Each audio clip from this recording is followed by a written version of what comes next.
This stream contains fast flashing images that may affect viewers who are susceptible to photosensitive epilepsy or other photosensitivities. Viewer discretion is advised.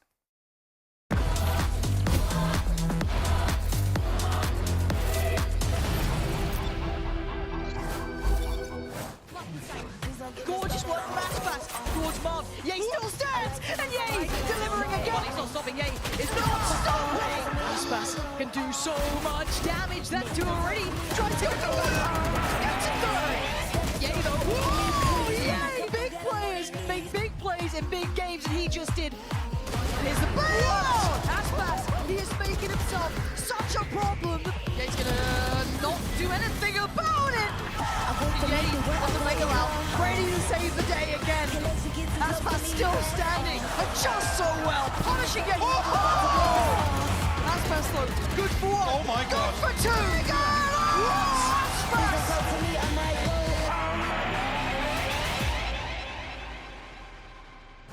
Today, Aspas and El Diablo meet for the first time since the 2022 VALORANT Champions Grand Final. Two legends are going to enter the ring once again, and someone is going to be getting thrown over the top rope, baby, because it's Royal Rumble Day.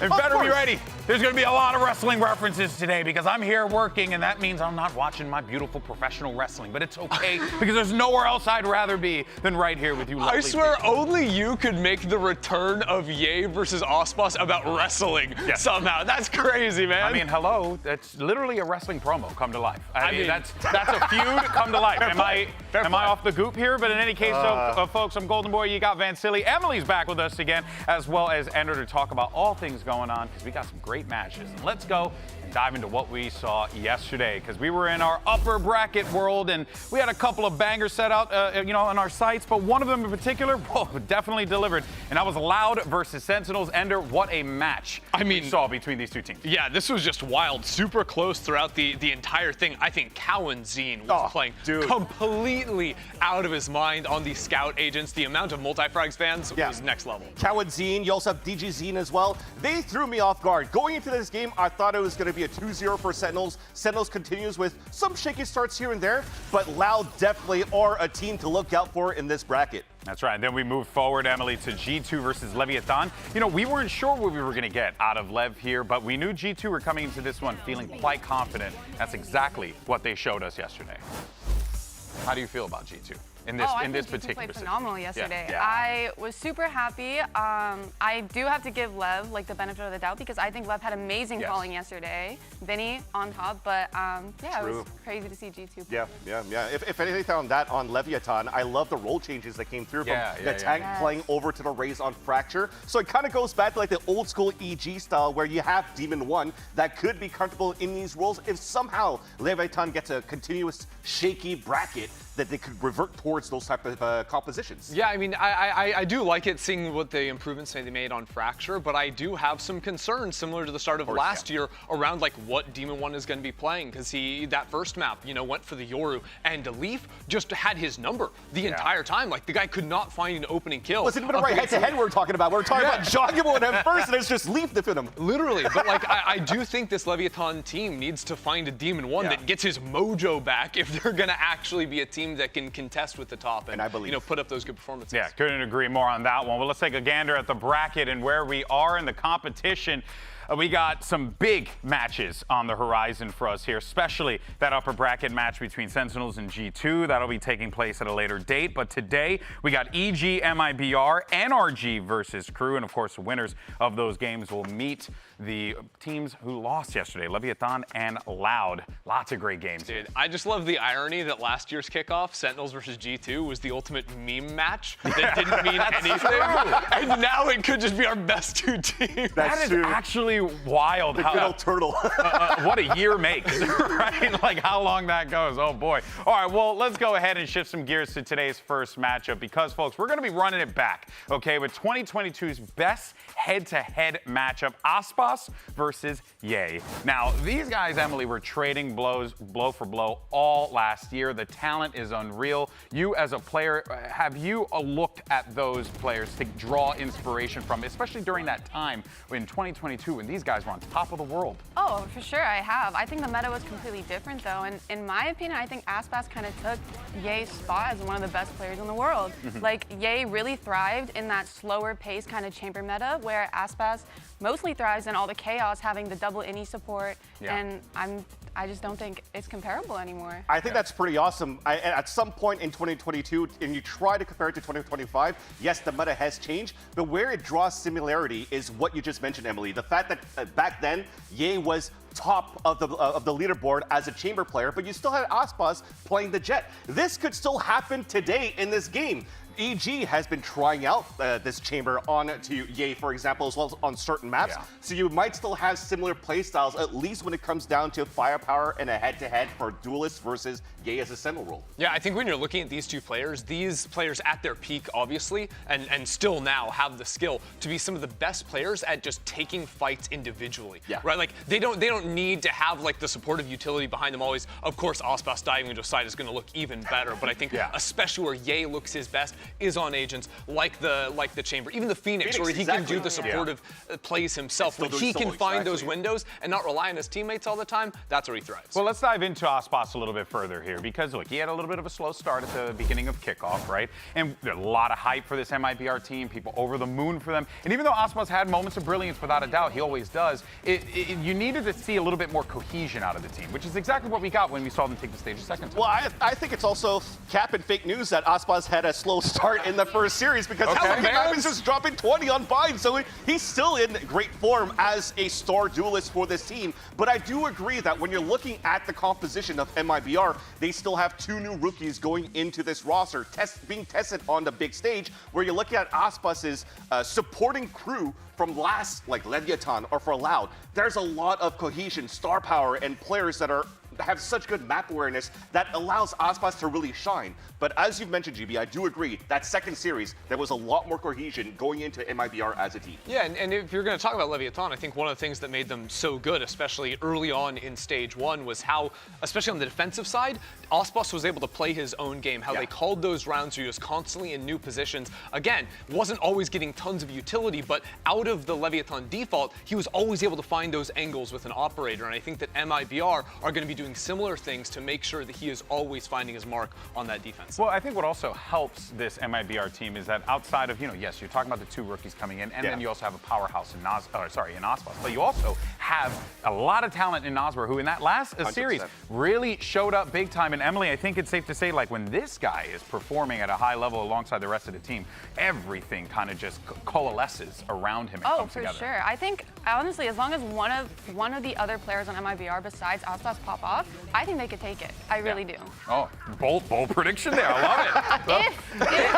If someone else pops off besides Aspas, it can't just be him. Yeah, of course. And I think this is where it's good familiarity for Aspas as well, because we talk about initiators that really support him into roles. You're thinking about Kawadzine over at Loud before, then Calm, for example, going to Leviathan. Now Noswer inside and also outside of the server are good friends, and you have that chemistry that allows Noswer to really set up Aspas in these moments. And the setup to me is less about like micro of like flash setups. To me, it really is information, because I think if Aspas is on a team that calls a good macro game, he is going to give you the results to win out those games when he knows which angles he's going to be taking. So when Noswer is finding good cycles of his info utility, when he's scouting out the other team and saying, hey, Aspas, you can step up into this other space on the map, I think that's really where they're going to thrive, and Noswer, the right guy for that. Yeah, there's certainly a lot of pieces here for MIBR, right?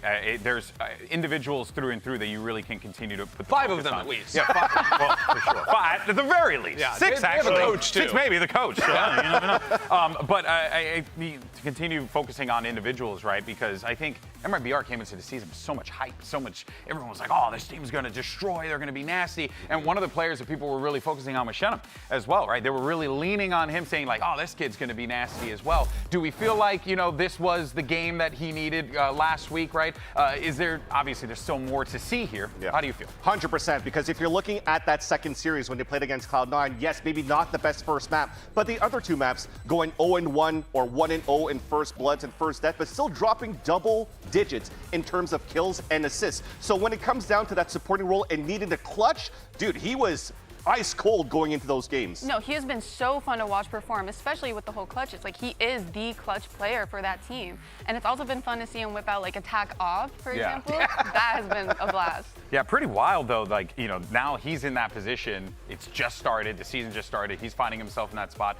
Lots to ask for a young player. Lots to ask for, but it also comes after that quick expectations reset, because the debut of MIBR, like Cortez and Shenam were supposed to like dominate, right? We were so excited about them as prospects coming to the league, and that did not show up in their first performance. So to bounce back strongly is one step in the right direction, but I need to see that continued growth out of these players for MIBR to live up to the expectations at the start of the year, which were massive. Yeah, massive expectations. But of course, you got the talent on the team. All across the board is certainly doable for this squad. But let's go ahead and send it over to Elizabeth and hear from the gentleman we were just talking about, Shenam.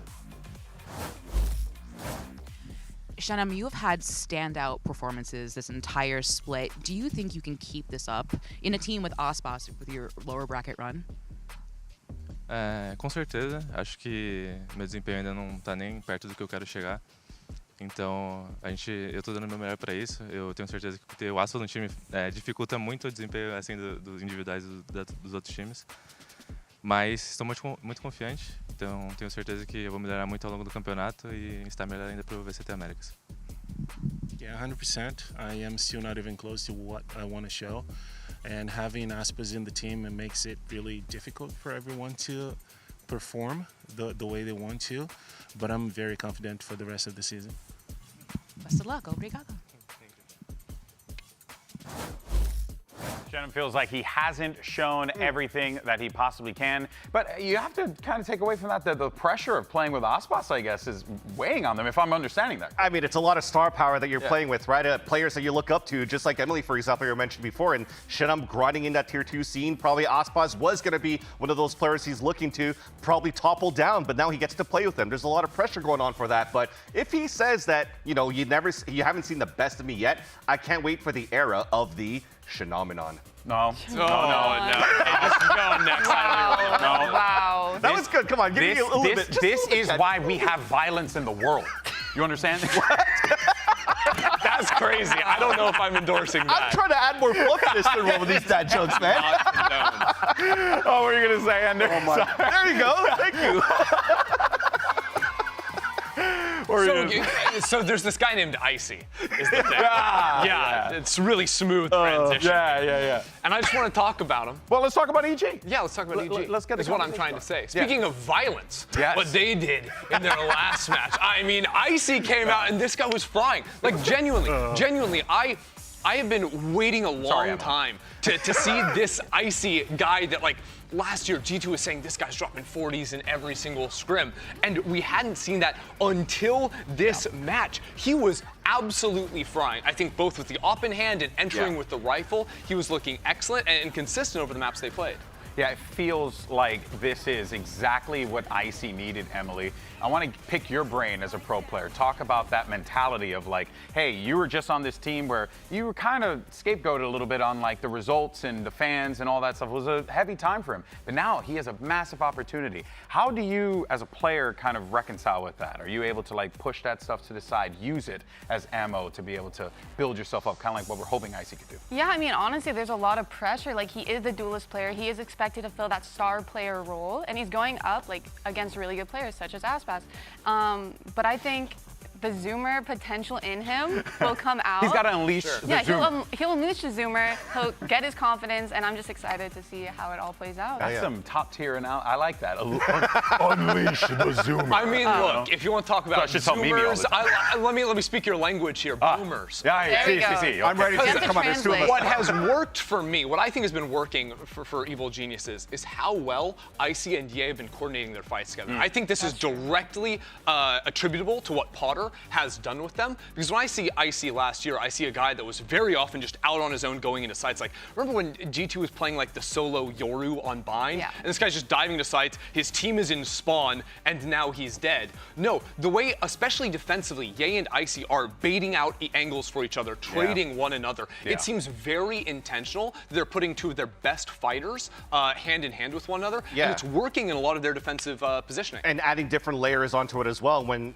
they are such a strong force together, they could also play individually across maps. And to have extra firepower such as Ye, that's going to play with Phoenix, for example, on Pearl. You're afraid of this guy. He's going to be self-sufficient. So the game plan around what Potter builds into funneling their opponents right into Icy that could just stand still with an operator and get those multi-kills and anchor up and put up those numbers for EG on the defensive side, it's a good plan. And I would say for anyone that like wants to see specifically what I'm talking about, just go watch their defensive side on Split. That EG have played, especially what they do around A main and in mid. That comboing of like baiting out one player in vents, one player in mail is really, really nice to watch. Yeah, you can certainly see Potter's efficiency coming into play here with this team. Yeah, it really, and it has been awesome to watch. You know, she has so many options available to her as well. Like Superman, for example. I've always been a big fan of this player. It's funny because he's like, you know, the rookie, but now definitely not. Right? This guy's veteran. He's been in the game for a minute now, and it truly does embody the Man of Steel without a doubt, because he definitely came into this one, I think, with a lot of expectations. But I think that Superman, you know, if this guy finds his groove, will be scary for everyone else in the server to have to deal with. I think he already has, and I think there's a reason why Potter picked Superman into this roster. I mean, she was trying to take him back when he was in the FaZe clan once upon a time, and the reason is because his utility is so good. If you watch back for those games as how he plays a controller, he actually plays some good forward positions, plays smokes right on boxes, front sights, plays in front of those angles, pixel angles to also anchor up those spots. And when he needs to fight, get a one and done, he'll play around of his smokes, inside of his smokes, just to make sure that at least he fulfills his job to even up the tally if he dies, so that it's at least a 4-on-4 for the rest of the team. Yeah, but I guess like when I look at the stats and everything, I know what Superman is capable of, but we also seen this EG team struggle a little bit in this kickoff here. So how do you get past that? How do you ensure that when you get into this game, you're basically full steam ahead?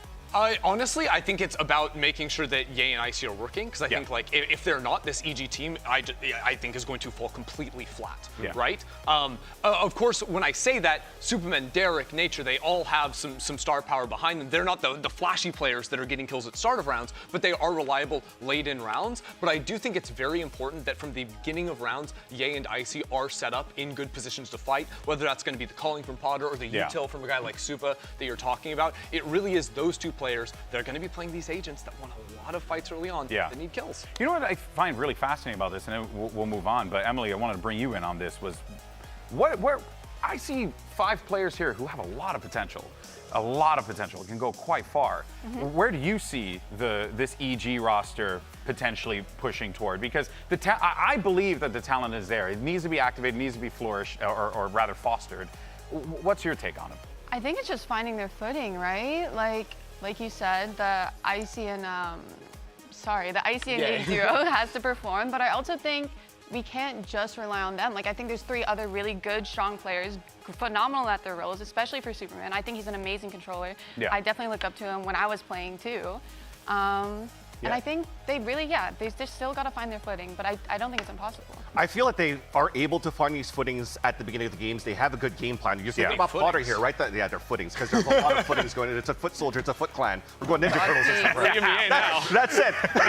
Potter always has a good game plan, and it's sound, right? And they just need to find that confidence to close out those maps, because you look at all of their games there, they have a lead. They're able to almost close it out. It's like 11-5 lead, 11-7 lead. What happens? They lose into overtime. They lose 13-11. So it's just like once the opponents start catching up, they can't falter into the, oh crap, they are really coming in and closing the gap. And then suddenly you're seeing players that are missing their simple duels, even if they get first shot. So I want this confidence to continue from A to Z so that they could really get a strong victory against MIBR. Problem is, if Aspas ends up popping off, that confidence kind of starts to fade away a little bit, but we'll see how that plays out. For now, though, it's actually here from the IGL of Evil Geniuses, who's standing by with Elizabeth. Nature, I want to talk to you about your IGL. You're the IGL of Evil Geniuses. Can you talk to me about how Potter has led you to become a better IGL? I would say Coach would like what we focus on the most is trying to prepare for like everything. You know, this game is so crazy, so many things can happen. So she just focuses on tiny details like everywhere in the gameplay to help me focus on just understand like this can happen, so we're ready for that. Every single thing is like a protocol for us, like we're super ready for anything.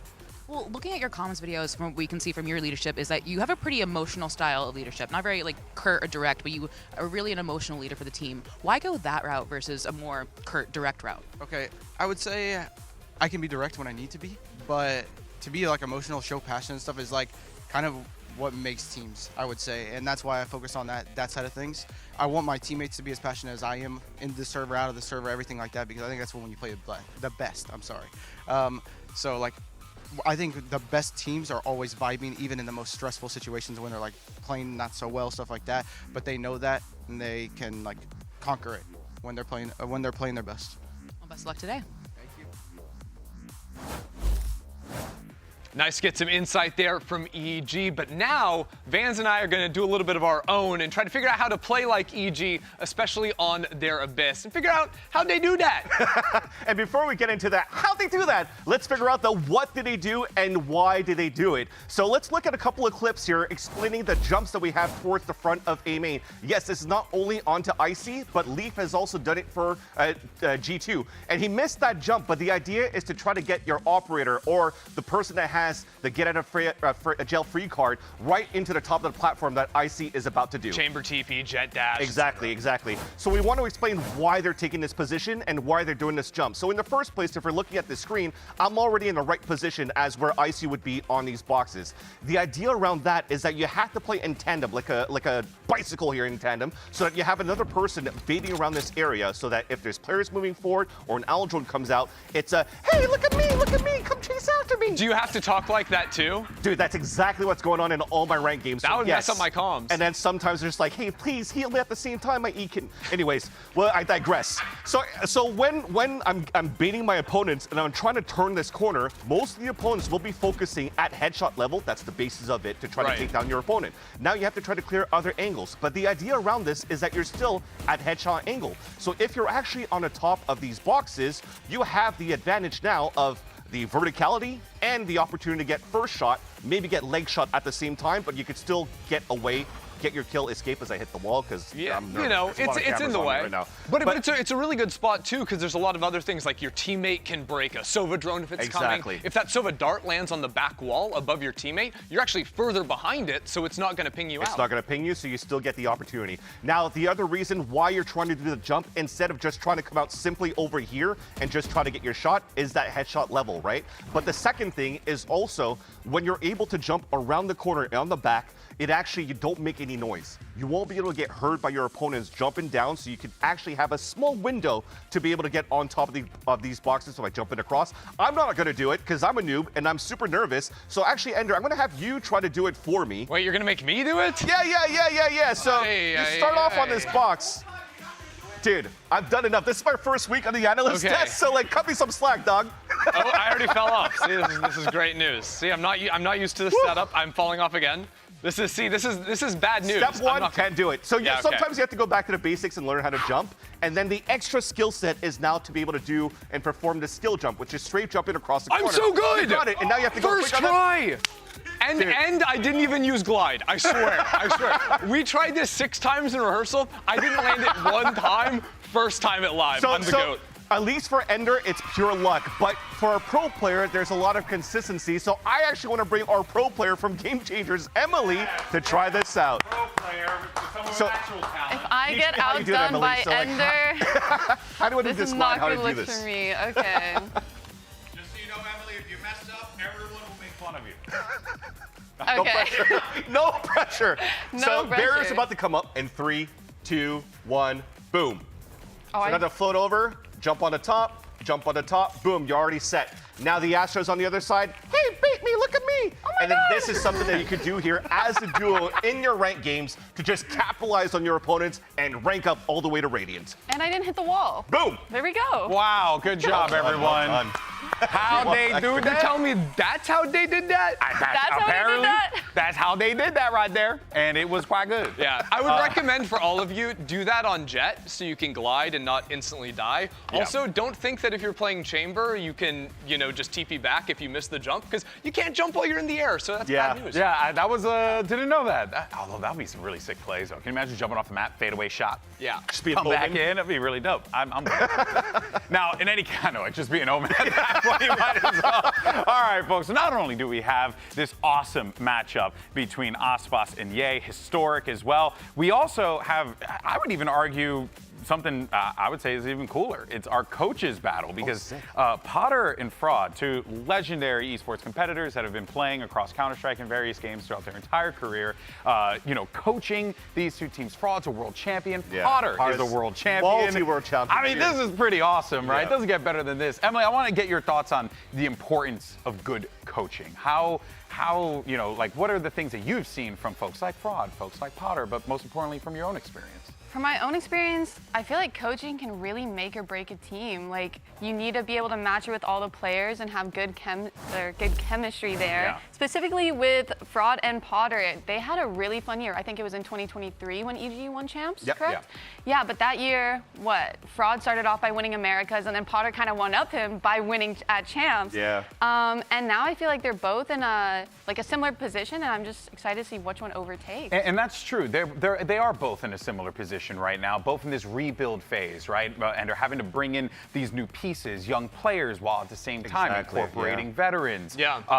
How do you? This is a cool rivalry, though, without a doubt. No, 100%. And I think that one of the cool things to me is watching how certain things will change as you bring in players and how certain things stay similar, right? Because even if you're looking at someone like Potter, I remember the earlier days of North American VALORANT when it was the EG Icebox, just playing really, really cool things, but then it became the EG Fracture. So she's always had these maps that she's super, super good at and does a really incredible prep on, and EG can always be a lethal team on those maps that she defies the meta just slightly, whether it's a Sova on a Fracture, a Sage Wall boost on Icebox. An ISO, a Harbor on Icebox, exactly. Literally. There was a lot of cool stuff coming out from Potter, and even the stuff she was trying when it didn't work, like the Pearl when Gecko first came out, and you're trying to do a lot of set plays, and it just got owned by, I think it was even Lab at that point. Yeah. So and then they just scrapped that strategy. So there's a lot of good fun and games between these two teams, and a lot of strategy, and a lot of two coaches that have to work around the clock just to make sure that they have to focus on each other every time. Yeah, when I think of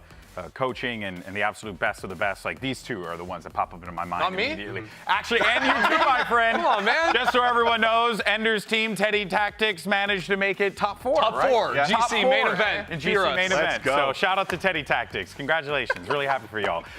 No, seriously, I got to give you your flowers too, man. Look at that. There you go. No way, I All just right, snuck folks. myself in there. Let's go ahead and move on and talk a little bit more about MIBR's Aspas and Noswer, because look, guys, they go way back, all right? And we wanted to see how well they actually know each other with a fun game of duo queues. Enjoy.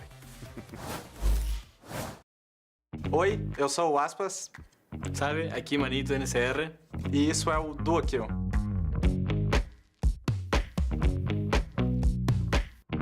Qual é o melhor agente do NZR? Eu já escrevi. 3, 2, 1. Sova. Sova. É Sova mesmo. Não, porque o show do começo do show. Tipo, literalmente, então, o Sova é o melhor agente, né? O Sky, mas, tipo, acho que o Sova é melhor porque sempre joguei com ele. Eu gosto do jeito que ele usa as habilidades do Sova e como ele se movimenta com o agente. Vou pulando. O que o Aspas faz quando ele não está jogando Valorant? Eu acho que esse aqui é, né? Nossa, acho que ele colocou outra coisa. Você colocou outra coisa, certeza. Você tá querendo muito. Eu coloquei outra coisa. 3, 2, 1. Eu coloquei que ele vai jogar TFT. Não sei. Ele tá jogando TFT muito agora. Mas... É isso? Eu coloquei dorme ou fica com a esposa. Ah, tá. Mas você tá jogando TFT. Tipo... Eu também jogo TFT. É uma opção também. É uma opção? Porque o fica com a esposa, a gente joga TFT juntos também. Ok. Tá, então... Tá valendo, tá valendo. Tá valendo um pouquinho aí. Tá. Qual é o animal preferido do NZR? Nem eu sei. He doesn't even know as well. Okay, I'm gonna put How I I'm know? gonna put now. So did I learned today. Pronto. 3, 2, 1. Um tigre, coloquei. Ah, eu coloquei tigre também! Sério que você colocar isso? Eu coloquei tigre também. Ah, boa, a gente tá sincronizando então.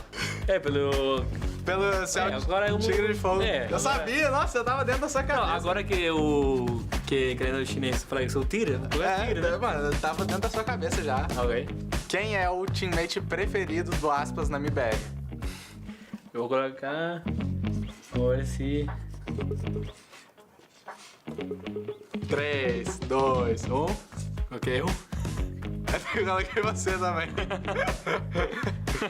Tá. Você escreveu. Eu achei que você ia escrever NZR também. Coloquei eu, show. Sou eu. Ok. Tá, boa. Under pressure. And then I write all my teammates' name, but I don't write NZR. Ok.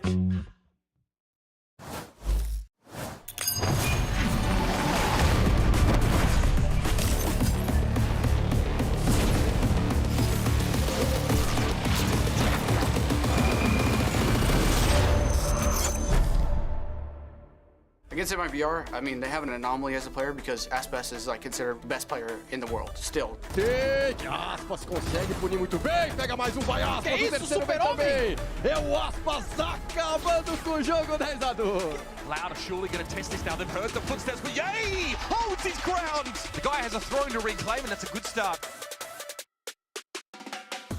E aí, eu acho que eu assisti ele bastante, então acho que vai ser da hora jogar contra ele, mesmo ele não estando no Prime de 2022, assim, mas vai ser um jogo interessante. People still think of as like El Diablo, right? Like, this guy is our lurker and what was the best gamer for Americas. So, I mean, that's a scary thing to deal with when he's on. And his teammates are alone, doesn't matter.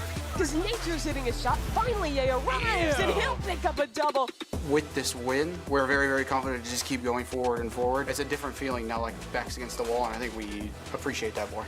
Agora a confiança realmente destravou, acho que todo mundo, assim, né, por não ter ganhado ainda, a gente ter perdido o primeiro jogo. Então a gente tá bem confiante para qualquer um que vir, agora é EG, e os próximos a gente vai vendo.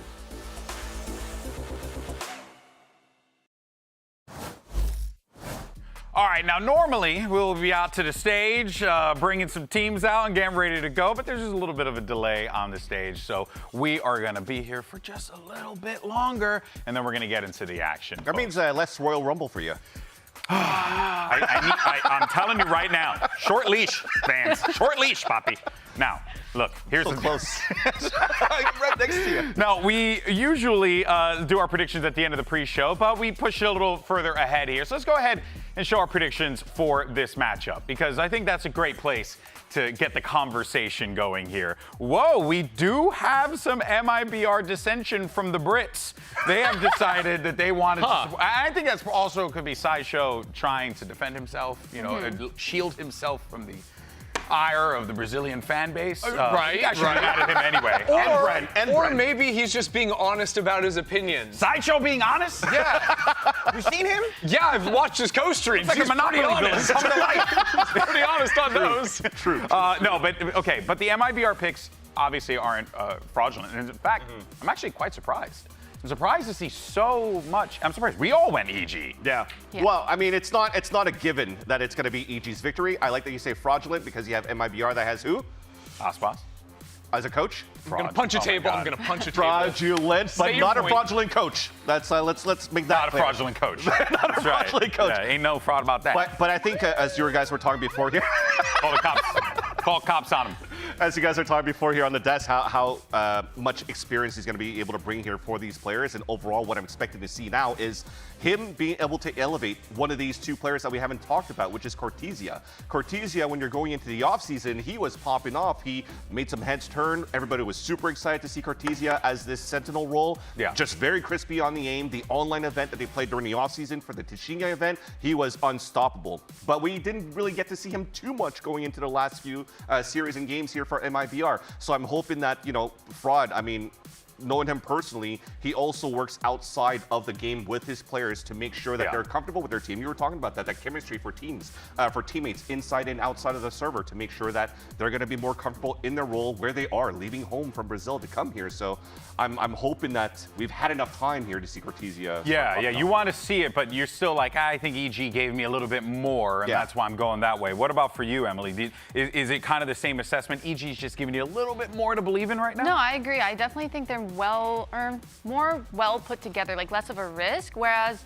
for MIBR, I think again, like they have the potential if one of the other players definitely steps up in their maps. Like which he's saying, like Cortesio or like Cortesio, Shenum, any one of them. I think if one of them step up, I think they could take it. Yeah, it's truthfully a consistency thing, right? Yeah. Because with MIBR, we saw one really sort of dreadful debut where the rookies didn't step up to their level, and the next game was much better. But at face value, if I'm gonna have to bet on one team, I'm gonna go with an EG where I have more belief in what I saw out of Ye and Icy the other day than what I saw from the new guys from MIBR. Now, way less risky. Yeah, and now focusing though on what we might be seeing here, right, in these maps and also these compositions. I mean, the talk of the town has been Tejo. Everyone's been going nuts about him. Are we going to get some Chamber today, perhaps? It didn't look that great last time. I think we're getting Chamber. I just think that right now the way that EG are building their team is very much giving a lot of freedoms to Ye and what he feels good on. Even the Phoenix is a very self-serving pick. So I think EG are more focused on making sure Ye is taking the fights he wants to take, Icy's taking the fights he wants to take, than they are about like a ton of like really in-depth set plays with the more harder to execute agents and utility. For sure. I'm also expecting that we're going to be playing Comfort Zone as well for these two teams. There's a reason why I took the clips and talk about Abyss. It's a map that they both picked that they look really good on in it. So I think they want to go toe-to-toe, head-to-head into that one so that those superstars, Ye and Aspas, could fight. Yeah, there's an opportunity here to have a good old-fashioned barn burner, just like good old JR says, people. Teams are ready to go. It's elimination day, baby. You got Evil Geniuses versus MIBR Crew Visa versus NRG. Let's get this party started, baby. Riot Games Arena, chegou a hora de dar boas-vindas ao primeiro time do dia. Façam muito barulho para o MIBR!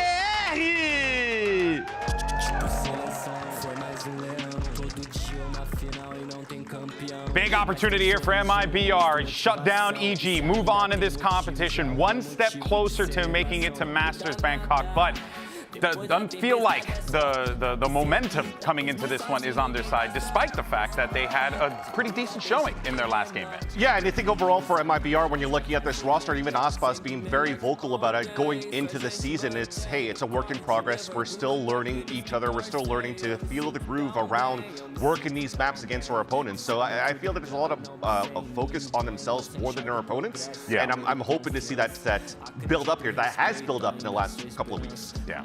I've got faith in this team. I'm really excited to see these rookie players start stepping up. Couldn't agree more with that one. And now it's time to bring out their opponents. Make some noise for NA's Evil Geniuses!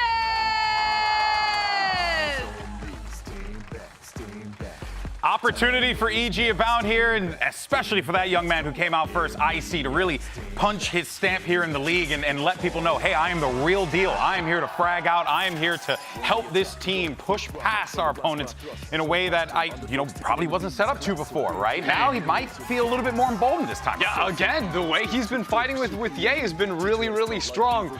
But there's an Aspas on the other side. If there's ever a challenge for a younger player, for any player in Valorant, it's facing up against Valorant's best. I know it's been a tough one for sure. Emily, here you got challenges across the board. Both teams bringing a lot of firepower to the table here. You know, where do you see the difference kind of playing out? We've really honed in on the individuals, but we talked about them playing together, needing to play together, focus on themselves. What is your major takeaway here as we get ready for these maps to be shown? Well, like I said, they shine best with the fundamentals, with the basics, and Abyss. This will be so good. So you guys kind of called it. Yeah. Okay. Yeah. Well done. So we're getting Abyss here. Almost watch Vaz and study the game. Yeah. All right. Well, what should we be expecting with Abyss here, Emily? I think on defense, we'll definitely be seeing Icy and Ye taking that A main space pretty often. I think on their attack, same thing. They're going to be going in together. Yeah. Yeah. I think a lot of it, you know, we were showing in the demo station about like the jumps that EG were going for that A main control. So MIBR know that is something they're going to be facing off against. I think battling for that A main control on their attacking side will be very important. But truthfully, when I look at this whole map pool, I see two very op-dominated maps, and that only reinforces that on map 1 and 3, on Abyss and Pearl, it is going to be very focused around our duelists. Yeah, and Chambers. And that's the other thing, right? Is it gonna? That's what I really enjoy about this team. You just don't really know what you're gonna get on each end, right? It can either be Icy. You see, we've seen him roll with the op before on G2 and do that in the past, but you also have Ye on the other side. But here are your agents. So already, you know, again, nothing really all that crazy here that we're seeing, but and Artson on KO. So name more iconic duo. And that's what I was mentioning before here. Shenum was finding his groove here in this second map when they played against Cloud9, bringing out this Astra, and they played a basic composition, but played it very, very well. And you saw him in these clutches, that what he was able to provide as this Astra. Nothing changes here for EG either. So both of them going for this jet battle, getting easier jumps, for example, than a chamber jump. But this is going to be op heavy.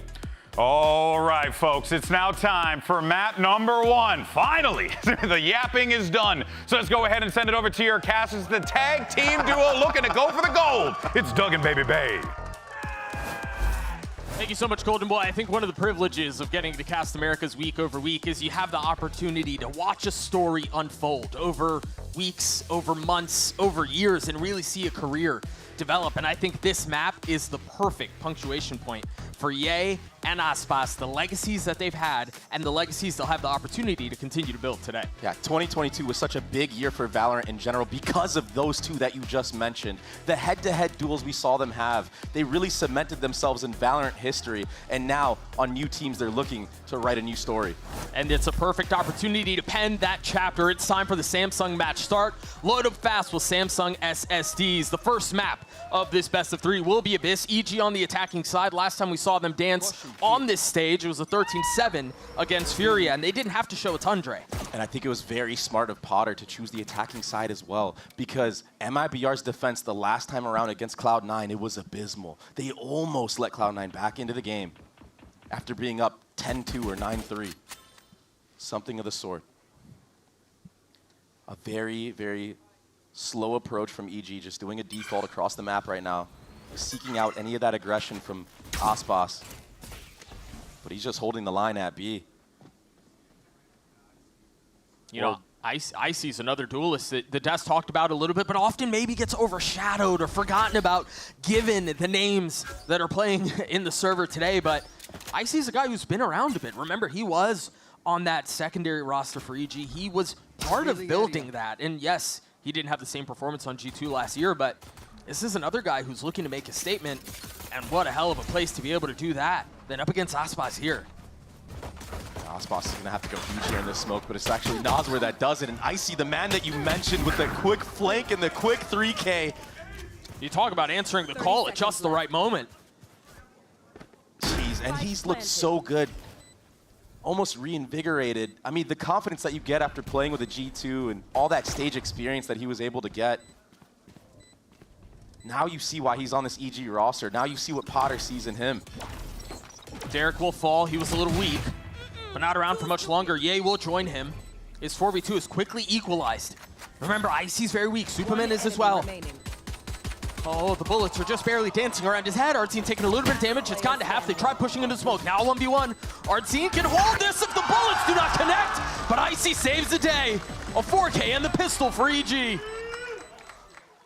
What a fashion to start off this series. You would think that it would be Aspas that was getting the 4K, but it's Icy to answer. Right, you tell me a jet pops off in the pistol in this matchup, the first name I go with is not Icy. And this is such a good map for Aspas as well on the defensive side. Nice, Icy, let's go. Aspas, he can really get going with that operator once he gets it online. But EG, they're the ones that are setting the tone, making sure that he can't get it right away. Early flash, a little bit of aggression from MIBR. And now you're seeing why EG approached the pistol round so methodically. They know that MIBR like to go for aggressive little plays like that, and wow, that's the head-to-head. Aspas already besting Ye. What do EG do on the other side of this? They've lost their controller. They still have Superman to play around, but the Astra Stars offer a little bit more as far as what's available. So with the tension turned towards B and a lot of space taken mid, our team's got to be careful. Yeah, Nazar's going to fall too. If you're EG here, you're just wanting to carry over as many rifles as you can, and that's certainly going to hurt. This is getting messy, much messier than it ever should have been. Derek. All of a sudden, a 3v2. Nature's still got a rifle in hand. Things have been upgraded. He's not looking the right way, and it's all going to fall into 1v1. The leader on the side of EG against the household name of Aspas. Position entirely concealed. No real way to know where he is. Now a leg spotted. A little bit of damage dealt on the swing. Not much found now. A little over 20 seconds left. Nature should be able to get the spike down. And a weapon upgraded for the duelist. Such an early round to go down into a situation like this. Again, the Vandal against the Bulldog. Nature creeping his way forward and looking for any swing, any challenge from the GOAT. First bullet just whizzing by his ear. Nature having to take a step back, giving up some of the space. And that's now Aspas on the tap. A shoulder thrown. He's gotten it to half. And he's staying alive! Another massive situation from EG. And yes, that was way messier than it ever should have been. But that's now two 1v1s going their way. And it got messy because of that opener from Aspas onto Ye. That's the matchup that we were hyping up already. What a shot to hit. What a pace already from MIBR. But Nature showing full disrespect. I mean, he re-peeked Aspas so many times trying to prevent him from getting a rifle in the first place. And to one-tap him in that fashion, that shows the disrespect and confidence that this EG team are showing MIBR right now. They're going to need that in droves because they don't have the artillery that they normally would in this round. It was a Pyrrhic victory. And now they only have one rifle for Icy. Superman getting deposited all the way up in mid here. This drone gets broken very early on, so maybe Superman could get the jump on one of these defenders like he did in the previous round. Aspas is on an island here. Yeah, but he's on an island with an outlaw. That weapon is so terrifying in this man's hands. And he's got dash. Got a couple of ways to get out. I think, again, EG are showing a lot of interest in exploring the middle of the map. Yeah, it's definitely been mid-centric so far for this EG roster. Icy. Nas, we're feeling pressure. Aspas has to take a step back, realizing the threat is afoot. And it's not too far off. Big kill out from Superman early on, who has been the source of criticism a couple of times here, but the counter. Icy now down. And MIBR looking to gain traction in this round, and it seems like they're going to succeed. Derek, the last one standing in a 1v3. He's got a spike in hand. Making that's a lot of noise made. You're going to know where you are now. Finds one, but the trades come through. MIBR are on the board. Yeah, good trades, but a lot of damage done by EG into this round. It's going to be a scrappy buy up here for MIBR. I mean, look at the money. Aspas sitting at 3,100. He's going to have to reinvest in an outlaw or have somebody transfer him one of those rifles saved. That is such a huge entry from Superman, and you're 100% correct. He hasn't really had that highlight performance yet on this EG squad this year. And yeah, it's limited. We don't have that much information on how he's going to be looking, but getting an impactful frag like that, that's a good start for this young lad. Yeah, he is staggered out of the gates, but at least early on seems to be finding his footing, as we do have a bit of a tech pause on the stage. Hey, we're keeping the streak going again. I do think that for EG to be at their best, I think all of the pieces need to come together. This isn't a roster that's built in such a way where you have one star that can go nuts and the rest of them just kind of perform and it's enough. Everyone needs to be clicking, and I think for EG, again, Superman has been a part of that conversation, but that's a great start for him so far. And the stats are indicative of that as well. If you look at the stats from every single match that EG has played, it's always been like very close. Sometimes Icy is kind of leaning a little bit apart, but barely, by like 5 kills maybe. So yeah, it is always a team effort from the side of EG. It was like that last year. It's like that this year. And it's just how Potter likes to coach. It's a good system that they have going on for everybody to shine and have their specific moments. I mean, on the other end with MIBR, we had a monstrous performance from Shenam last time around. One that even Nazwer and Aspas were just ecstatic by.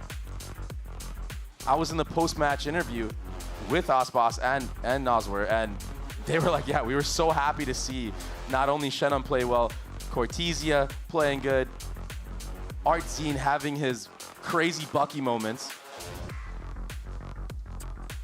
Yeah, I think one of the things that stood out to me, I had the opportunity to talk with Potter and Fraud earlier today and kind of pick their brains. And the one thing that stuck out to me that I'd love to get your thoughts on, Dre, is MIBR and Fraud specifically. Potter agreed, but they were very intentional about talking about the chemistry and the camaraderie that's built on a team and just how valuable that is. You can have 5 shooters, but ideally, you're building a core, right? And that's the core that you're sticking with. And yeah, you can maybe move things around, but again, to quote Fraud, one of the things he said was, you want to avoid roster changes if at all possible, because the grass is not always greener. And I think for MIBR, they have this interesting like amalgam of, you've got Aspas, who's Aspas, right? The GOAT. Speaks for itself. You've got Nasr, who has found success in a couple of different teams, but then you're piecemealing everything else. And for as good as they may be, this is a new project that they're trying to have to figure out, how do they jive on the fly? And I think it's very smart to go for new talent like Shannon, like Cortesia, who have a lot of promise and already who have surpassed expectations, I would say. Yeah, their first match was extremely shaky, but Synergy, it's not built instantly. I mean, Rome wasn't built in a day, right? So you have to work slowly by slowly, and being able to identify that, it just makes it easier for those newer pieces to come together and not feel so pressured that they have to step up and play to the level of a guy like Aspas. And I do think that's part of the challenge that every team has to solve in the offseason who undergoes roster changes, is how quickly can you make those 5 individual pieces one piece, right? And for MIBR, there's something they're having to figure out, EG to a similar degree. Yeah, and especially with the way that the format is in VCT, especially kickoff, I mean, you can go 0-2 barbecue and you're done. So trying to prolong this tournament as long as you can for MIBR, I'm sure that's one of their major goals. They want to live to fight another day, get more of that synergy flowing within the team. And that is what's at stake here. You're right. This is an elimination match. All you're doing is trying to live to fight another day. Icy can't live there. No. That's a great start out from the Sentinel. It seems like they're still trying to commit on getting the spike down. Nature will succeed. But MIBR, they're at the doorstep. Poised to flood out as quickly as they can. And so now with the Cosmic Divide, you have to figure out if you're going to try to fight in front of the wall or play back. They've got a couple of members on the other side of things. Derek's going to get flushed out of that corner. Good bit of damage done, a little friendly fire. 2 for 1. But now Ye and Superman left in this 2v4. And again, position concealed, now given away. He's found 1. 2 more to be claimed. He's gotten it down to the hardest part. He's going to try to TP away. Oh, just barely finds the timing to get out. By the skin of his teeth, and now repositions. Doesn't know where he is.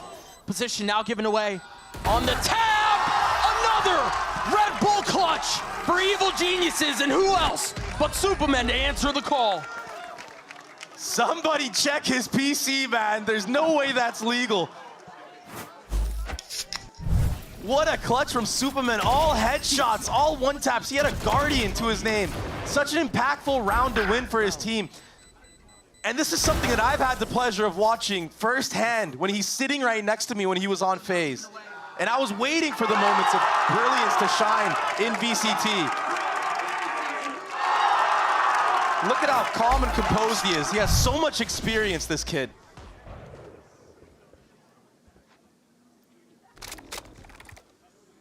EG further the lead with that round win, with that monstrous clutch from Superman. The 3 rounds that EG have won have been heroics. Yeah. You talk about Icy's 4K, now back-to-back rounds from Superman. The hero EG needed on this map of Abyss.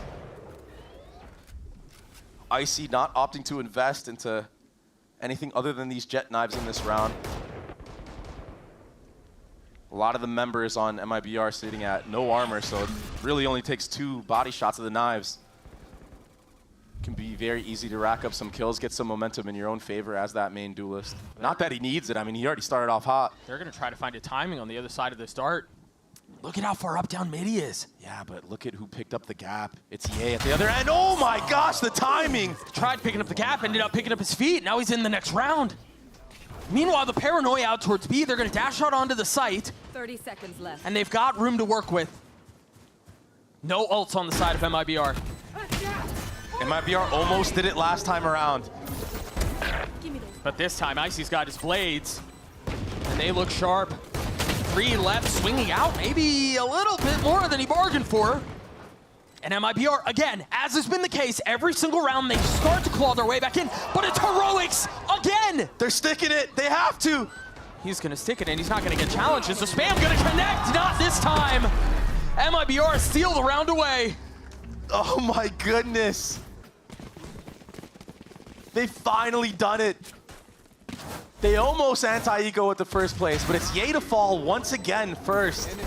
Getting caught with utility this time. And EG just getting smothered on the actual site.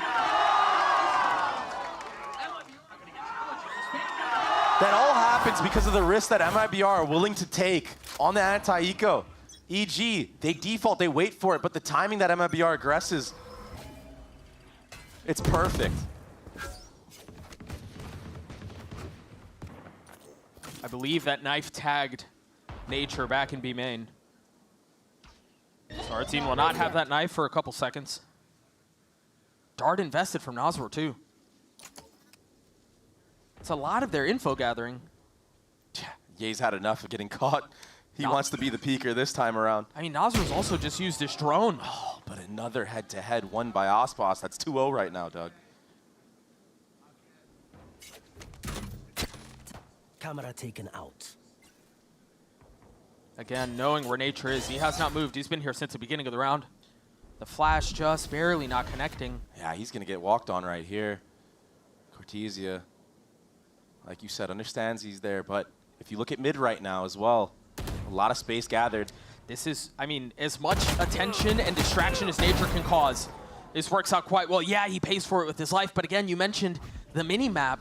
Although, that said, here comes the hit squad right here. EG, Super and Icy. They're heading back B.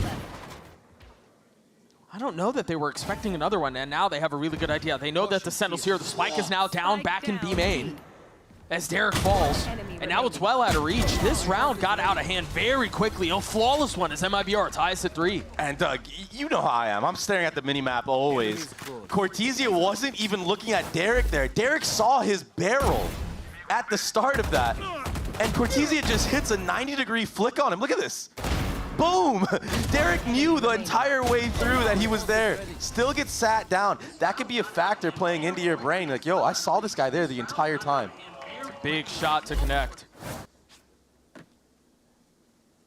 And look at who's at the top of the scoreboard for MIBR. It's the rookies.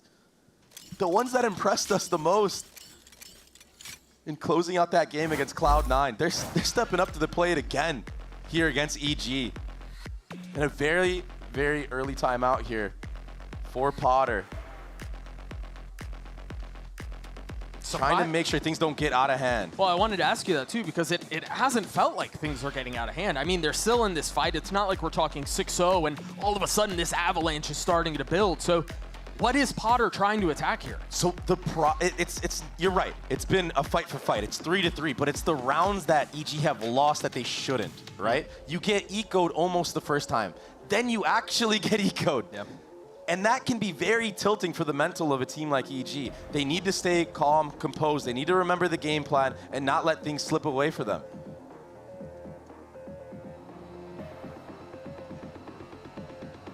Questions abound on what sort of changes will take place on the other side of this timeout. Again, tied at 3 apiece. There's been fireworks and there's been flash in almost every single round we've had. Other than what, the last one, the flawless round? And again, it felt like EG were a bit lost in the sauce, so to speak. But this time, lots of presence towards B. Yeah, they know what they want to do here. I think it's going to be a heavy B execute. Superman. Oh, they concealed the flash off the recalled smoke. Aspas still gets the best of Icy. That's 2 tags as well from Noswar. A lot of members on this EG roster sitting very low. Nature and Derek.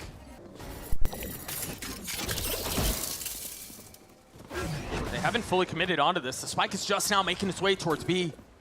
Yeah, but that Astra wall, it's making MIBR have to play retake here. That drone's going to give a lot of info on where this post-plant positioning is. And then remember, they're running a double controller comp, so they can obfuscate everything here. Make things so much more difficult, so much more labored for MIBR. Yeah, but Aspas, I feel like he's on a bender right now. Superman, he gets taken down very early on here. Derek and Nature both weak. Aspas carefully making sure no stone goes unturned as Derek has 3 on the round. He's going to have to do a bit more, though. It's all FTA, who's had a very slow start to this map. Suck going to pull him off. Did not get half here.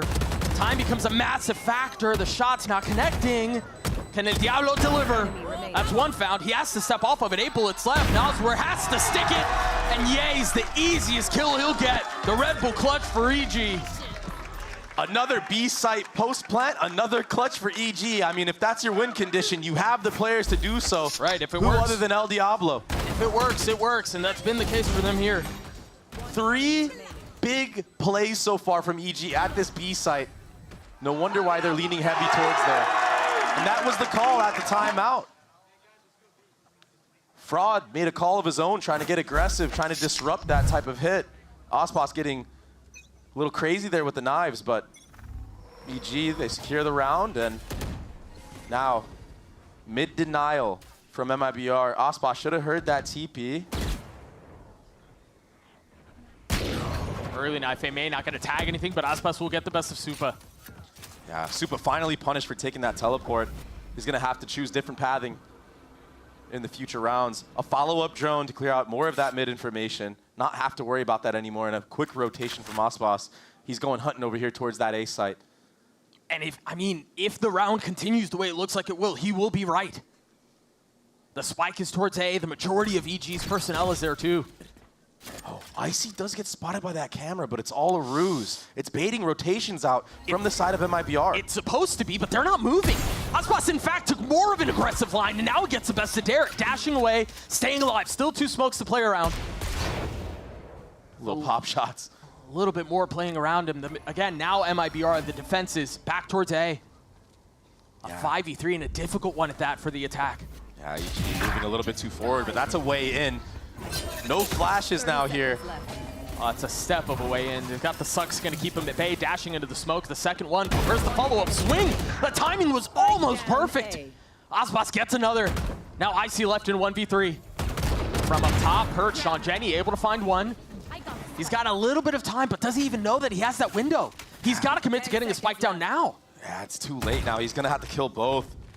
One person's just going to run at him here, delay the spike plant. It's inevitable. Nosworth will take out Icy. Aspas, the proactivity with that Outlaw is what opened up this round for MIBR to just dominate. He takes out Superman in mid, who has been creeping up almost every single round, and then gets this aggressive angle that you were talking about, making it nearly impossible for the attacking side to bring it back.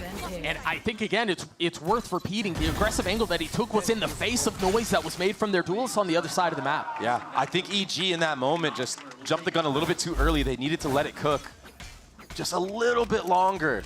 Have those rotations actually full commit towards that B site. Eco for EG here. Yeah, and a lot of info gathered from MIBR.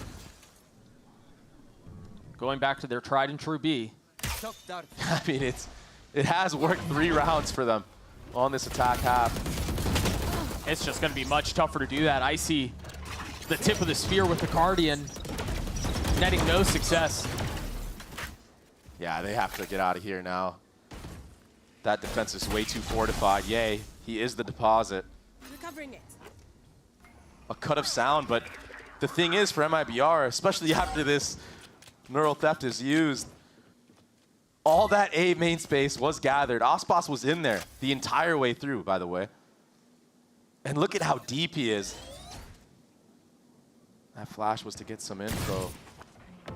Aspas nearly avoiding that. And Nature. Derek, I'm sorry, buddy. Yeah, you're not surviving that. Yeah, that's tough. My camera is destroyed. MIBR know exactly where you are. 30 seconds left. 4 members towards B. This is a really good anti-eco. This is probably as close to unwinnable of a round as I think we'll ever see. It would take a miracle out of Superman right here. And he gets the first. It's gonna, I mean, Lightning's gonna have to strike there more than once. Yeah. Down B. And so MIBR will take the lead back off the back of a 3K from Artzine, who has very quietly been putting together a significant map. Yeah, he had one of the most rough debuts I've ever seen on KO, but he's definitely coming to beat. And yeah, it's an eco, but you're getting confidence kills right here. Can help you further down the road. Well, I mean, even in the face of confidence kills, and yeah, I think there's some validity to that, but also the map is just hella close right now. And so these are the types of maps where if you don't convert on an anti-eco, stuff gets sideways. Yeah. So you've got to be able to navigate moments like that well. A la EG, who if they don't get anti-eco, this could easily be a 7-2. Right. Derek with ult here. Superman 2, and now Nature has his. There's a lot behind this punch if they choose to deliver it. Good delay right now from MIBR. Yep. That KO Molly thwarted the defense, and that ultimate invested as well. Now Aspas, he has more room to play with. MIBR have not taken any space elsewhere on the map, have not explored down mid, have not taken A main. And so in a lot of ways, this cutting of noise is starving for info. They're fully sending onto this now. All 3 ults invested. Artzine, the first line of defense. Meanwhile, Superman had fully committed to the TP. Taps on the spike, not fully dropping it quite yet. Op in the hands of Aspas. A retake into 4 members of EG with the sniper. Time is slowly slipping away here. That's a big kill traded back and forth, but again, the numbers do not add up when you're at a deficit like this. Last player standing. Superman just still dropping players. I was so impressed that he committed that TP, but that set play from EG, baiting out that utility, that was super smart. Well, and the truth is, if Superman does not commit to that TP, our team probably gets another. Yeah. Yay. Finally taking out Aspas, upgrading to that operator as well. And that's something I have to mention. Yeah, yesterday we talked about how DGZine is sitting at the top of the leaderboard, 26 op kills, I believe it was. Right. The follow-up was Aspas with 11, but you know who else is trailing closely behind? Icy has 10 operator kills, Ye has 9. It's crazy to think that 2 of those are on the same team. Yeah. And this is where we saw Ye get a lot of things working for EG with this attack side operator. A donated one at that. Aspas has his too. This is so sick. This might be the head-to-head. Ye's going to be holding that A main for the time being, but maybe when the rotation's set in the mid-round, we'll see a duel. A classic duel between the 2. It's just a smoke keeping them apart. Yeah, this is the cool thing about running the double smoke composition from EG. You can use the double approach in mid, creep all the way forward, get real up close and personal. Make it uncomfortable. He hasn't even procced the dash. What a freak. He just holds it. And remember, last time around, Superman peeked him from that close left angle. So you're absolutely right. The gall you have to hold that angle without popping your dash. Fearless. He already got punished from that spot before, but this might be the duel. What a weird off angle to hold as well. Surely you don't clear this. Taking a step back. You are divided. Another freeze on the round, another ult invested.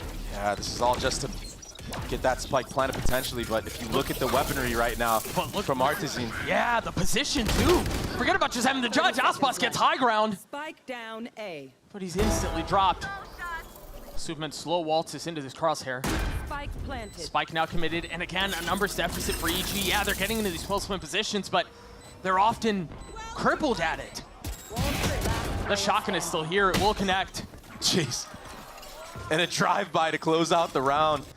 Aspas, because of that cosmic divide, he's able to updraft. Nobody from the side of EG can hear that. He's at the other end. He's so up high. I'm very impressed that Nature got that trade in the first place, but Aspas is getting damaged. Bro, because you're not looking up there. There's no reason to be looking up there. You don't hear it at all.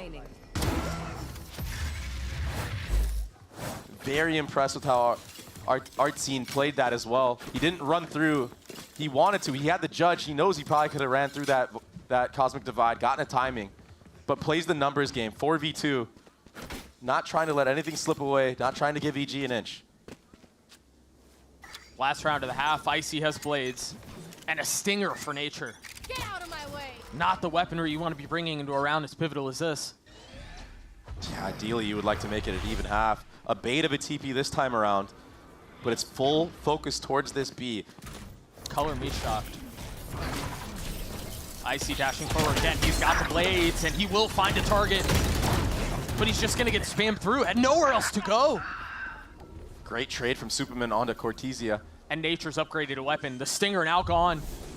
Sight's now set on B. Spike planted. I mean, do they even give Aspas a line? Do they even challenge this? Oh, and there's 2 controllers still alive as well. You can really smoke off every angle. He has to take some chip damage to upgrade to a Phantom. And that's so funny to say, upgrading to a Phantom when you have the operator. Probably more of an appropriate weapon given the situation. Does not have dash anymore, so there is no go button for him. They're going to have to do it the slow and steady way. And again, the spike has been ticking for a little bit, but that's 1 kill found. Nature will fall 3v3. And again, it all feels a little clumsy, a little bit cluttered. Taking a little too long. Way too long. It's done. They're not even going for it. They're just going for the kills. Aspas will pick up Superman, but EG win another post plant outside of that B main, the bread and butter. They stuck to it. Was that all rounds they won, or maybe what, except for one? Maybe except for one. That's a massive kill from IC. To be able to stunt some of that flood and to do so with the blades. Again, a duelist who people criticized a lot on G2 last year, stepping up in big moments there. Yeah, he's really shined on this EG roster, getting off of that leash, getting more confidence in his own gameplay after that G2 run. 9-11 so far for the duelist. Still a second half to be played. We will see you guys on the other side of this. Do not go anywhere.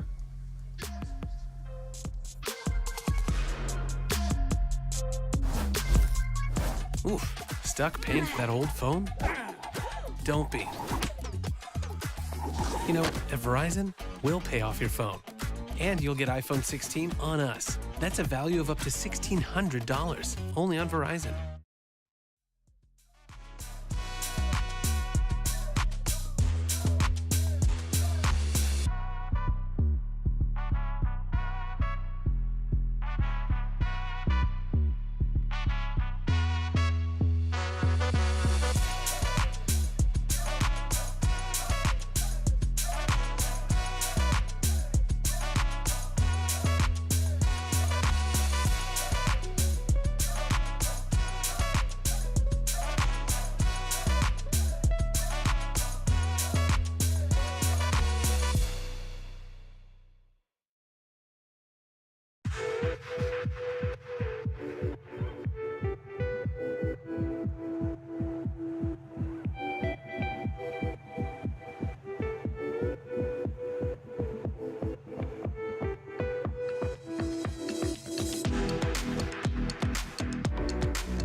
We've had a ton of conversation around Aspas and Ye and Aspas and Icy, and I think we touched a little bit on maybe like the secondary fight in this title card, and I want to draw a little bit of attention to it here because of how close the map is.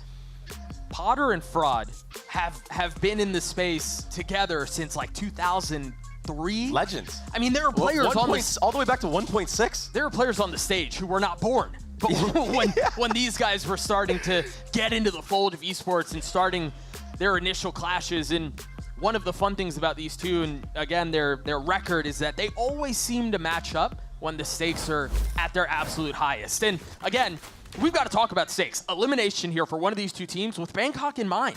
That's the goal here early on, and yeah, maybe nobody really expects either team to do it, but that's what's at stake. And so with that in mind, MIBR accelerating towards B. No one here for EG to flood in, but it looks like all that space was gathered in mid, maybe trying to set up a flank, maybe trying to do a little bit of a pincer, but look at how deep Shenum is playing right now. I'm fully convinced that that's likely what's going to happen and concerned for it. And once that trip breaks, that's the cue to full focus forward. That's a really nice paranoia. They got a flood in behind him, though. 1 kill found, another one traded. Aspas still healthy, and then keep an eye on that flank we were talking about because they've been able to deal with everything that's in front of them. It's now just Icy and Derek, and they should have a good idea of where they are. The question is, are they expecting both? I think 2 have been spotted now. And Shenum's playing his cards beautifully. So patient, so diligent. Pistol the way of the Brazilians. Good proactive post plant from MIBR, the double swinging into everybody retaking from CT. And once that trip breaks on the flank, that was another cue. Hey, we have to take the fight to them. We don't want to get corralled just in case Shenum falls on behind. One enemy remaining. Aspas, he's really taken this lead into his own hands. He was sitting kind of quiet at the bottom at the beginning of that last half, and now he's sitting all the way at the top, 16-9. Superman, 15-11 right now for EG. Two players that have really impressed so far in this match. Blocking vision. Ye hasn't really had the opportunity to get things going, but he's hoping here on this defensive side, maybe the first gun round, he can put a dent into this offense of MIBR.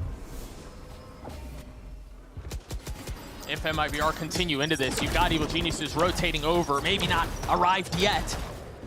But now they're here. They've been able to stall long enough, but IC was out by himself. There was no real way to help. The rest of them still playing up the smoke. Aspas dashing forward, claiming yet another kill. As this has gotten closer than it should have been, all the rifles are gone. All of the upgraded weapons are gone. It's just a Sheriff. And an upgrade now. Superman sitting on that Phantom. Nature even getting a Ghost now. I think to get ecoed in a spot like this would be difficult to deal with. Gets his one, but cannot convert. A thrifty round for EG. A huge thrifty in the second half. And I said, Ye was hoping to put a dent into the offense of MIBR. He gets the opener right there with the classic. Down A. On the art scene. Superman, he's hot right now. One enemy. Nature was standing on Noswork before killing him. And that's so important. Karma is real. EG get their get back after getting thriftied as well by MIBR. Big round for them. Yeah, Potter can't even believe it. And now the tables have turned. MIBR are the ones who are just on pistols. And it's IC who's got the outlaw. Yeah. Sees the shoulder of Cortesia in mid. Can't quite connect, but the threat is there. That cage doesn't really do anything. Another cycle of a smoke from Superman. But it's very spread right now from the attackers. Trying to secure some of these orbs. Trying to gain some space, too. Trying to get any type of advantage they can. Drone out B main should be avoided by MIBR, but false information gained from EG. And if you look, because of MIBR dodging that drone, they're all heavy leaning towards this A site. Numbers will be in their advantage, but still, the weaponry, the utility, not. The blindfold is still on Evil Geniuses. Look at where the majority of the members are. Yeah, this is going to have to be a huge performance from Ye. Looks like they might just want to get out. Spike could be planted here. Derek looking to get some chip damage from Heaven. It's going to hurt a little bit. It will slow things down. But it's not going to stop it entirely. Remember here, it's Evil Geniuses who have the better weaponry. Spike planted. Yeah, that's why they played out of sight right here. Don't want to get picked. Don't want to give MIBR any type of upgrade. Good flashes. That's going to be tough, though. If you try to flood into this and things don't go your way, you're donating weapons. Ye falls. That's filthy out from Derek. Flicky. That's all right. You hit the hard one. That's all that matters. Oh, but a suck. Wait, it's not over yet. No, Shenum's left in a 1v2. It did get to half. He's got to hit these shots, and he cannot. Yeah. Superman just way too sharp right now. And a good retake. It was costly, but EG, they don't get thriftied here. No back-to-back. Derek, the duality of man, huh?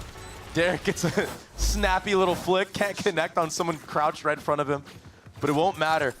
And Doug, we were talking so much about the head-to-head of Aspas, Ye, maybe Aspas, Icy, just because of the roles in the previous history. But it's Aspas and Superman who are going toe-to-toe right now, so close in score. Icy with an op here. Looks like he's going to be playing towards A, but the majority of the threat is B. Now Aspas has blades. Superman. He's got that Vandal. He's got that Paranoia. He's anchoring backside B. Dagger will connect onto him. Nature's close by, too. And he was not tagged by the knife. Oh. Superman feeling all sorts of pressure as Aspas tries to find a little bit of pathing, a little bit of space, that the flash is perfect. From Nature. And now with the knives, blunted. Where do they go? That's your star player down as well. Maybe one of the rookies can bring it back. But yay, he's gathered all this space deep A main. Icy doesn't connect onto this shot, but if he starts getting warmed up with it, once his presence is known on that operator, we've seen him have crucial impact for this defensive side of EG. And it's a heavy lean towards B. No reason to go anywhere else. You have full control of mid. Yeah. Ye has the deep line at A. He can even fall back, delay even further. No, you're absolutely right. This freeze doesn't do a ton here because of what you were saying, because of the space that EG have elsewhere. And now they're going to be able to fully commit onto this with 30 seconds left. Options are running real slim. Derek with 3 on the round. And Noswer, again, impossible situation. Derek getting 4. Looking crispy with the Phantom. Calm, cool, and collected. Those shots were easy for him. Just another day in the lab. But once Aspas gets taken out there, it just looked like MIBR were kind of lost on what they should do. Well, I mean, it's hard to, right? Like, what's your second step, right? When your jet is gone, how else do you find ways to create space? And that might be the problem as well with being a new team. You don't really have that deep of a playbook.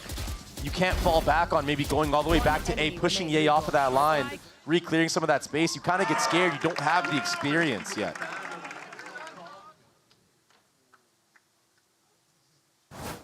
EG, tons of experience on that side. Natured, Icy and Superman's second year in the league. Derek, I mean, he's been around for forever. Yay. Think about his resurgence. Think about all the trials and tribulations he had to go through to get back to NA, to try to reclaim the throne. Which I think is yet to be decided on whether or not he can, to be honest. I think, again, the structure isn't really built for the CG squad for that to be what happens, but to suggest that Ye is performing the way he was in his glory days, so to speak, in the peak chamber meta and stuff like that would be disingenuous. Yeah. Only time will tell, and who knows? Maybe on future maps we'll see more chamber. We saw Leaf have such a crazy performance on it. Yeah. That's the cool thing about this EG roster that Potter is working with. So much flexibility in what the players can do. Track them down. After a timeout, looks like we're gonna see Icy getting a little funky here in this A main with that operator. Jet smoke to dodge a potential dart. Oh, 2 targets found. Has to try to get up, has to try to get away. And he can't, but he claimed one with him, and that was the initiator. Meanwhile, Derek teeing them up, trying to land the last one at Aspas, and he cannot. Yeah, but Superman, he took out the lurk of Cortesia in mid, so again, EG had a huge advantage. Full map control their way. MIBR gonna have to contact up somewhere, hope to win a 50-50. But both controllers still alive on the side of EG, so that one way, you see the hesitation in MIBR, they're scared to move forward. Oh, 1000%. Much easier contemplated than completed here. Yay! What an off angle onto Aspas. Full rifles here for EG. Very likely that they get up to 10 and start to build on this gap between these two teams. Yeah, that door not being broken either. Even if sound is made, there's protocol set in place for EG to deal with this. And only a Bucky. I mean, Derek's, yes, but Derek's in a weird spot here. He's got no real way out. He's got to be careful. You've got Ye close by. He'll take care of the first, and now that pressure's alleviated. Ye gets the third on the round. EG gets to 10, and now full steam ahead. The money's in a really good spot here. Ye just got his op pack. EG are very well poised to take this map away. Yeah, and speak of the devil, Ye stepping up huge in this moment. That was a monstrous flick from Icy. I mean, you see so many targets in front of you. It could be very easy to fumble that bag. There's that lurk kill. Then Ye just closing out the round, getting things going for himself. He's playing the role very well. Yeah, he got caught off a lot on that attacking side, but sometimes it's just unlucky. You get timing going into that astral form. Not letting it get to him.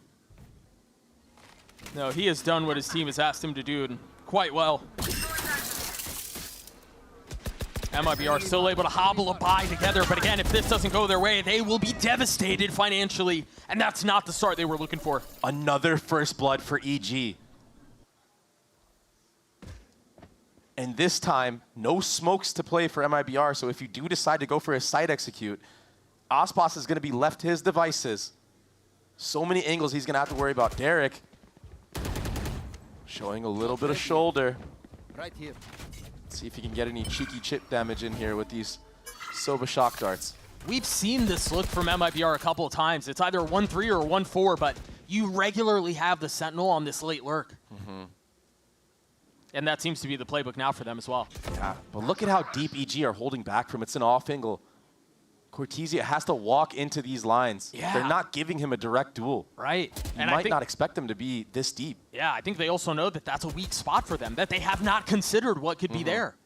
Or they haven't checked it. They're considering it by where they're positioned now. The setup is sick.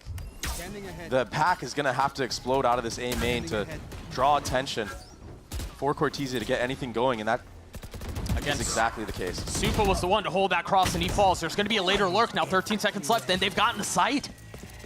They were able to pick them apart systematically and methodically, and now they have the advantage. They have plenty of money, so yeah, I mean, I guess you go for it. Why not? A trip going to keep nature at bay for now. Cleared out. But what's the way in for EG here? I think right now for EG, I think you save this operator no matter what on Icy. I think so, yeah. But I think nature, you try to go for broke. Try to get as many orbs as possible. You only have a Phantom. You're sitting at 6.1K to your name. I mean, start getting some kills here. Get confidence. Why not? But that was a beautiful comeback into a round from MIBR, Doug. You're 100% correct. And I'm surprised right now that MIBR are hunting because their economy isn't good enough to be doing something like this. They're really fishing for that operator. Or maybe they're just so worried about what could be behind them. And the distraction in a main from the pack of MIBR, it was enough for Cortesia to find that lurk timing opening. A little awkward. Didn't quite catch that one. But yeah, Cortesia finding that timing on a Supa and then Ye. Slipping right on through the defense. And Doug, you have to remember, there was a two-man swing play off of if that lurk from Cortesia happened too soon. Well, I heard you guys yell no. You guys don't like tech pauses? No. I do think we are going to play a little game with you guys as we get through this tech pause. And so in case, we're trying this. This is very new, so if you guys don't know how this works, just roll with me for a second here. We're going to flash bundles on the screen, and I want you guys to pick which one you prefer. Cheer, go nuts, do whatever you're going to do. But while we get that up and while we get through this tech pause, I do think there's a lot to be said about how EG have been carefully working their way through this. Yes, MIBR have started to kind of claw their way back into this, but this was off the back of 4 rounds from EG, Dre. Yeah, they look great. They keep getting the first blood, and I think amongst this tech pause, it's going to be something that's talked about from the side of MIBR. How do we stop getting picked first? Because you can't always fall back on that beautiful round that we just witnessed. EG are going to be smarter to that this time around. Oh, you got to pick one. Which one? Pick You got to pick one. Point. Oh, both. Honestly, yeah, they're both kind of fire. I'm not going to lie to you. They are pretty gas. Wow. A lot of Aspas fans here, huh? Oh!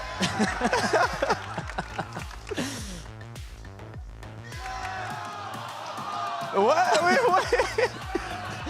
Why are we just getting played with like this? I didn't think you guys would be playing with people's emotions like this. We've given you guys too much power. The back and forth. I mean, that's how this game has gone so far. It has been quite a bit of back and forth. It looked like EG were running away with it, but with the comeback in that round for MIBR, that could be a big swing round for them to gain back confidence, stop getting first blooded, and do some side executes of their own here. A lean towards B from MIBR. But it's just an early knife, and as soon as that knife was thrown, instantly went to make pressure mid. They're just still so worried. The power of the double controller on this map is putting doubt in the minds of the attacking side. But with that one smoke denying a crucial angle for the defense to get a pick or info. They can't see that. They're going to be splitting in through A, and they have no idea yet. Oh, sharp Icy's surrounded. And Ye's going to try to alleviate some of that and try to hold them back, but he can't stand either. ultimately falling at the hands of Aspas. That's a beautiful call, and that's off of a smoke that we haven't really seen mid. Yeah, and that's that's one way to not get picked off. You have your KO being the forefront, so even if there's an operator from Icy or a cheeky little off angle, you're able to pick them back up after you get that trade. A great call after the tech pause and a great change of pace for MIBR. They kept getting first blooded on the slow defaults. This time, getting full aggro. A full side exec onto A with that split. Derek will take out one, but yeah, there's really there's no time left in this round. I think one big thing that you were mentioning is on the other side of this timeout, we have to consider what the call was, right? And how things are influenced like that. And again, my eyes go back towards the IGLs. We're nearing the end of this map. That's getting really expensive. Yeah, good damage done from EG. Something I thought they should have done in the previous round, but it's never too late. And yeah, MIBR, they win 2 in a row now, so they're kind of chipping away at the economy of EG, but they're still sitting healthy on this next round. That was an awesome split from MIBR. Great call. And now it's something that EG have to worry about. This is why you see Potter taking a timeout. She understands that there has been a change of tempo in MIBR's attacking side. How are you going to deal with that? Have to be a little bit more dialed in, maybe a little bit quicker on re-clearing that mid information once it's gathered, once it's denied, actually, I should say, from MIBR. That one smoke that we saw deep mid, Superman and Derek stuck behind it, not ready to rotate in time to help out the A anchors. And now you got to be worried, okay, is there going to be a fast B execute coming through from the side of MIBR? Or do they re-hit mid, right? Do they continue to hit that split? It's tough to tell. Again, EG just trying to hang on to this one-round lead on a map that MIBR picked, a map that EG also has shown proficiency on. Yeah, a map that MIBR are fantastic on the attacking side. Aspas, the back-to-back America's MVP.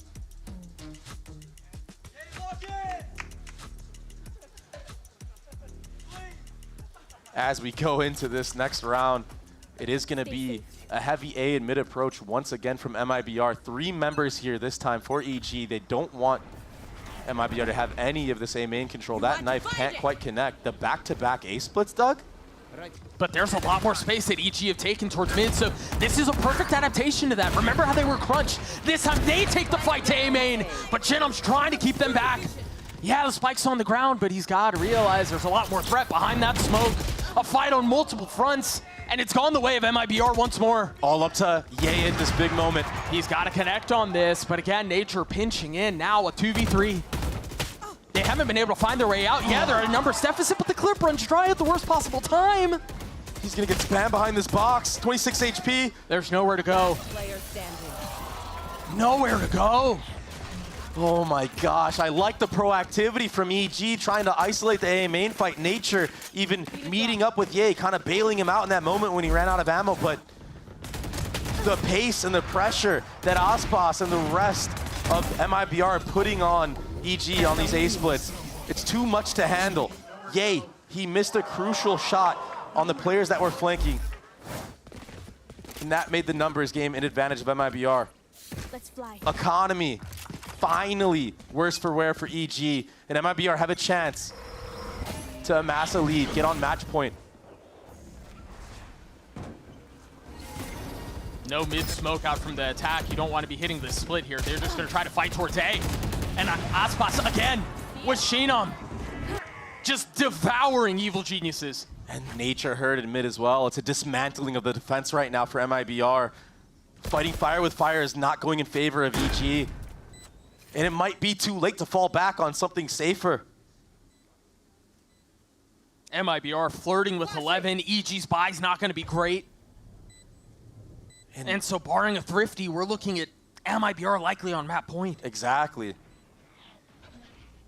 It's going to be so difficult right now for EG. It's going to be an uphill battle. They have Thriftied once before in this half, though. A little bit of a hunt going on, but slipping right past by the remaining 2 members of EG. And it's so difficult right now if you're Nature being the IGL. You've got to be careful again. The weapons are everything. And so it seems like, unless Nasr can do something about it, the smoke in their face, that's 1 rifle down. Oh, man. They're only going to carry 1 into the next. That's brutal for the IGL of EG, Doug, and you want to know why stuff like that happens. I mean, 9 times out of 10, he probably gets that kill in any other situation, but the fact that he has been iced this entire half, MIBR have not ran into Nature whatsoever. Nature has been playing Retake Simulator for the last 4 rounds. He's not dialed in order to hit that shot. Keep that gun into the following round. And look at the implications of that. It is going to have to be a force-up buy. Icy, light armor, and knives. Less than ideal. And they're taking the fight mid. Yeah, you can't shoot those knives on that rope. Oh, what a shot! What a connection. Hangs onto the rope for dear life, stays alive. Yay with another as well. Full numbers advantage. The way of EG. They cannot let this one slip away. MIBR still in a position where they can try to fight this out. Still plenty of time, still plenty of money. Yeah. And with both initiators down, EG right now have to set up these crossfire plays like they're doing. Play full retake on a site. A bookshelf keeping these 2 apart. Yeah, but it's a triple contact play right here with that one way going up as well. Oh, it's a pickup star. No noise made. They're going to crunch him at any moment here. No peek, and so Aspas is going to get away. Meanwhile, Spike going into B. Spike. Look at the ults right now from the side of EG that they have. Perfect for the retake. Should they choose to invest them? They have to invest them. This is such an important round win. Shenum is really close by. If you can't get a pick without it, then that's ideal, but Nature just walks in, and this is now getting out of hand. The ult's now gone. Live's now gone. And round likely lost. And Abyss just slipping right through the fingers unless Icy can be the hero for EG. But he can't do it all, and what a blunder. I understand you want to hold on to those ultimates. Maybe go for the map win, but sometimes you just have to secure it out. Not checking corners in the heat of the moment. Icy and Ye did everything they could to put EG in such a good advantage into this round. The spacing not quite there. That Vice ultimate could be used very early on to make sure there's no guns used.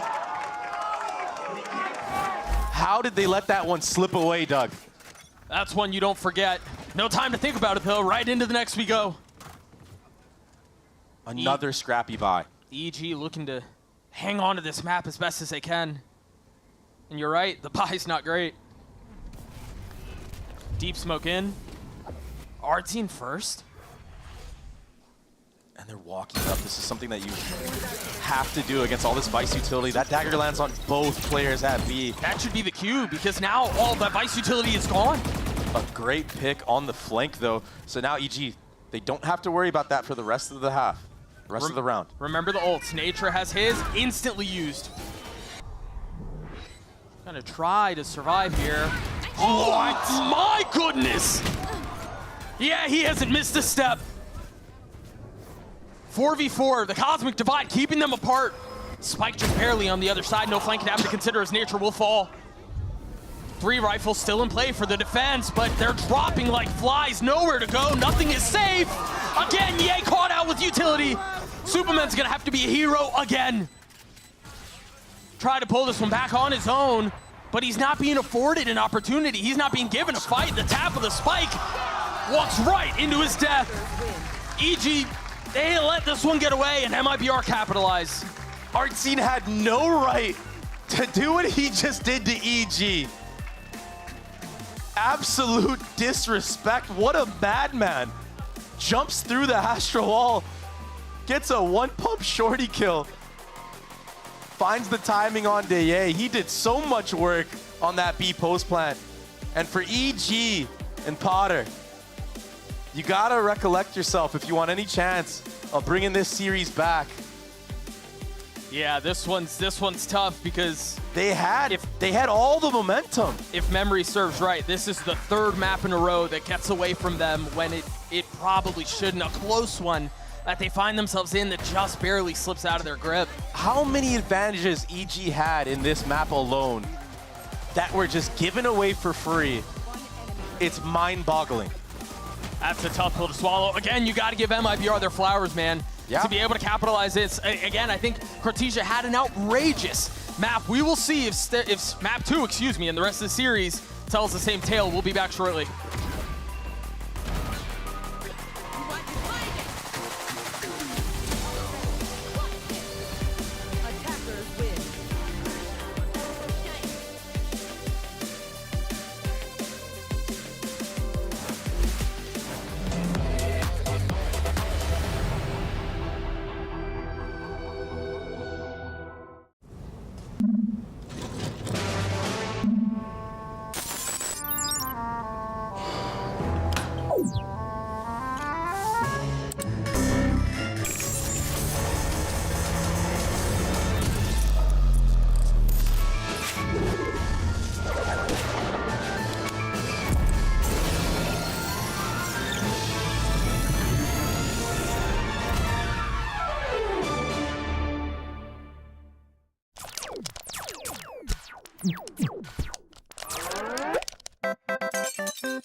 Red Bull gives you wings.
Good for it! The trades are sublime! Atizinho na curta, de bunker, o primeiro, o segundo, vai Atizinho! Meu Deus! Here with the coach of MIBR, Fraud, a beautiful ending to that map. It's getting away with stuff that you maybe shouldn't have gotten away with. What in the end? Was it EG's mistakes? Was it your just game plan? How did you run away with that map? I wouldn't say they made mistakes. I think that we had a good read on what they kind of like to do and how we can abuse some of those things. And I think it was really just focusing on those key elements like the lurking, finding those gaps to try and the way that they play, the comp that they play. So it was really just resorting back to some of the homework that we did and just have faith in it that it's going to work, and we came out in the end. When you say the way that they play, can you be specific about what you mean?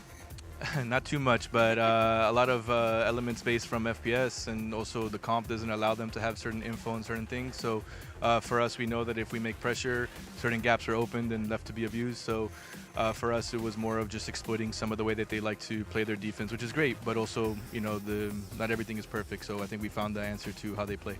All right, well, I appreciate your candor. Best luck on map 2. Always a pleasure to hear from Coach Fraud, who broke it down there for us. And, well, I mean, look, guys, that was absolutely beautiful from MIBR. EG had so many opportunities there, but Emily just felt like the big important part was that MIBR never lost faith in their system, just like what you heard Fraud say there. They knew where the gaps were and they knew how to exploit it. Oh, for sure. I think they should have had, like, I don't think that game should have been as close as it was. Their defense, I think they were playing it really well. They were playing super proactive, taking that early space, pushing off of pressure further. If it weren't for like EG pulling those clutches out of a hat, I think the game wouldn't have been as close. Yeah, I do agree with what you're saying, Emily, and also picking back to what Front was mentioning before, just understanding some gaps that they could exploit. So if you're looking at it from the composition that you're running a Vice, and you're trying to be more active and proactive on placing your walls and your trips on the post plant scenarios. Yeah. So you saw in this beginning of the rounds where EG's continuing to push towards this B site at the very beginning, then you just push towards the A side all the time and just keep them locked in this point where you have an MIBR, that's able to play some great retakes. Yeah. But if it wasn't for these clutches that you're currently seeing here from Superman and also from Ye right here, it wouldn't have been a 6-6 half. This potentially would have been an 8-4, a 9-3, even if EG won first pistol. And I think that is the big thing to take away from this, right? It's not, not trying to, disparage EG at all, but like it was very evident that when MIBR wanted to hit that win button, they did so, and they did so with authority. And you've even seen it in the tail end of that game there, Emily, where like EG was trying to take the space, trying to get into the face of MIBR because they realized that's what they were doing, and they were just getting shut down. What was the difference maker there for you?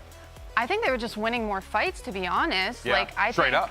Straight up. Like, did you see Aspas versus Icy there? Yeah. Oh, he was absolutely disgusting. And then also too, let's not forget another player as well, Emily. Cortesia. Yeah, Cortesia, My guy yes. was unreal. So yeah, we wanted to see him really shine here, and he definitely performed. What did you feel like were some of the shining moments for him in that game? Oh my gosh, on defense, being left alone on that island and still being able to get his and more majority of the rounds, his really impactful lurk there when they were down, I believe. Yeah, I think it was like 10-9 or yeah, it was 10-7, yeah, 10-7, something like that. That lurk was huge.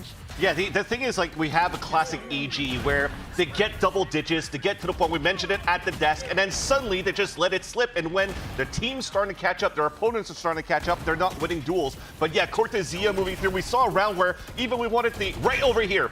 That round was huge. New, and they get a double kill, a triple kill, and the players pushing through. That's what you want coming out from your newcomer from Cortesia. And honestly, I was really worried about the momentum there, MIBR being down rounds, but the fact that they're still able to come back into the game, close it out, despite losing all those clutches, despite losing both pistols, it was phenomenal. Yeah, and now we find ourselves with an MIBR up in this series 13-10, thanks to that win on Abyss that they managed to lock down. So now we get ready for Split, and I'm quite curious to get your guys' take on this and where we are as far as where the meta goes and how things feel. What is your take for Split as we get ready? We haven't seen it yet from MIBR, but I'm expecting to potentially see Aspas here on this race. But for EG, not to change anything, to still come out here with a chamber and try to have that head-to-head duel between what we talked about at the beginning of the show. Yeah, couldn't agree more on that one. All right, folks. Well, let's go ahead and hear what Potter has to say as we get ready for map number 2, and we'll keep the conversation going. Here with the coach of Evil Geniuses, Potter. Now, that was a map that kind of ran away from you at the end. When I spoke to Nature earlier, he said you have a very specific game plan. With the map results and with your reliance on kind of clutches and hero plays, did the game plan really work? No, it didn't. It didn't. It did not work. We had some individual mistakes. It was a very slow start for us, which is odd because this is definitely one of our favorite maps.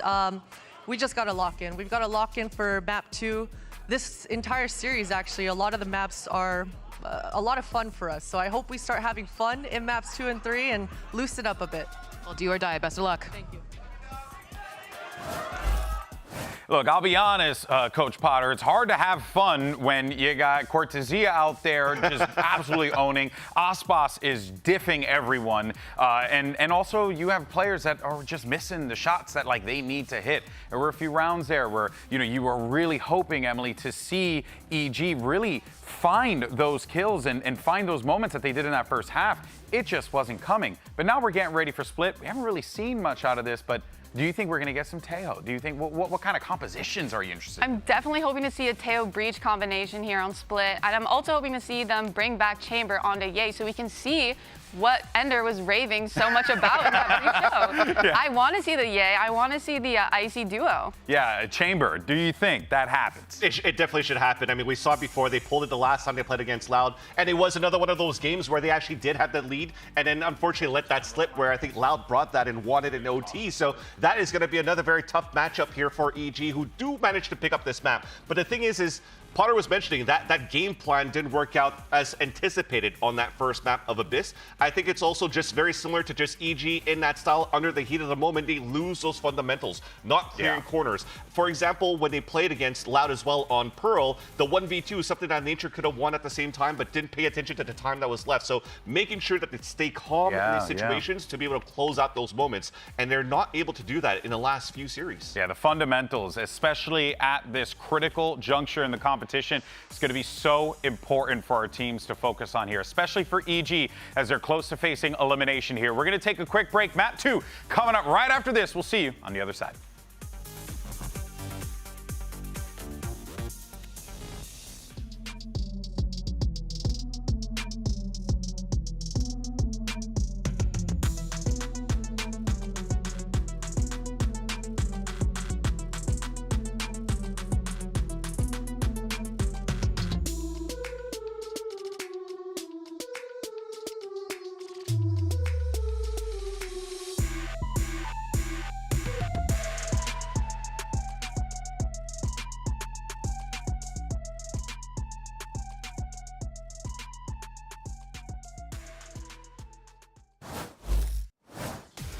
Welcome back to VCT Americas. We are locked in between EG and MIBR. They just took away MIBR did.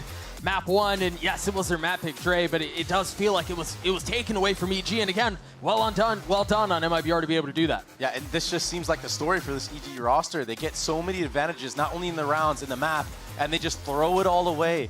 But MIBR, they're not a team that's going to just let you do these mistakes and not maximize on them. So they took full advantage of that, and this is very interesting. We haven't seen this comp in quite some time. It's a double duelist on this next map of Split. Wow. Yeah, that's going to be crazy. And I mean, when was the last time we saw Artscene on that duelist role as well? It was last year. And we're getting the Chamber for Ye. Yep. Iconic Jet duel versus Chamber. We live for moments like these. Oh my goodness. How do you expect the Chamber to play on a map like Split? What does EG need to do to activate Ye? You almost want a mask where Ye is playing so you can funnel the attackers into the op, especially when you're on the defensive side. On the attack, what we saw already from Ye was taking a lot of that aggressive A space on his own, trying to take those 50-50s, which he'll have plenty of chances to do against this double duelist comp. The question is when we flip the sides, how are EG going to deal with the offensive aggression from the double duelist? It's going to be a lot to weather, but the question has to be answered. For now, though, I think eyes, again, go back towards the Chamber, go back towards Ye. A little bit of presence made from MIBR towards mid. Got that Viper wall up towards A, very common one that you see on Split. Allows you to kind of contact up.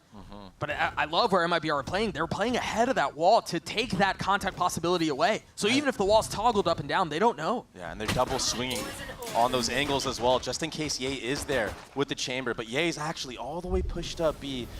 Just now, maybe getting a little bit of a fight. Jump spotting. And taking a ton of damage off of it.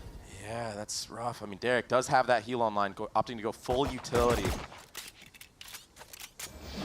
It's the power of the sky.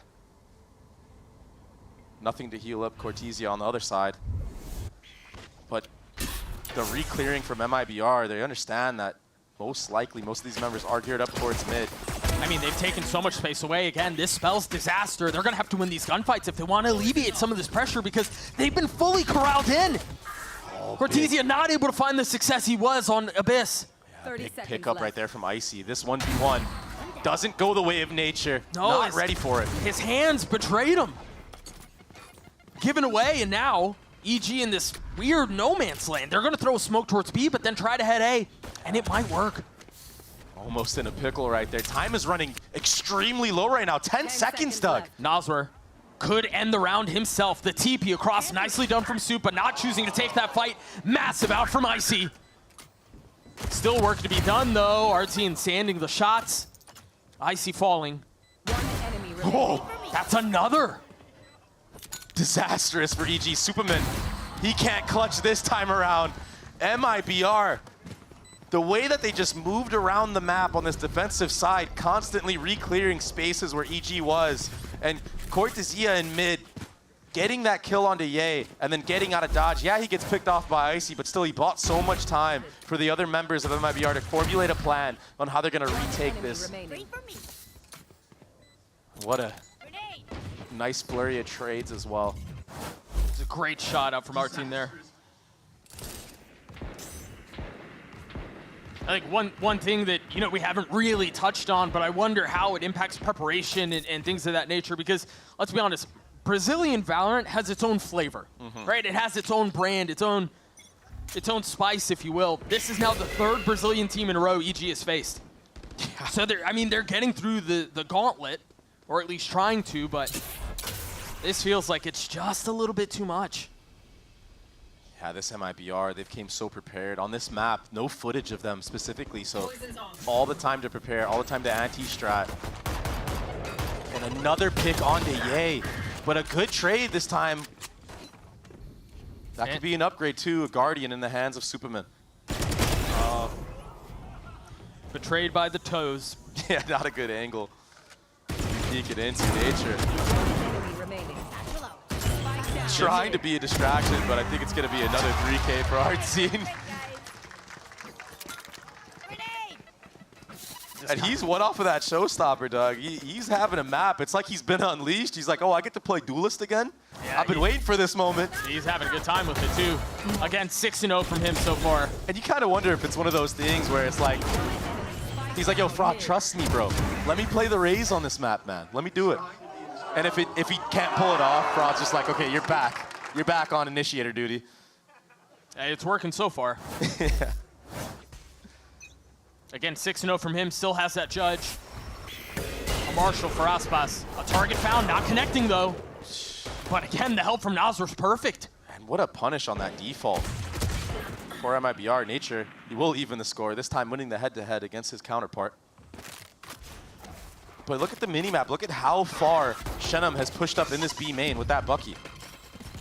Dog got a lot of info. Nade traded though. And yay, he gets all that space up A ramp. The rest of EG just waiting for any type of contact play being made. A good smoke. Artsy able to reposition, get closer up with that judge. And again, his reposition there takes away the possibility of a contact up ramps into ropes. Here. Yeah, the way that MIBR have been maneuvering around this defensive side, it's honestly been a pleasure to watch. And there's a little bit of an off angle here from Nasware. And he's going to win the head-to-head against Ye. Ye falling again. Not really able to get anything going in these duels. The timing almost feels a little disjointed, right? Like, Ye was really far up A. Meanwhile, they were still kind of stuck up mid. They hadn't really made any pressure, and now Artzine oh my gosh, with the judge, and now Pop looking for another target. Icy jumps over it. He's able to punish him back, and Nature helping. And now they can go back towards B. Remember, this would be the bonus for MIBR if they can pull it off in Shenum's in a really good spot to do so, but Nature extinguishing that threat. Naswar with 3 on the round. Icy by himself. He was the catalyst for the possibility. But now he has to push it over the finish line himself. Thrust into a position to deliver for EG. What a disaster this would be. MIBR's already gotten it to half. They've got to smoke to conceal a little bit of that pressure. Nalzer's just going to stick it the whole way. There was no answer. That's the bonus for MIBR. The duo pulling through. Full confidence in that stick.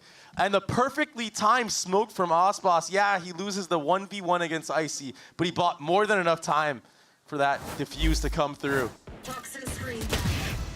But again, you are completely right. It was disjointed. Normally, when you're going for those lurk kills as a chamber, you wait for the main pack to make all the ruckus. Take the 50-50s is something that we saw MIBR do very well on the last map when they came back from a 4v5. MIBR convert the bonus, and now EG are left to their devices with this scrappy little buy, but they're fully investing into this. They have 3 stingers. Icy has his ult. A lot of noise, Mayday, including that one, the big one. Payload will connect. Artsy now down, but no heaven smoke. Doesn't matter. Yeah, able to get traded back though from Ye. And now the spike planted. A position here to try to turn the tides. These are retake attempts that got a little messy on Abyss. EG have to play a lot more discipline this time around. Yeah, the guns aren't in their favor, but these close-up angles, the Stinger can do a lot of work. You're looking for one pick and then you can accelerate. That's not the pick I meant. If you're MIBR, that's the one you needed. Yeah, it's done now, surely. Icy with the pickup as well. Aspas will get his as he does. Party's over. Yeah, he's going hunting. He wants them all. Give him another one. Certainly not enough time to win the round, but plenty of time to deal damage. Considerable one at that. Remember, the investment was a little weird here. Nature will carry a rifle over into the next, but that's all they can carry. Yeah, a breath of life now for EG on this attacking side. A chance to get back into the swing of things. EG and Potter, she puts these boys through the ringer in scrims. I've been there firsthand, specifically playing out rounds, forcing up for moments like this when you're in a match and you need to win the next round.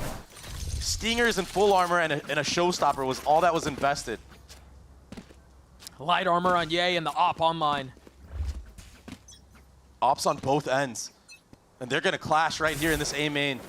Gonna have a couple of walls and a couple of flashes to pave the way, to forge a path. Fake teleport, some conditioning done earlier. We saw Superman get punished on that default previously. Taking a bite right out of his cheeks. Now taking a step back. Yeah. The op just not safe. Yeah, Aspas needed to run all the way out of there. And a lot of smokes used. Ye is already posted up on this angle, though. All that utility giving the advantage to Ye to take whatever fight he thinks Aspas is going to be at. Both curtains fall. I mean, this is iconic. Here. Who's going to peek into one another? Ye, he's so good at holding the lines. Oh, he's moving now. Here we go. Here. And he knows. Barrel trained. Pings it. Crosshair steady. Oh! Aspas wins it out. He read him like a book. Now they can move up towards mid, and that's exactly what MIBR are doing. Look at how much more aggressive Cortesia is in this position.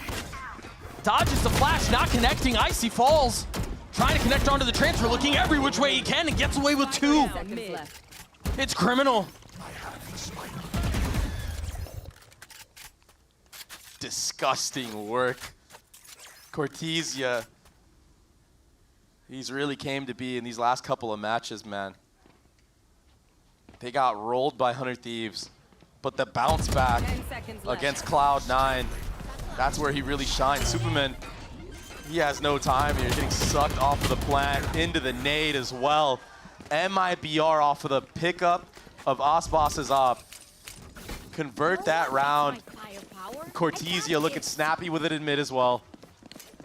9-1 from our team, but yeah, I think it was this kill right here. It's so quick. You just know both players understand how each other like to maneuver around with that operator, what the rotations are going to be, but this is the difficult part of playing on land, peeking into an operator that's holding an angle already. Ye was waiting for it. He thought that Aspas would go all the way back around site, maybe give him a little peek right there, but Aspas, the one having the better read this time around, and honestly, having Ye's number. 2 and 5 for Ye here. And on the last map, the stats of Aspas, the kills against the duelist of Icy, he was 8-2 against Icy, he was 8-3 against Ye. Doesn't really look like he's slowing down anytime soon either. The only one that's even close to being even with him is Superman. But he's just on Omen, man. He can't do it all. He's getting punished on these defaults as well.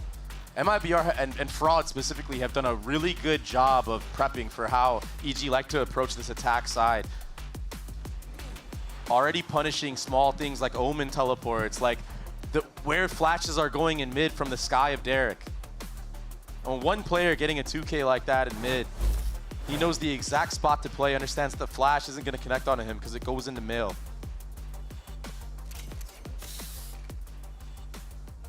Artsine once again on that judge. Aspas keeps that operator into the next round, and he switches up positions now in B main. Yay. He's at the other end of here, but only that chamber operator in play. Let's play. How will the second round go? It seems like Ye's actually rotating away. Yeah, he helps get nature this deep B main aggression. That pit is going to provide an extra layer of complication.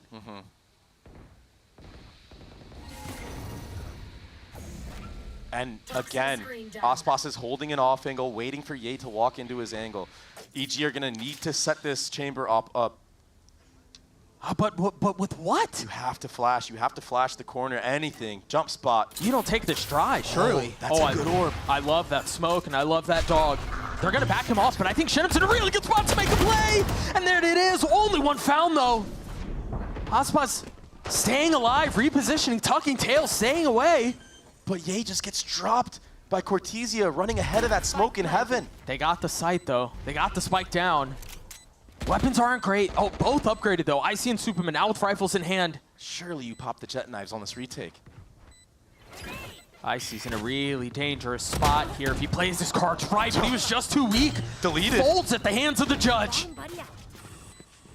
But EG are somehow still in this fight. MIBR with a numbers advantage, however slight, but Derek cannot convert. Superman again, forced to deliver for EG. He's gotten it down to 1, and Superman does it again! The 4K in the Red Bull clutch for EG. When his team needed him the most, he pulls through once again. 4 in the round, all headshots. But you can't keep winning off of heroics like this if you're EG. It's gotta be a team effort. That's what you're built upon. Enemy remaining. These headshots, though. Nice! Let's go, baby. That's the father right there. The Viet dad pulling through. Bro, if he keeps playing like that, might need to call him daddy instead. Whoop him in. Wild. Tell you what, I used to call him daddy. Wild plays out from him. But Aspas again looking to turn the tide immediately. Blades aggressively across the middle of the map. And Ye has that op again. Yeah, Superman picking that one up. Playing very slow. Pack mentality right now for EG. That nade's going to cause some problems. I like this. For as many problems as Cortesia has caused EG across the middle of the map, we're starting to see some protocols to get him off of that, to displace him. Yeah, he got taken down to 50 HP right there. Gets healed right back up. Able to get back on that line with the operator. Glass cannon op, too. Oh, good nade. The Seekers are going to push them back all the way down steps. Now, you can choose to go A, where you've got Nature, who's taking some space, or you can turn back towards B. Ye is fearless in this approach. He jumped all the way into hell by himself. Now the follow-up, though. Shenum close by. Can play spoiler. They don't know that he's here, and I don't know that there's any utility to clear it. The flash is going to be so good. The swing is even better. Ye has to connect, and he cannot. Shenum with 3 of the round for MIBR. And EG just drop like flies. Shenum, what an anchor. What a distraction from Nosware as well. That flash coming out of spawn. Everyone looking straight there. Maybe not trusting Ye to hold that line for them. And Ye, he just can't quite connect onto that wide swing. Maybe a little bit in his head right now. I mean, it's a tough shot to hit on a tight swing back from pillar, but... Yeah, but those are shots he's known for, right. Doug. The truth is... Especially on that chamber. Yep. The confidence just not playing a factor in this game right now. Now Aspas had an opportunity for another first blood, but can't quite hit the mark.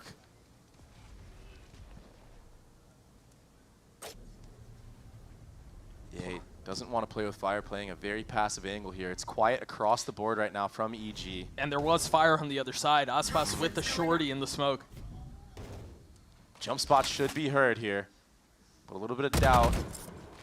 See, Cortesia was looking behind his back, but with that Skydog clearing all that A ramp, he's focused forward. He has single-handedly been the thorn in their side from this exact spot. Oh my gosh. This time around, it is a 1-for-1 though, and now an upgrade. A way in for EG to maybe get another thrifty round. Yay, he still has a Vandal of his own. Derek upgrades to a Sheriff. And it looks like everything's geared up towards this A split. But Superman, he's going to have to find a fantastic timing right here coming out of this vent. And he's going to try. The wall goes down to Noswer. He has to wait. He has to wait for this A main pressure to realize itself. You're absolutely right. The wall goes up, and that should be the timing for them to cross. Noswer, again, ready for it. Sees it go up. Sees Superman fall. And now with 12 seconds left, they have no choice but to try to brute force their way in. Oh, man. And it's, again, just a mess. Yeah, but what a genius move from Noswer to put his back against that box so he can't be seen from anybody potentially walking up A ramp with that Viper wall being up. And yeah, he's playing like a maniac right now. Cortesia is playing like a maniac. Let's just say it. Artscene has had a judge almost every single round on this defensive side. And he's getting multi-kills with it every time, too. And they're vibing, man. They're vibing. EG on the other end, I mean, it's not looking too good over in that camp, man. Their faces are not happy. Oh, and if you're EG, you can't be happy about that. The double dip, not even required. 1-2 punch of Aspas and Noswer, the duo. It just feels like something has changed in these last couple of rounds for MIBR. It looks like, yeah, they got thrifty, but they bounced right back.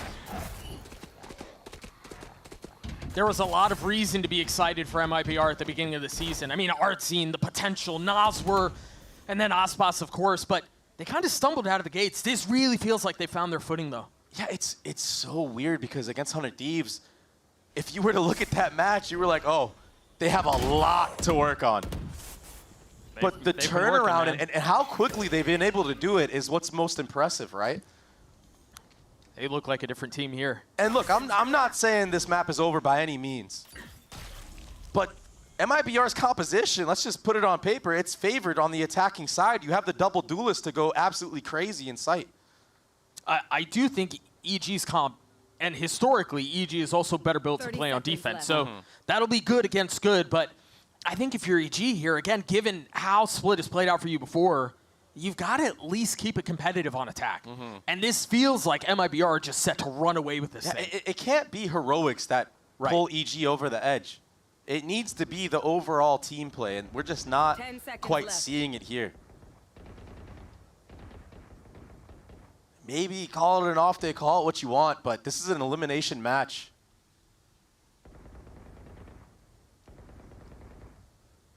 MIBR will get to 7. Aspas still has that up online. Financially, you take a look on the other side of the stage. EG not in a great spot. You got to feel for Icy in that moment, man. I mean, he had no chance right there. And so again, I want to go back to what you were saying a moment ago. This is an elimination match. This is also an elimination map, right? We're not talking about map 1 and there's time to, we'll bounce back on map 2, this, that, and the other. It's go time now. Second timeout blown. It's make it or break it for EG at this point. And Potter can identify that. As much as we've talked about Cortesia, Noswer, the duo, Shenum having his moments in that anchoring, it's really been Artscene who stepped up to the plate here on this map of Split on this defensive side. He's 13-3 right now. He's had a ridiculous performance. A lot of kills with the judge, sure, but those are kills that tilt you.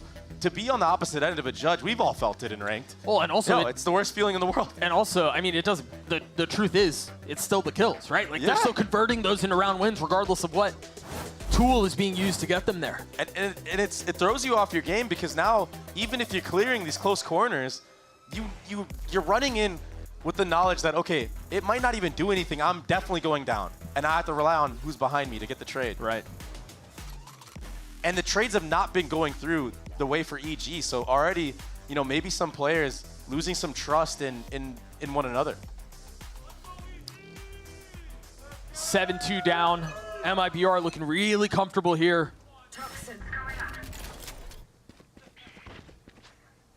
And a must-win round for EG.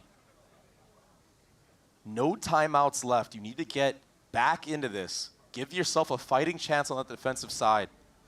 But look already. Look at this spot that Artsine is at. This is one of those rounds where this spot goes unchecked. He hasn't played there not one time. Oh, he gets off the angle though. Off of that mid utility, off that mid info gathered by MIBR. It's a re-clear of B main. Position given away. Toes exposed, kill found again. Again. This feels like they're forcing heroics. And I understand the need to find a pick to make something happen. It's just not converting. Oh, the showstopper doesn't convert, but Derek will. Meanwhile, Aspas has gone unchecked. That's a spike now on the ground. Nature striking at just the right moment. The second one will come through, and now Nature's left in 1v2. Spike out of hand, but opt to work with. And that Viper's pit online as well.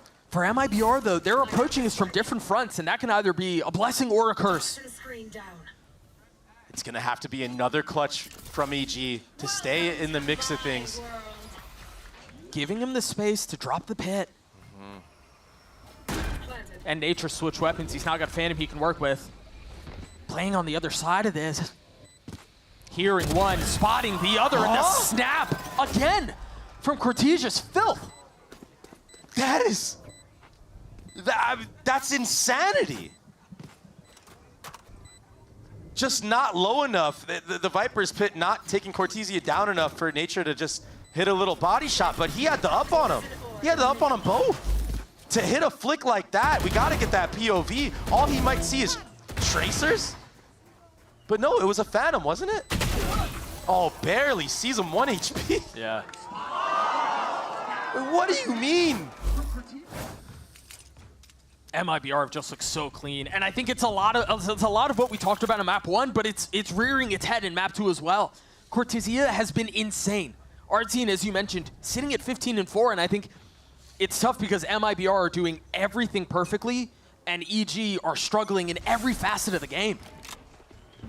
Very well said, Doug. I mean, look at this, even on another default. The paranoia is way too late. EG have truly crumbled in this moment, and they're getting picked apart by MIBR. The Surgeon Scalpel that is MIBR right now is, I mean, it's perfect in every which way. One enemy remaining. It's just completely fallen apart to the point where Derek is left in a 1v5, and he's gotten 3. He's gonna have the ult. No reason not to invest it here. But he's sitting so low. Cabbage is out, 45 HP. Both connecting. The spit. Oh gosh, if that was how he died. Derek still, again, has a shot. A slim shot, sure, but a shot at this. Oh. He's isolated it down to a 1v1. Cortesia's on the other side. And he gets 4, but 4 is just not enough. And the look on Derek's face after that, disbelief. After you get the 4th, you feel like you have it in the bag. Everybody else on your team is riding on you to bring it back. But it's such a tough ask. The fact that he's put in the spot in the first place. Yeah. Such a shame. MIBR sitting at 9-2. EG, we've already said it. They've been completely dismantled. Tournament dreams look like they've been just sucked right out of them. Not seeing any type of energy over there. No, it's 5 rounds in a row for MIBR. Full steam ahead. It just looks so grim. And it's, I mean, to be fair, it's not like they're not trying stuff. It's just nothing's working. Yeah, and it's partly because of some really good prep work done early on from MIBR, punishing some defaults, but also a dismantling of chemistry and team play from the side of EG. Like that paranoia not coming out for Icy in that moment. I mean, he's left on an island with a player in a ramp that's not flushed out at all. Artsine gets another first blood. He's gonna have a shot at a second kill too. The flash is nice though, Artsine down. It is a free A site. Yeah, able to strike. The Cabbage is out, gonna give position away. Nazra's there on the trade. I mean, Superman's out on site, and now the rest of EG is gonna be able to join him. This goes without saying, they need this round. They absolutely need the 9-3 curse. Bring it back for Derek if you're an EG fan. They're in a position to do so. Oh, but Superman's position's been given away. Spotted now the room, but there. Nasr looking for any window that he can find. And again, time is a factor here. The spike has been ticking for a little while. Cortezia again, and now Shenum as well. When it looks like there's a window in, MIBR again just do whatever they want. It's a 10-2 half. Yeah, it's a masterful show of a defensive side of Split. MIBR looks so impressive on this map. They've taken advantage of EG every step of the way. And even with that crazy clutch that we saw earlier from Superman, they didn't let it get to them at all. I mean, they have such a buffer of a lead that, yeah. I mean, even if it does get to them a little bit, they have enough that they can fall back on. 10-2 half, EG staring down the barrel of elimination. We'll see you guys on the other side of this break.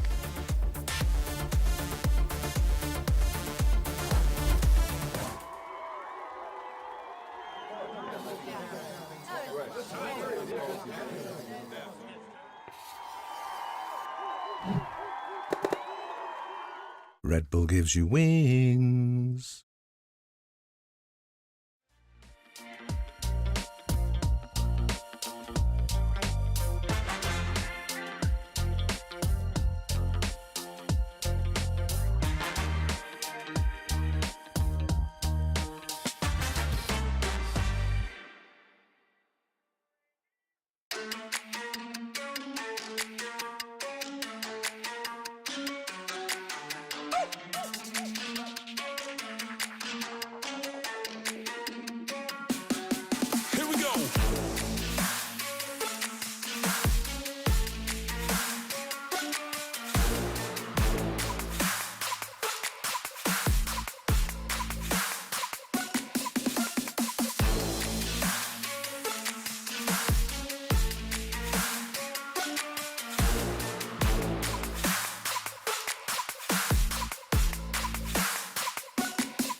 It has been all MIBR all the way here on Split, a 10-2 half, and they're now, what, 3 rounds away from surviving, from eliminating EG, and from keeping their Bangkok hopes and dreams alive. I think, you know, we mentioned it, Dre, in the first half.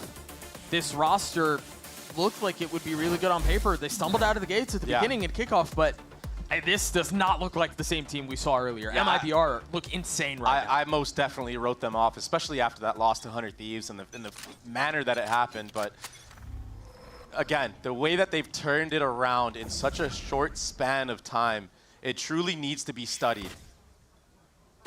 Did the flash get... Oh. That was not supposed to stop there. Superman's still in a really good spot, though. He's able to get 1. Ye does 2. Connecting onto the 3rd. Spike down B. They needed the pistol, and it seems like they're going to be able to convert it. But this is where the hurdles have been for EG. This is not the first time something like this happens. Fortunately for them, the trip catches. Cortezia still gets the kill. The Spit trying to push Icy off the line. Nasr's getting it down to a 1v2, but Ye gets his 3, as so do EG. Yeah, it wasn't pretty from Superman. A lot of whiffage going on, but I mean, sometimes you just can't connect on the satchels happening, and it happens. But Ye, he gets 3 into this round, doubling his kills in this map. A nice shot right there. Cleaning up house right at the end there too. But if EG wanted any hopes of coming back into this, they needed to win the pistol round. MIBR, they lost both pistols on the previous map. They won theirs on the defensive side, so a chance now, a glimmer of hope if EG can convert this round cleanly. You need every advantage you can if you want to make a comeback this grand.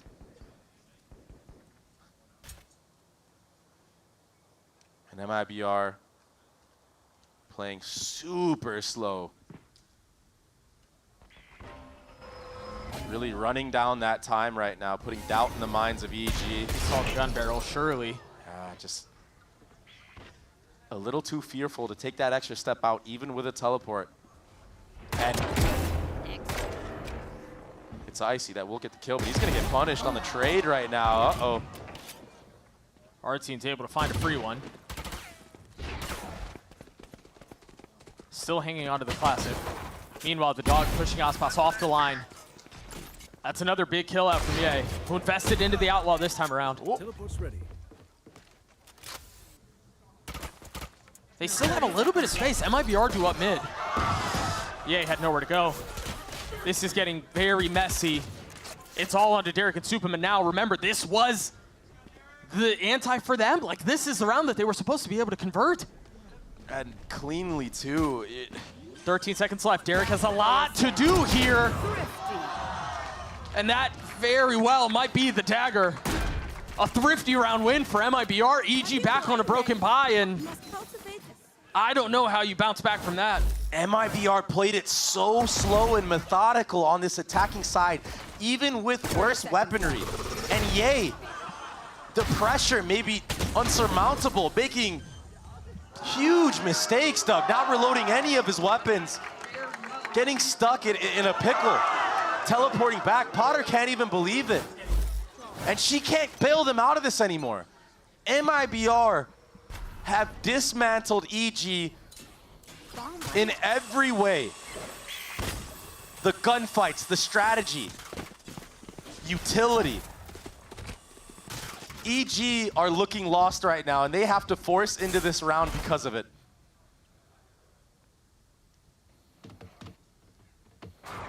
And it's another slow, quiet round from MIBR. Very similar, very reminiscent to what we saw in the previous round. Great discipline. Yeah, he's got to be careful. Crosshair's not right. Oh. Still connects onto Shenum. A little bit more confidence this time around. And it's a stack for EG. Gonna play on the other side of this wall. Icy not able to settle the shot. Superman will fall. But Ye has arrived at the scene. He's already gotten 3 on the round. Popping his ult, looking for magic.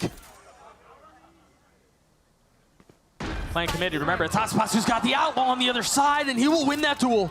Again and again. 2v2 now. Icy with rifle in hand. Switching over to the lighter weaponry. Has 2 satchels. You imagine there's going to be a spark to go. Satchel out. And there it is. First one popped and instantly dropped. Toxins going up. What can Nature do?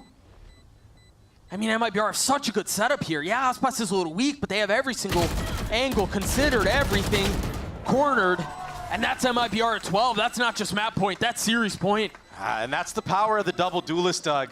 Yeah, they're down numbers. Ye does his best to climb back into the round, make up for the mistake in the previous. But it's just not enough. The overwhelming force onto the actual site. Look at that flash. Superman has no chance. So many targets jumping around his screen. And Aspas just doing Aspas things, baby. That's done. Quick break. 11 and 8 from him. Again, our team 20 and 9. And so, the last attempt, the last hope for Evil Geniuses. It just feels like with the way that MIBR have been playing. There's no way EG have a chance into this. It's a hard sell. And again, it's Aspas. It's a protagonist. 2 kills found. The scraps of weapons that EG bring into this round are going to make things even more complicated. How do you retake into 4 with 2 stingers and a shorty? I'll tell you how. It all starts with Ye right here on this flank. It may have to start there, but I don't know that it's ever going to leave the gates. Derek and Nature now, the last 2 standing. Shoulder spotted on 1. You know the flash is going to be close. It's going to be aggressive. Traded 1 for 1. Cortesia gets the last, and MIBR obliterate EG 13-3 on map 2 to survive, to advance. Yeah, that wasn't a match. That was a massacre. MIBR again, they outclassed EG in every department on this map of Split. Abyss was close, but this was just a complete outplay in mechanical skill, strategy. EG just getting ran circles around. And for MIBR, this was more than just a win. This was them announcing themselves as a serious threat in this tournament. It's so quiet in here. It's genuinely so quiet in here. MIBR look insane. And again, this is what you wanted to see from this roster. You wanted to see Aspas in a comfortable position. I love that they busted out the double duelist comp. Our team looked spectacular. And yes, a lot of it was building momentum off the judge kills in the first half, but he found his footing, and they were able to convert that into this win. 13-3 on map 2 is nothing to scoff at. Yeah, every single player on this team as well in this series had their moment. Shenum, he was sitting kind of low at the scoreboard on that second map, but the moments that he had anchoring were so impactful, getting crucial 3Ks. Cortesia, his lurk timings, he looked so much more confident today than he did even in the previous series in which he was at the top of the scoreboard as well. I would argue for Cortesia in particular, it wasn't even necessarily his lurk timings. His defensive side on Viper on split was a treat to watch. I mean, he was stalwart. He was unmovable from that position, and EG were never really able to find a way to solve that problem. And such an interesting choice of a composition as well from Fraud, bringing back the double duelist. Putting Artsine on that raise, I mean, he really had those big moments as well, shining through. Aspas, he was the one on the attacking side that was the forefront to close things out, but that defensive side from MIBR, if you're any team going up against them in the future, you gotta do some serious prep work, man. It will be a tricky wicket to solve. I mean, again, for MIBR to look as complete as they did today, particularly on map 2, as you said, just really kind of announces, hey, this is a team who had a lot of hope, who had a lot of potential at the beginning of the season, and are starting to find their stride at just the right time. Yeah, and for MIBR Aspas, he's been a great leader to this team so far. I'm very excited to see what more he can do in the future. They will have another chance to play on the stage. They'll have another chance to show us what they're made of. We're going to send it down to Elizabeth at the stage for the Verizon post-match interview. Thank you very much, gentlemen. And you can hear a pin drop in this room. But I want everyone here to give it up for Shenum of MIBR. Because that was this is more, you guys. Absolutely. That was an insane performance. The first question I want to ask you is, how did Split happen? Just frankly, how did that happen? Primeiramente, muito barulho para você, né? Você jogou muito. E o que aconteceu no Split? Mano, sendo sincero, eu nem vi a boneco direito, os caras tá matando tudo. Mas no final ali deu pra fazer um round de xerife, pelo menos no eco. Então, mano, muito orgulhoso de todo mundo do time. Sinto que eu tô jogando bem também, então é isso. Amanhã tem jogo de novo. To be honest, I don't even know what's happening there. I was barely seeing any agents, and we had a very good echo. I was playing with the sheriff, so it worked it out. Do you think you have been underestimated by everyone in the community, including the talent, including players? Você acha que tem sido subestimado por todo mundo na comunidade, incluindo aí players, cast, fãs?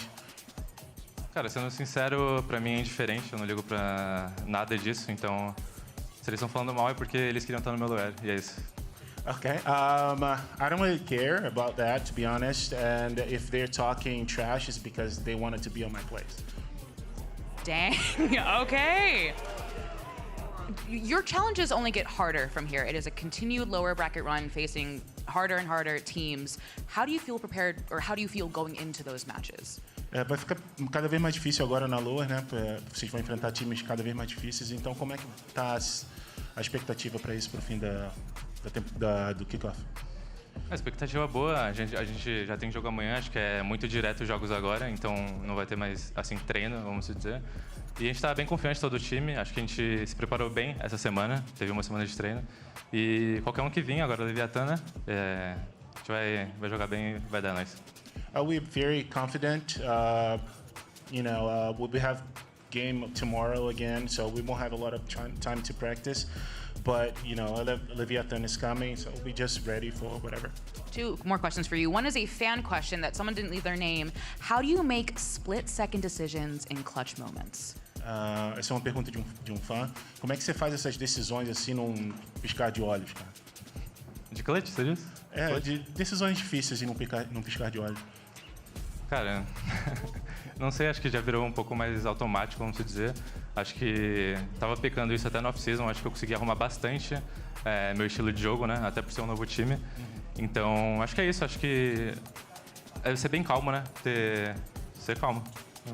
I think it's something that comes automatically. Like I got way better since the off season. It just comes because I'm calm, I guess. So we just need to be calm. All right, one last question for you. I feel like you have a lot to say, so I'm going to give you free reign to anyone you like to call out or say, whatever you want to say. Floor is yours. Don't make me regret this, but the floor is yours. Por favor, não faça a gente se arrepender disso, mas se você tiver alguma coisa para tirar do teu peito, a hora é essa. Não, nenhuma. Tô em paz. É isso. Tô preparado só para jogar amanhã e é isso. Não tem nada para falar. I have nothing to say. I'm in peace. I'm ready to play tomorrow, and that's it. That's pretty much it. You were like the coolest dude alive. Guys, give it up for Shunem one more time. An incredible performance. Now we're gonna take a break, but stay right there because I know you know what's next. It is KRU Visa versus NRG.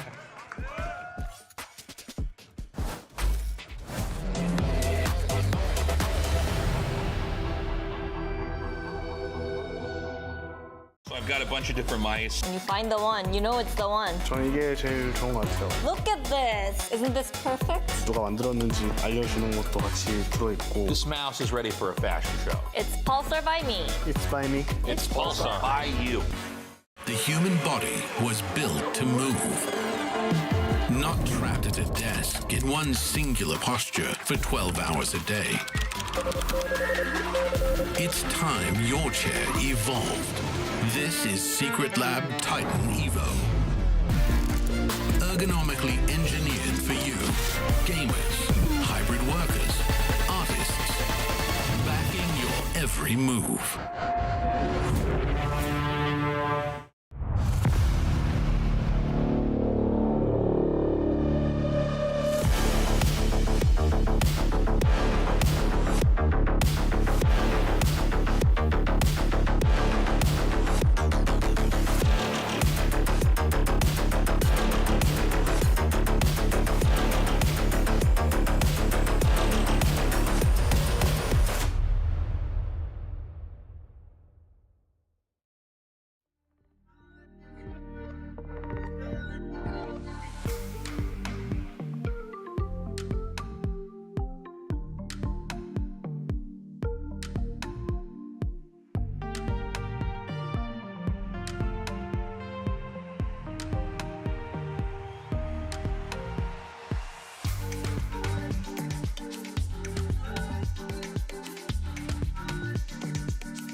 Bueno, la partida de NRG yo creo que va a ser un reto para mí antes de que comenzara el torneo Kickoff.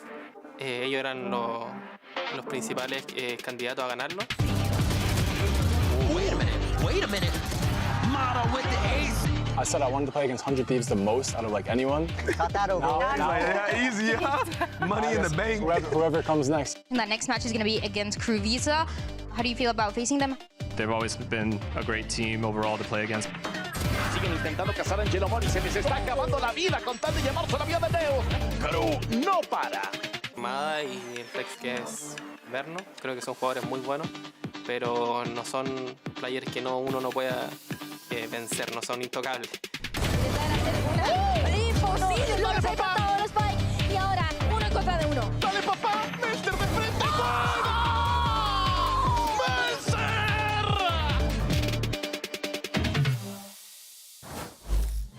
And welcome back, everyone, to Day 8 of VCT Americas Kickoff and our second elimination match of the day. It's NRG going up against KRU Visa. Of course, I'm Golden Boy here with Vansili. We got Emily, as well as the Sir Douglas of Esports joining us here today. I don't think I've ever been served like that. Yeah, thank you so much for joining us, Sir Douglas. Isn't there a knighting process? Like, shouldn't you have a sword? And There is, but I left it at home. So I'm sorry. It didn't fit in the Uber. You know? When that happens, no, I get it. And the last time I walked into an Uber with a knife, it was crazy. Anyway, moving forward, though. Now, look, guys. Here's the deal. This is the day of throwbacks, all right? First, we had Aspas going up against Ye. We saw how that one turned out. Now, it's NRG and KRU Visa in a high-stakes matchup here because winner moves on, loser is eliminated. But what is quite fascinating is the history of these two organizations. Well, rather, the history of FNS going up against this organization because FNS has been in the game for quite a while, and KRU have always been a team that's been in his way, but he has never really had a problem with them. Yeah, exactly. It almost looks like a walk in the park every time, though, also for Finesse calling for the past teams that he's done, the past rosters too, different iterations, and I think that's the key component. No matter who he has in his roster for now, and on top of that, adding that superpower into this year, it's going to be another one of those potential walk in the park because he already knows pretty much the playstyle of KRU that's always been overly aggressive, and I feel like he's able to tame that very easily. Yeah, it does feel as if this is a team that FNS just has the number of, right? Whatever Coach Adams spins up, whatever Kesnet tries to do, because those are the mainstays of that team that were there back then, seems to have an answer for it. Yeah, I mean, FNS has been a solid IGL since I can remember. And I think one of the biggest things. Been around the block too.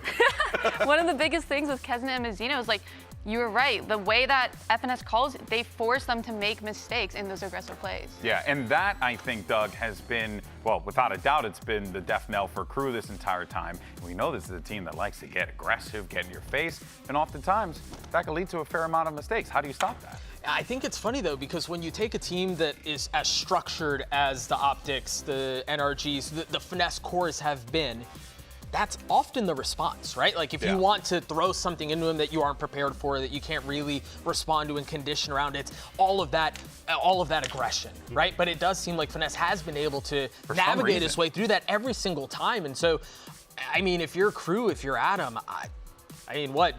Just have Kesnet Satchel like again? Yeah, especially considering one more time. You only got two. Especially considering what we saw last week as well, right? I mean, we'll talk more about Mata in a little bit, but I mean, goodness gracious, my guy was out there looking like a superstar. It's very difficult to stop him. Now, here's the thing, guys. Now, normally, you guys know we do our talent predictions, right? Like at the end of the pre-show. Pero we had to do a little different this time around because we had a bit of an outlier here.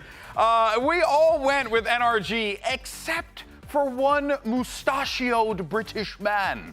You know what's concerning about this is that I would normally look at this and go, oh, well, he got bullied, right? Like there's no way he actually thinks, right? Like he got paid off to do this. He was right about MIBR. He was. And he was the only, I mean, there was another Brit who we try not to talk about very often, who also picked MIBR, but So, you know what? Let's hear from the man himself. We have Bren standing by in the arena, I think, if he is there. If not, that would be a really funny segment. But there he is. Brennan! Am I on trial? Is this what's happening here? It seems like it. And yourself. The light's on you. I just want to know why you went where you went. I need KRU to have that dog in them today. I don't care about anything else, man. I need to be in the dugouts. I know they're on the stage. Let's pull them back, actually. Let's pull them back. I know they're doing their tech setups. I need to gather them around. I don't speak Spanish. I don't care. I'm gonna be screaming at them. I'll get you some Duolingo lessons, Papa. Some passion coming at them because I need them to get that pack mentality werewolves ripping open the shirt, starting howling the moon type beat. You know what I mean? I need him to start running them down NRG because listen, FNS, you find where he's playing, just literally focus that dude. I'm not gonna lie, just focus it. I've said some mean words in the past. I'm actually getting paid to be on broadcast this time. I can't be mean this time, but I'm telling you, if KRU do this, they can dismantle him. Listen, NRG, Finesse-led teams. Listen, okay, Finesse is win rate. I don't want to go into the details. 10-1. We need you to go into the details. The numbers don't support my argument, so I don't want to go. I don't want to go into them, to be honest. Listen, they've never won. KRU have never won versus FNS-led teams. They're 10-1 in terms of maps, but I need them to have that dog in them today. I need it here today. Why didn't explain why you picked them? That's the reason why I picked KRU. You picked them because you said you want them to have the dog in them. There's something in the. I'm telling you, I think there's something in the air. Listen, Finesse is good against teams that think. I need KRU to not think. I need them to self-lobotomize before this game and start shooting. Listen, if NRG didn't have Mada, Verno, Som, what would they have? Not a team because they'd have only two players on their Exactly. team. And if they weren't putting up the numbers they were in those prior games, you think they stood a chance? I don't think so. So listen, I might have cut the cables to the keyboards a little bit earlier. They don't know that. But listen, all I'm saying is, KRU, it's good odds. It's not. It's literally not adding up. Just come back. I don't think I'm allowed to say that. I don't think I'm allowed to say that. I can't. Believe it or not, if you kill all 5 of them, you win the round. That's true. Wow. Oh my God. He literally just said, I went with them because they have to have the dog in them. Yeah, the mental gymnastics of, well, if NRG didn't have Verno, and if they didn't have Mata, and if they didn't have Som, and if they didn't show up that day, and if they were the only ones in the server, and if KRU had 6 players in the server, then. But that's the thing. He also mentioned, if you see Finesse, take advantage of him. But if you actually look at Finesse last week, they actually had role changes where Finesse stepped away from the center role, and then Verno was also taking it so that he could play initiator, so they could activate Mata, and it's been looking really good against 100 Thieves. Well, let's dive a little bit further into that game because last week we did get an opportunity to see that matchup, NRG 100 Thieves. Now, you heard Mata earlier saying that was the game he wanted to play. Boy, did he want to play that game.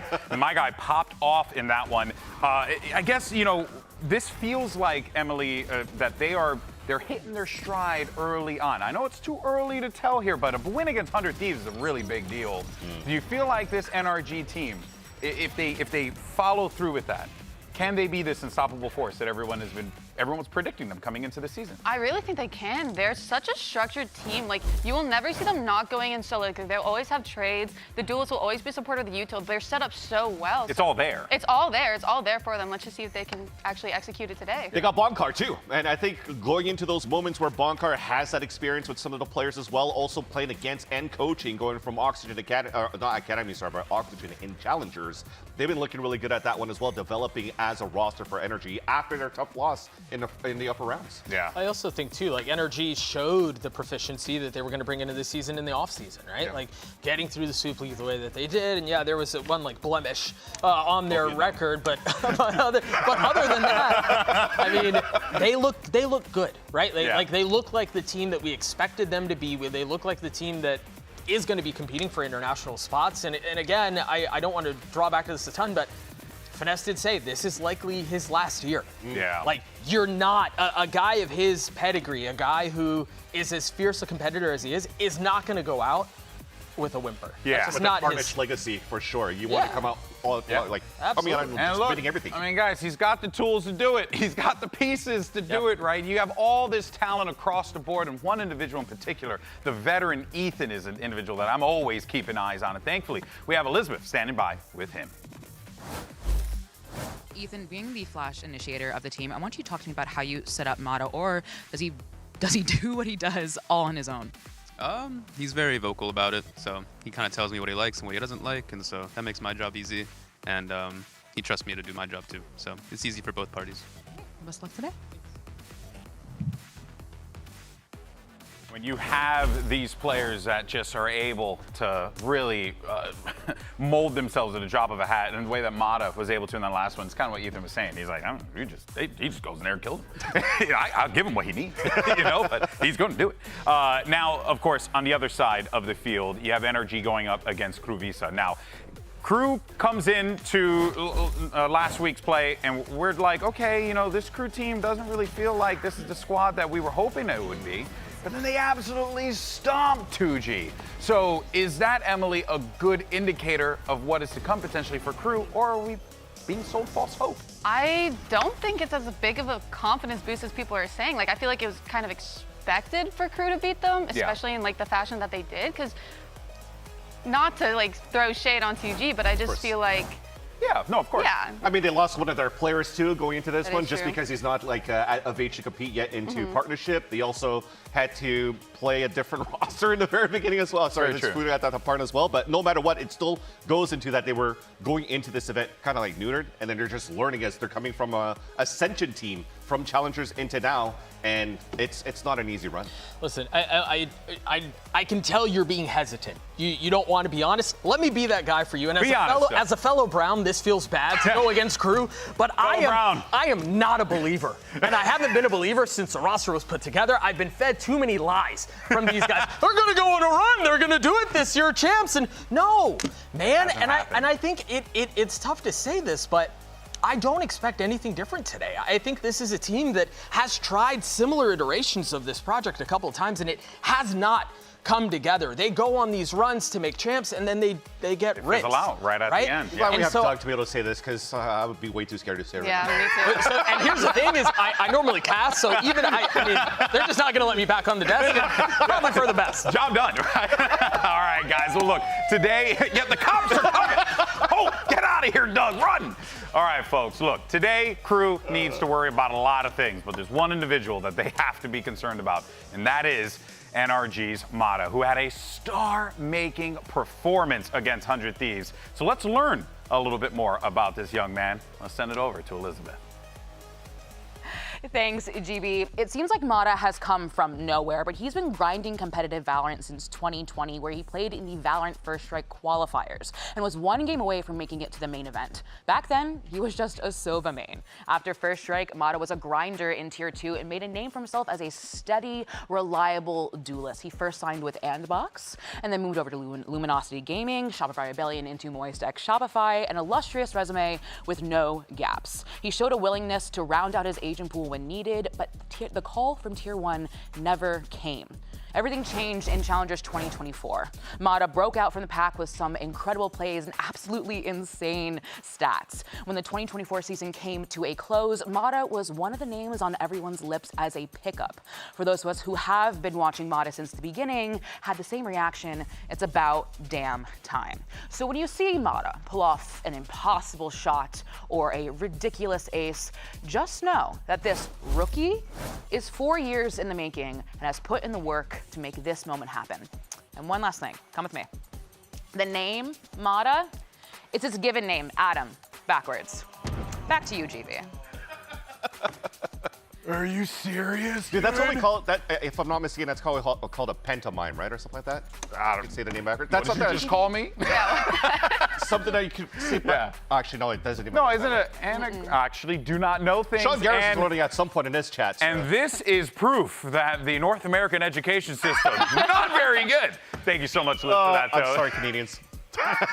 Thank you so much, Liz, for that one. Now, of course, last week we had Mata, who really did make a name for himself. He had that massive game against 100 Thieves. And Doug, I think it's safe to say this guy, he earned his paycheck that day.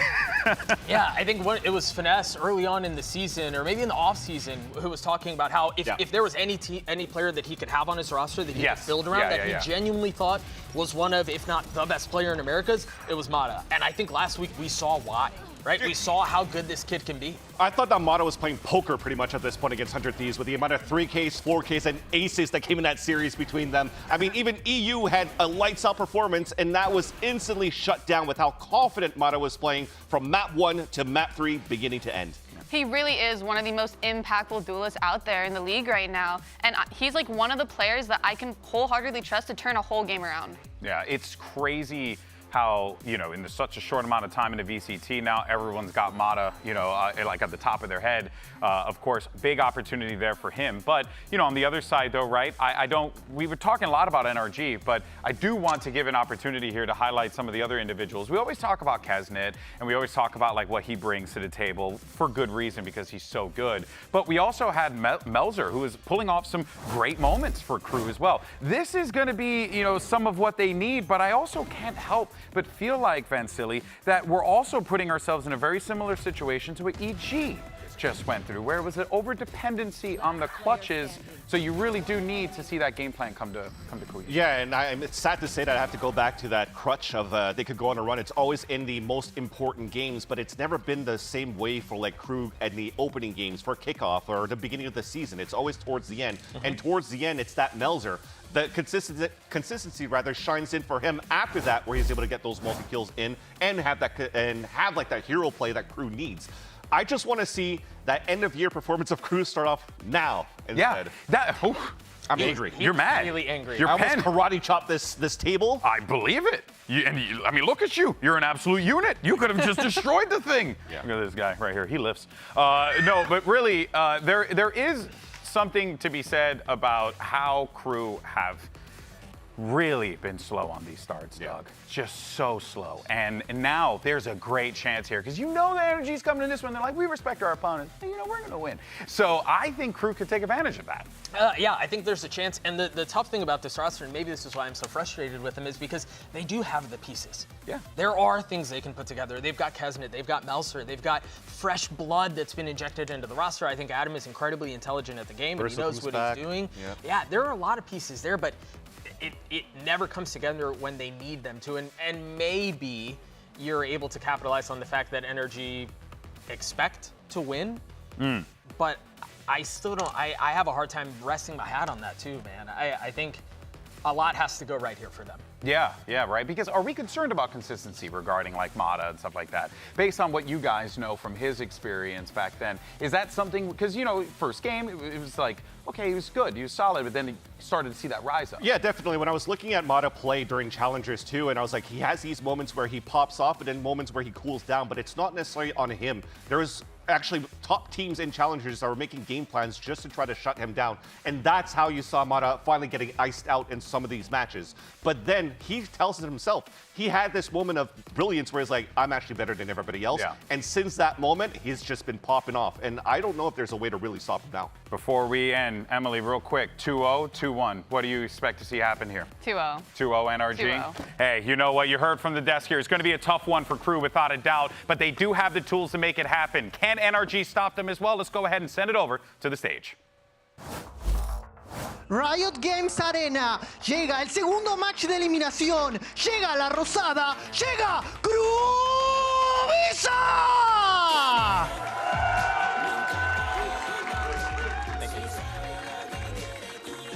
All right, there's KRU Visa now as we are seeing this team make their way out to the stage, and a lot of pressure on these guys, man, but I'm really looking at Kesnet to be the one to lead the charge here, as usual for this KRU team, but we know what he's capable of. Yeah, I think we know what every single one of these players are capable of as well. It's just, it happens in different moments. It's not at the same time, and they're just going to be super dominant in that fashion to be a dominant team, so hopefully there's going to be that cohesion. Yeah, I think it's easy to look at Kesnet and to look at he needs to be the tip of the spear, he needs to be the spark. I want to look at Shy. I think Shy is a guy who, when Kesnet does or doesn't deliver, and as a duelist, you can be swingy, right? Like sometimes you're hitting it, sometimes you're not, and you're going to continue to try no matter what. But Shy, in my opinion, needs to be the equalizer. And now it's time to bring out their opponents. Let's make some noise for NRG!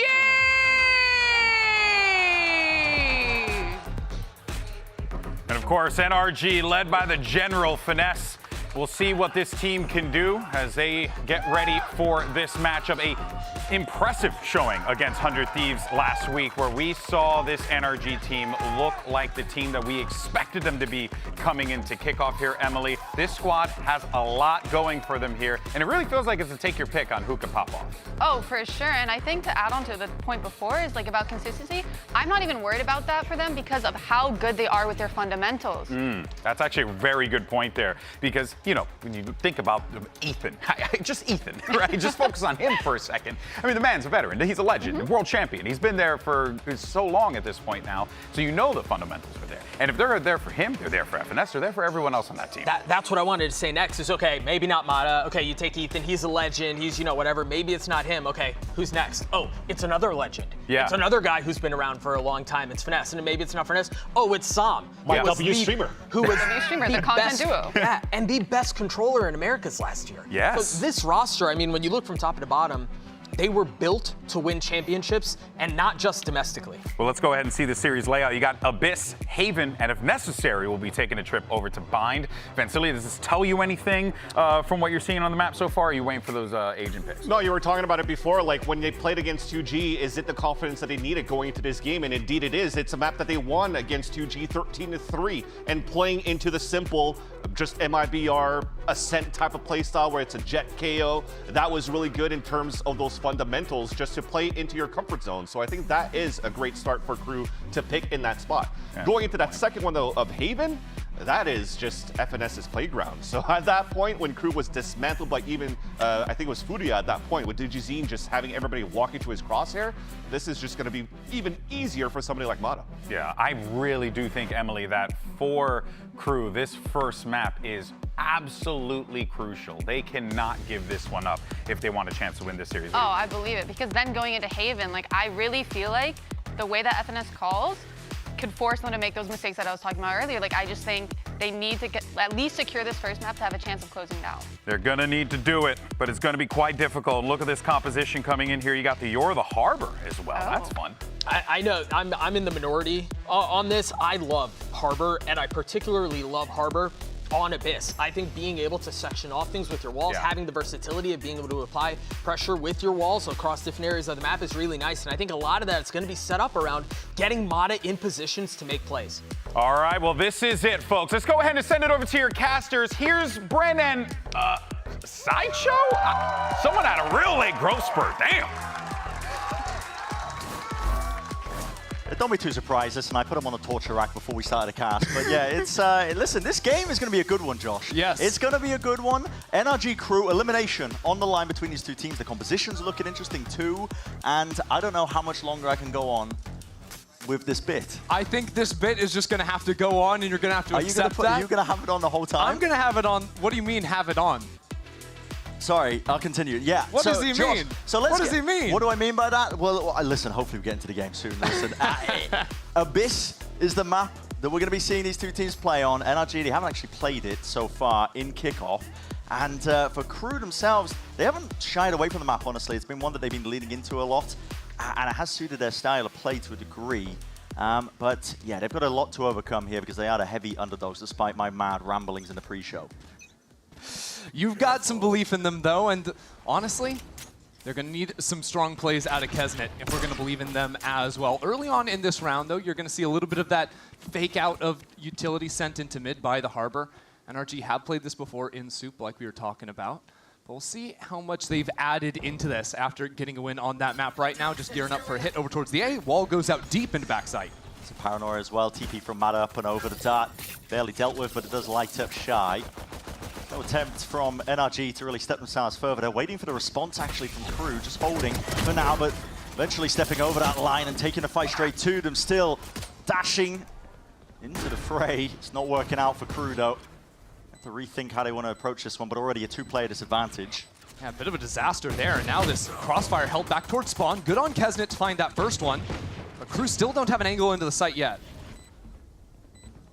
Just to open up a few more of these kills potential there. And okay, the kills are opened up wide. Still time is going to start to tick at this point. The post plan being played. Kesnet, though, just ripping off their heads. Anybody who aims and tries to take those fights, that is KRU with an opening pistol round. I'm sorry, Crew had no business winning that round. It's a 2-player disadvantage getting into that retake. Straight up 3v5 retake. Keznet's finding 1 kill through the smoke and then is able to isolate a couple of fights. It seemed like as soon as this first player died through smokes, NRG realized they were kind of out of position, right? They couldn't trade with each other. There were 2 players back towards main as well. They weren't able to assist in that fight backside, so credit to Keznet, because that just saved them a pistol. And listen, wouldn't be VCT Americas without this that's coming up now. It's not a prediction from me, but listen, I've got the hint ahead of time. And FNS is 5-0 against KRU in his VCT career. We kind of touched on that as well. I wanted to ignore the numbers when I was trying to make my case and defend myself. But yeah, they're 10-1 when it comes to playing against KRU, FNS-led teams in terms of maps played as well. KRU have only ever taken 1 map away from finesse-led teams. And that was the last time they faced off against each other in Stage 2 of last year. And there we go. That was what I was alluding to. That was what I was alluding to. Look, we're used to it by now. Yep. It's been a slow week, but we're the trying to work through all the cables, remember? Oh, you think NRG? Oh, was that what happened? That's why they lost the pistol, actually. See, it looks like it was good. Like, Mata might have had his keyboard working, but then the rest of the team... Well, I did a good job. I just frayed the cable, so it works every now and then. I see. Yes, they weren't actually caught onto it until... But they've clearly realized. That's really good work from a secret agent there for KRU. Yeah. The trick is not being an electrician and not knowing what you're doing. Yeah, start playing with things with having absolutely 0 experience. That'll do it. This is, okay, I mean, preemptive, and they could change their mind in the tech pause, but we can see what the buy situation looks like currently in the game. And NRG plant down, money in their pockets. They want to go for a force despite losing it. That is a bold move. Now, yeah, they got the spike down, so they're going to have a little bit of extra money, but this is a map where pretty regularly, round 2, your Jet is going to be buying an Outlaw. I can see Keznet has one there too, so to me, forcing round 2 seems incredibly risky when you're never really going to be able to have heavy armor and things like Spectres. Yeah, we're working out the issue as well momentarily. And in the meantime as well, we're going to get to see what's going on with it. I'm trying to hunt out who's actually got the problem. Where are the refs? Who are they standing over? Which player's shoulder? But honestly, taking a gander, I don't know who's got the problem right now. Maybe Keznet? Maybe it's everyone. Maybe it's everyone? You never know. Everyone's got issues. I mean, it looks to me like Ethan might have fallen asleep. So that could be a reason. Just meditating. It's hard to say. Okay, well, listen, in the meantime, it's why we can send it over, because Elizabeth was speaking with Melza earlier today ahead of this match.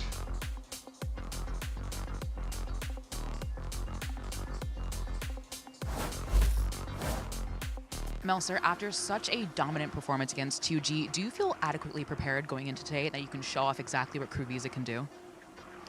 Creo que lo que demostramos contra 2G fue una mejora en fundamento, en cómo nosotros veníamos jugando, más que no haya sido un gran reto por muchas cosas que ellos son un equipo nuevo, de que tuvieron cambio en el roster. Y creo que esos fundamentos que venimos trabajando y la manera en que veníamos toda esta semana laburando van a dar frutos para enfrentar a cualquier equipo, no solamente va a funcionar contra ellos, obviamente. Y creo que eso nos tiene preparados, creo que podemos ganarle a cualquier otro equipo que nos venga, cualquiera que venga, NRG, el que venga siguiente. Y eso, o sea, estoy confiante en el equipo, confiante en todo lo que hemos hecho y a jugar.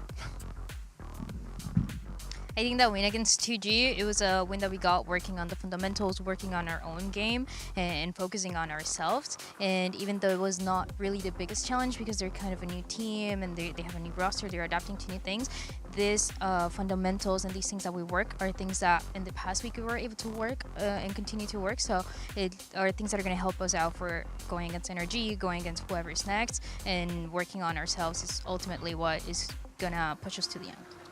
Best of luck today.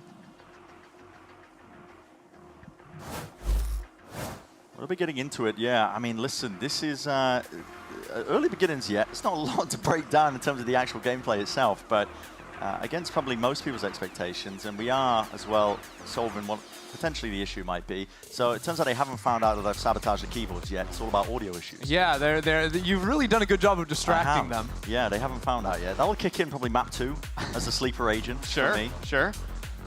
You sort of covered all your bases right now. You're messing with a little bit of everything. I really did.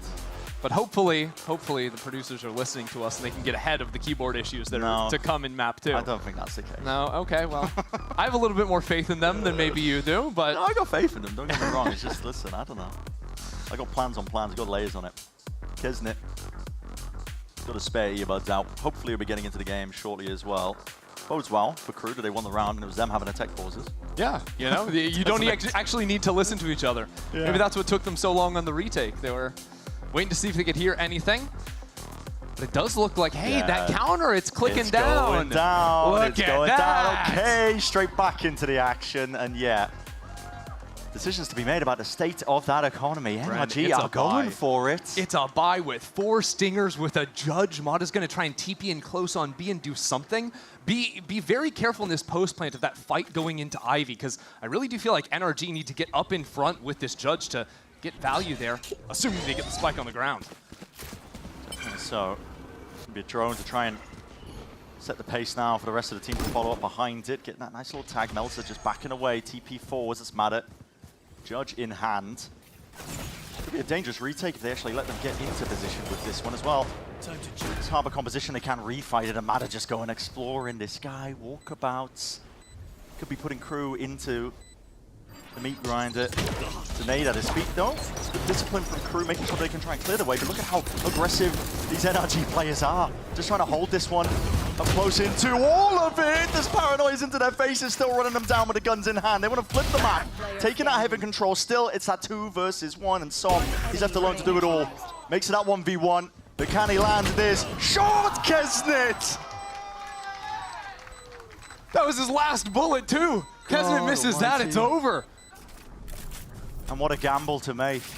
Wow. I mean, NRG, they make it as close around as you can possibly ask for, but Kesnet finding 2 kills on the flank, right? With those low-range weapons, NRG were trying to fight up in front of KRU's face, and Kesnet was able to still find that angle to come in at the end and get a couple of kills.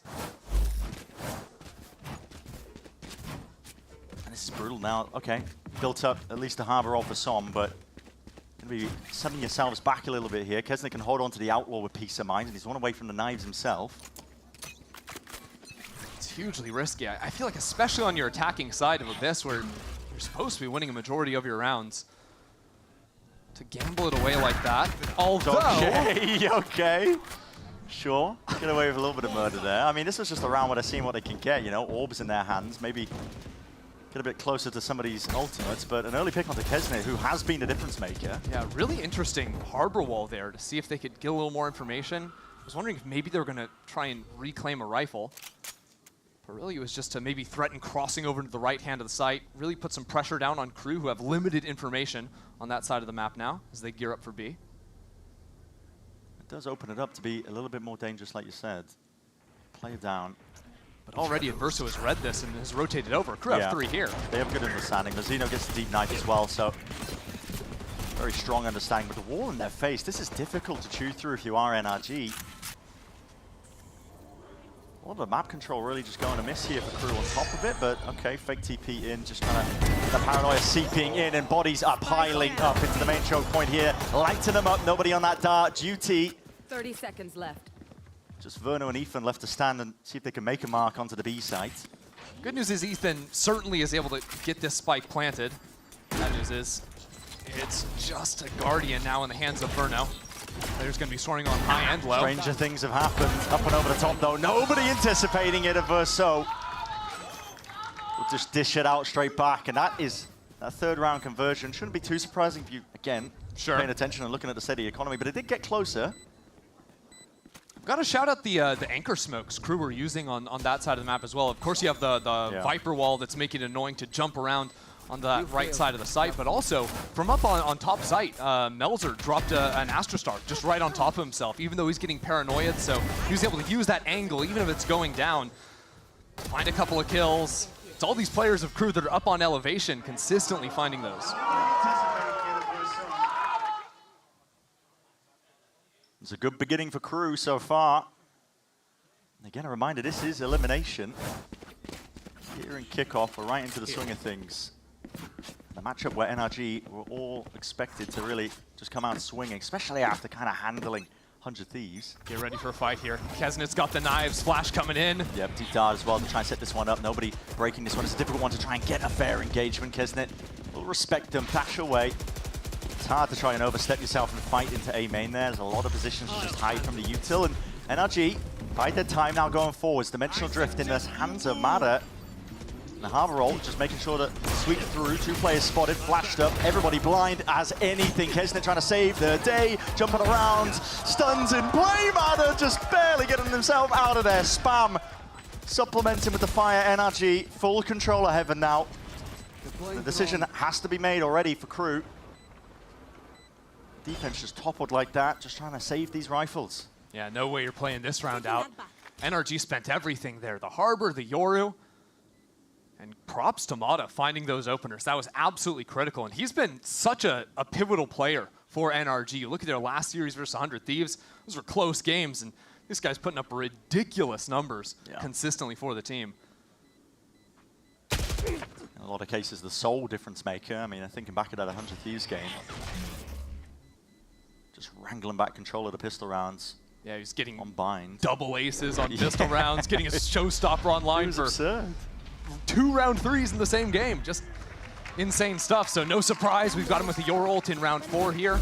Yeah. A very important swing round they had to get for themselves after risking it all on that round 2 buy. It's a nice thing about Yor currently in the meta that we're seeing, where it's kind of settling.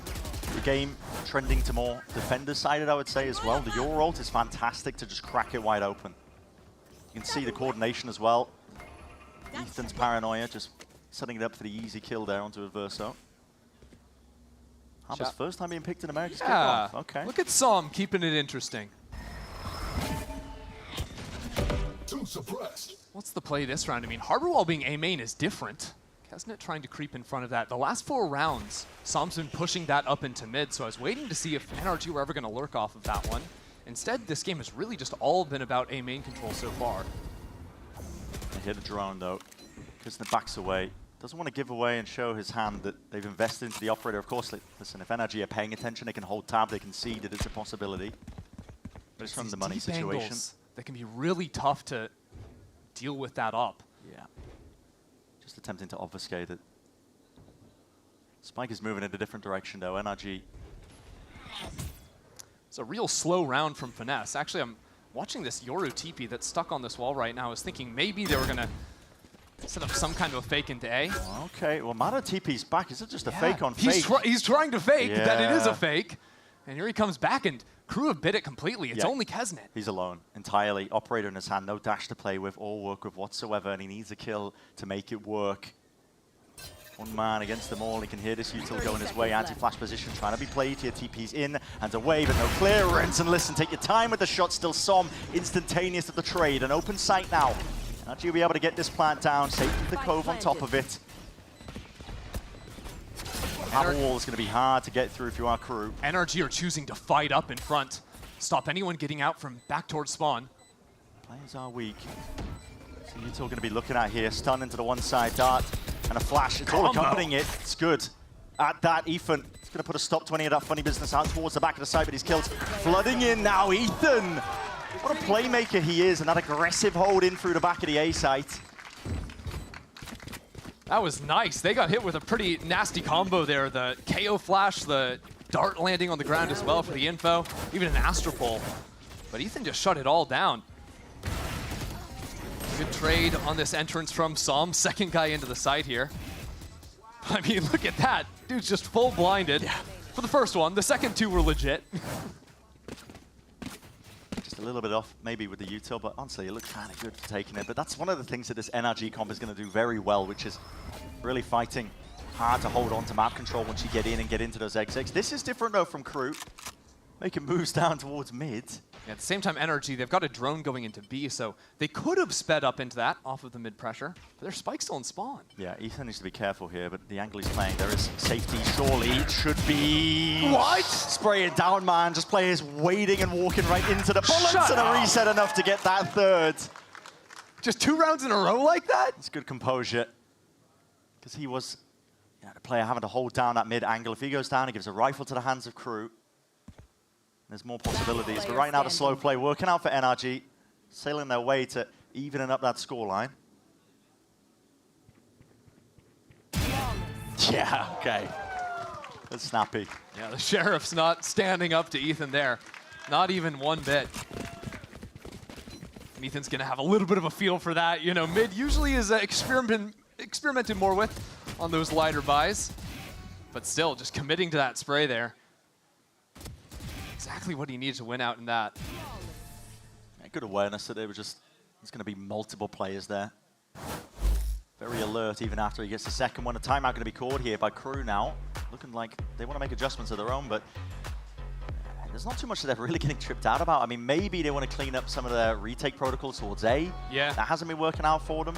It worked on the pit. Oh, come on now. My, I mean, actually, wait, sorry, I'm not committing to the bit. Yeah, kill that. Kill that guy. That's not Ender saying, that's Sideshow saying that. That's Sideshow saying that, okay, for the record. For the record. He's fine, he's fine. It's just a bruise. There's some good ults to play with as well if you are KRU. Verso working himself up. He's got that Hunter's Fury. Melter with a Cosmic Divide. I think one thing I've been noticing about NRG, both in this map already, but also in the last few maps they played, I'm thinking especially their Lotus map versus 100 Thieves previously, is they've been super active in post plants. I think NRG in the past have been a team that played a lot off-site, and whether that's to nerfs to different agents or to even pinging for the plant off-site. Definitely. Finesse has definitely been calling to get that fight going back towards spawn. You saw a great example of that, the pistol end in the last round. Yeah. I mean, it makes a lot of sense as well. Unless your comp is actively trying to play for post-plant denial, where you have util to do it, you can't really lean on the gunplay and just spamming through the smokes like you used to. I think it's a good change, personally. I agree with you. Hold on. I'm seeing two ops here, Bren. This is a little bit crazy. Attack side op from Mada versus Kesnet. Wants to try and take that head-to-head, but not going to be meeting in mid for now. Just breaking the door, though. Ethan's right in there. Yeah. I think it's important for NRG to find some early kills. Hold that. He's going to try and go for the pick here. First tag, maybe not quite. Yeah, Verso with the movement ajar. Kept the Verso guessing with it, and that's going to be a wasted ult. Doesn't really combo up into anything. And now NRG feel like they could maybe even look for an exec. I was going to say they want to slow play the round, see if they can find some picks before those ults come into play, but now that's been wasted. B-side belongs to them. Yeah, have a Harbor ult. Layering it down onto the side, giving it open. KRU just kind of throwing in a bit of util, just posturing really, but it doesn't deny the plan whatsoever. And here's the difficulty for them, playing these retakes into these sites. Cosmic Divine makes it easier, but NRG are one step ahead. They're playing forwards, up onto the side again. Aggressive in terms of the angles, trying to hold it down. Nobody's watching this! There was potential there. More than that for a good couple of kills, but a flick from Kesnet. Enough to adjust with the angle in time, and Ethan, he's low enough, 33 HP, and a dream traded. Leave it down to Verno, blindly firing away, but he doesn't know exactly where to even fire these shots. He's spraying a while. He's not going to get it at all. KRU locking it down, rapid, and there's gaps there in terms of the hold that NRG were going for. Yeah, they tried to play 4 players stuck on site there. It was just Verno left his late round insurance. Very nearly Mazzino found 4 kills, but even though he went down, there was a shock dart and a snake bite combo that went into back site. So they're turning different directions. Yeah. They were worried because those smokes also helped get the extra angle for Kesnet. There was an operator that was holding his window the entire round, then that smoke comes in and he can use it to scale out and support his team. The Viper is a lovely addition, I think, to throw into Abyss. It's not as common as you might expect. Listen, I mean, we've seen a lot of double controller over the entire lifetime of Last year VCT. we had a ton of it. This year, not so much. Yeah, not so much this year. So Kesnet already. First kill goes his way, operator in hand. Definitely making sure work of this one, but Shy has been dropped in the process as well, and this A site now is going to be in danger. Mazzino will have to respect this one. Mada, hot on his heels, spotting out these players as well. Flash is going all over the place as well. He's going walkabouts looking for these players, hoping and hunting for that information, but now regrouping with the rest of the team. Sowing chaos into the mix, hoping that KRU will waste some time trying to clear them out. Yeah, look at them. They're all turned around. KRU trying to figure out where this Yoru is. Little do they know, it's everyone up in heaven from NRG. Again, playing deep up on the side, trying to take these fights and just leaping straight past it. Unexpected. KRU just trying to set up for that retake. Catching them unaware. Deep flash in as well, getting the connections. What is that? Hello? Everybody falls. Mazzino and Melzer just out here clicking heads. That's the second round where an A site has just been completely won by NRG, and individuals on crew decide that it's actually theirs to win. Yeah, actually, we're just going to win that. Dude, I mean, it's ludicrous. I just want to appreciate this, because, yeah, NRG are all over the site. You're getting swung from high, you're getting swung from low. It was nice from Azino. Wow. That's what they need. That's what they need. That is ridiculous. 5 players grouped up, though, from NRG. Plenty of money in the back pockets as well with the way that these rounds are going, but it looks like full frontal over towards A. Corrections need to be made in terms of the way that they're holding this here, but 4 tank with the knife gives away the game.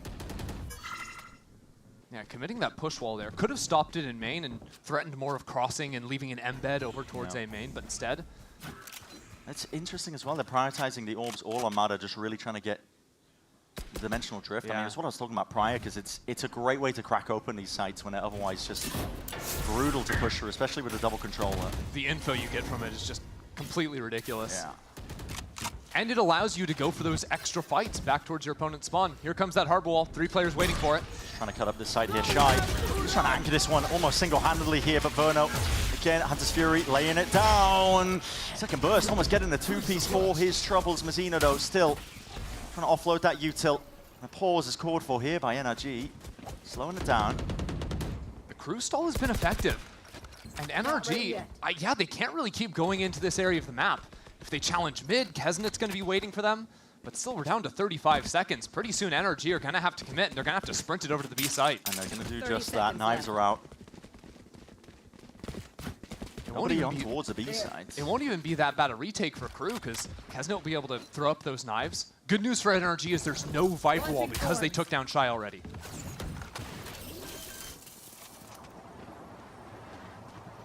Free plant here, Som getting into position for it. As we've been noting, NRG have been playing hyper-aggressive up onto the side. This time it's a bit more split in terms of the presence, just the 2 of them. It's Ethan and Som playing towards the back here. Dart needs to be broken, which it is. The knives into the hands. They spot the 1. What a shot by Mazzino. Inside the smoke, though, these players just trying to play around Guys, it. But they need some options. Hello, sticking all the way. NRG finding a few kills now. Up and around Som from behind. Mazzino snapping, but it's that 1v1 and he doesn't know where Ethan is.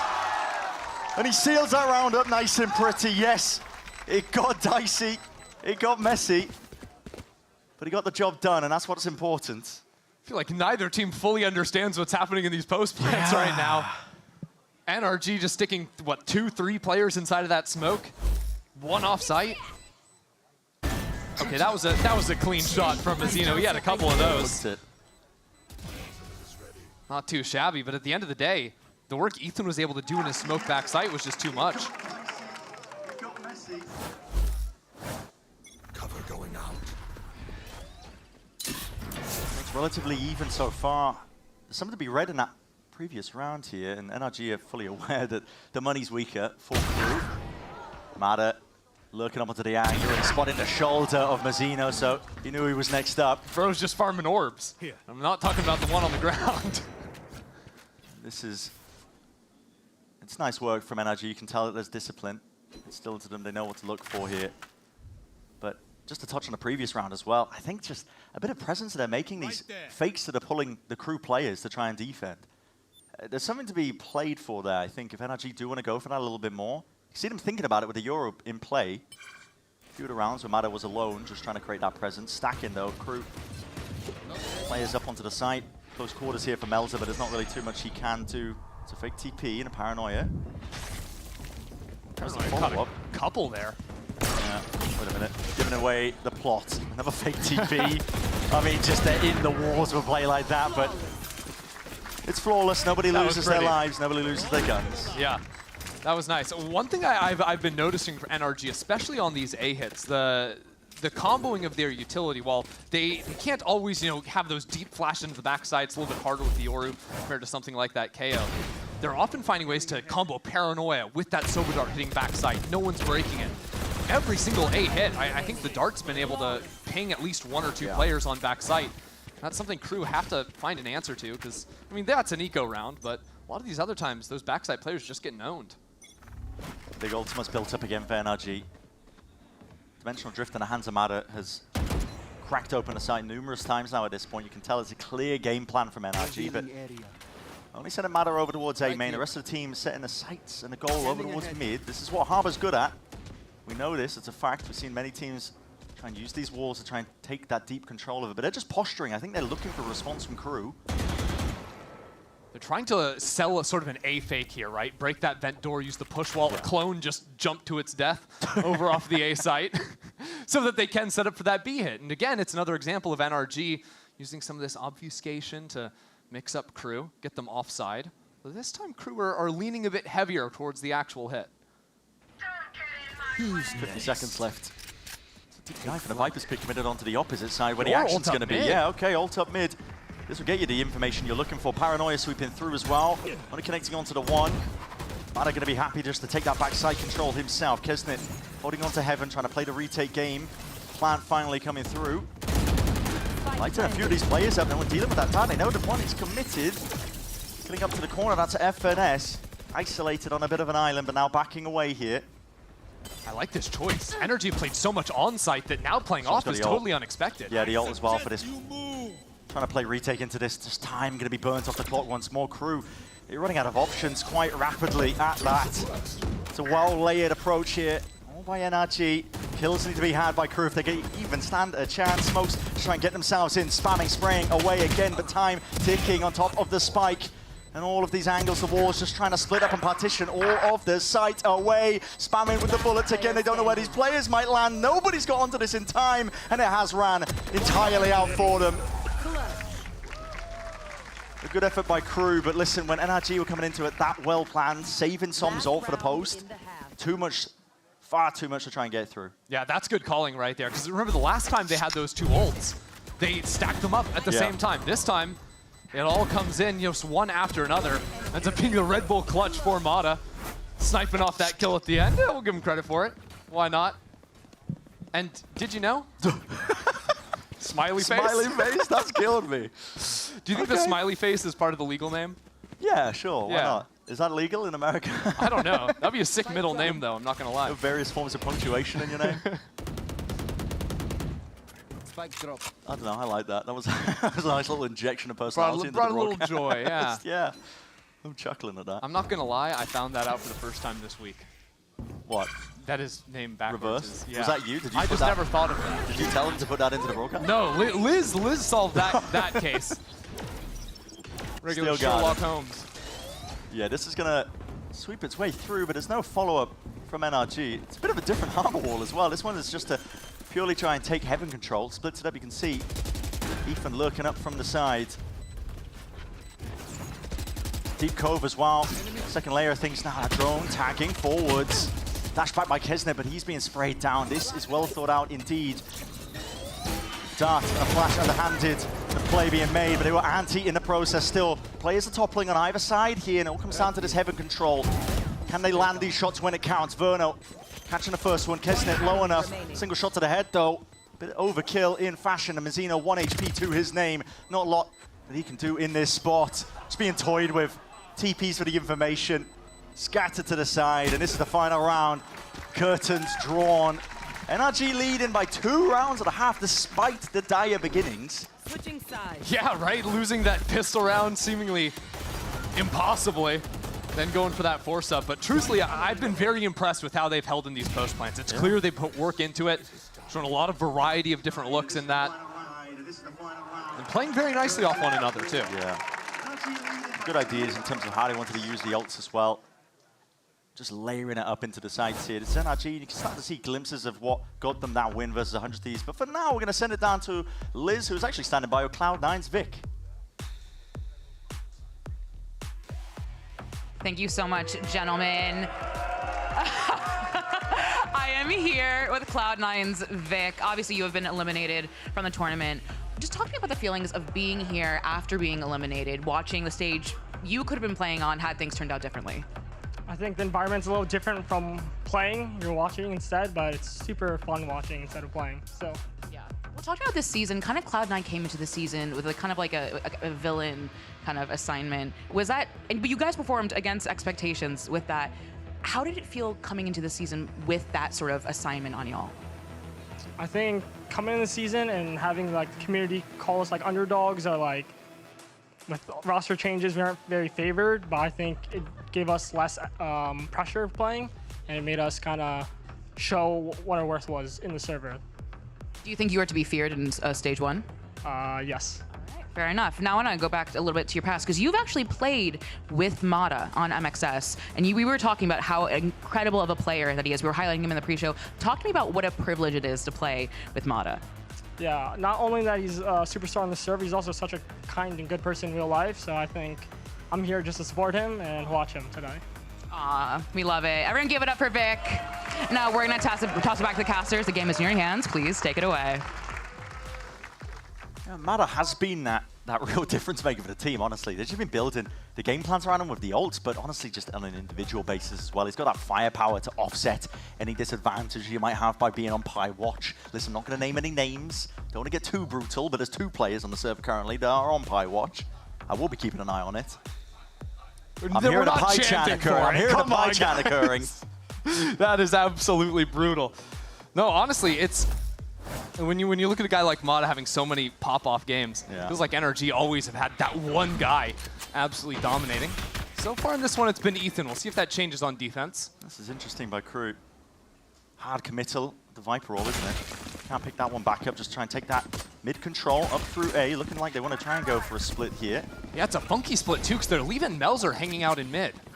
Circumvents the entire Vice setup, but otherwise it was going to be laid down by Finesse. He's got a flash for retake though, and even winning the fight out onto Shy. Shy dropping his way back there. Gets a kill onto the ball for him, but Melzer just catching a few of the rotators. Deep flash into the back of the lines, but oh my goodness! Damage done, softening up these players and just not accounting for this high ground position. They can't deal with Kesnit! Just another piss around. Kesnit's dropping 3. Okay. The inverse of the same exact thing he did on the first half. I mean, that was pretty. First of all, I love Melzer hanging around in mid to catch those stragglers going for the quick rotate. And then, yeah, after, was it Mazzino gets away with murder, the flash gets the kill, runs away. No one's ready for Kesnit to be baiting him. Not happy about that. See if they slow down around themselves. NRG showed good discipline when they were up against the weaker buys, but KRU... Dude, that is 5 players on the B site. That is a firing line. Doesn't matter if they've just got classics, man. You really want to square up to that. That is brave, Mazzino. Can't be giving away any more guns. And everybody from NRG running away now. Ooh, I actually really like this read coming out from KRU. There was a push wall on B that active. You'd think would be aggro, but instead the aggro is going in mid like you're talking about. This is nice. Yeah, NRG are being incredibly fluid in terms of the way they want to play this one. Finesse is still alone, isolated onto the fight. The right click's just not really blessing him here. Even a flash just blinded him up. Ethan taking away the sight from him, and the rest of the body's now flooding back into the site. There's been no presence, but listen, the spike is hard committed. Melzer is deep onto the side here. He needs some help to try and get the hell out of there. But listen, the Guardian is not favored in these type of fights. And it's all gone to Portal. Has it a Verso? 3K. But players are low, and there's still chances for Mata. Drone committed, tagging him up, pushing him back and away, but entirely winnable here for NRG. Mata again, can he be that playmaker? Just can't quite hit it. Single bullet would have done it. Look, these anti-ecos are not pretty from KRU, but they are getting the job done. Getting the job done. Can't argue with it. Unreal. I mean, the first half, it comes down to 1 player alive. Here it comes down to a combined 30 HP, I think. And again, I liked the choice of KRU to stick around and re-hit B, reading that it was fake aggro on B, and those players are going to be moving, but NRG very nearly got themselves a chance with that walk down into mid.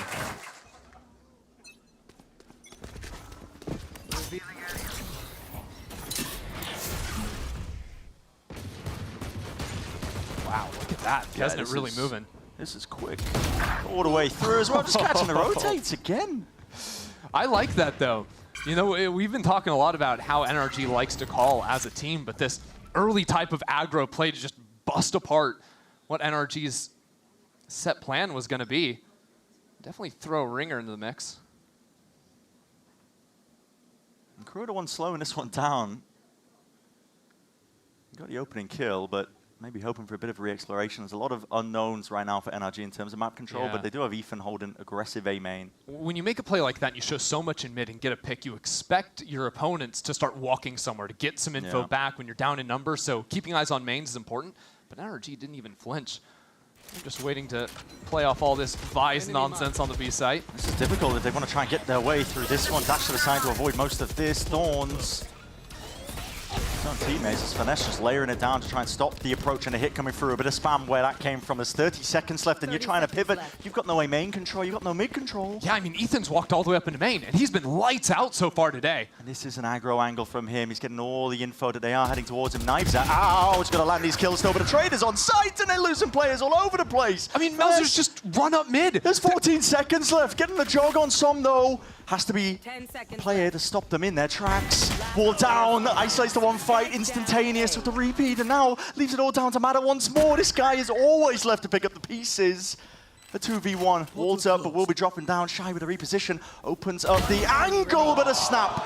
And a flick of the wrist from Mada. Now to the 1v1 once more, him versus Meltzer. A lot to account for in terms of that positioning. Flash up and over towards the top, Meltzer! Tucks to the corner. Avoids his eyes away from it. What a nail biter from KRU.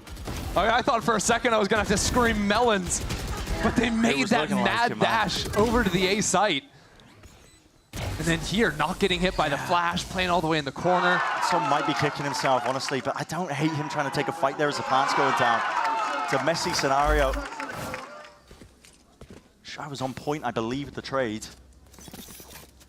That puts NRG into a miserable bye here. They're failing to defeat the bonus. So they throw a push wall of their own down mid. Looks like Mata wants to get a little bit active, but even then it's just going to be forced to dip on out of here if he gets spotted out by this drone. Oh, the slow actually saves him. Trying to break it though, it kind of spells out what they're going for. Especially with the dart being broken, you kind of suspect, I think, that Mata, or at least somebody's going to be pushed deep. Been pretty controlled from KRU so far. Really expecting some kind of aggro. Oh no! This poor guy. I mean, he's stuck there. He needs to smoke himself out, he thinks, to get across, but there's not time. Yep. It's a bit of money though wasted, isn't it? Yeah, it is a bit of money wasted. Okay, it's the only play to try and stay alive. They'll take everything they can get. Mada is hyper committed onto this angle. Has the TP, of course, to get himself out, but honestly, this oh, he doesn't have the TP. Not anymore. Yep, suppression.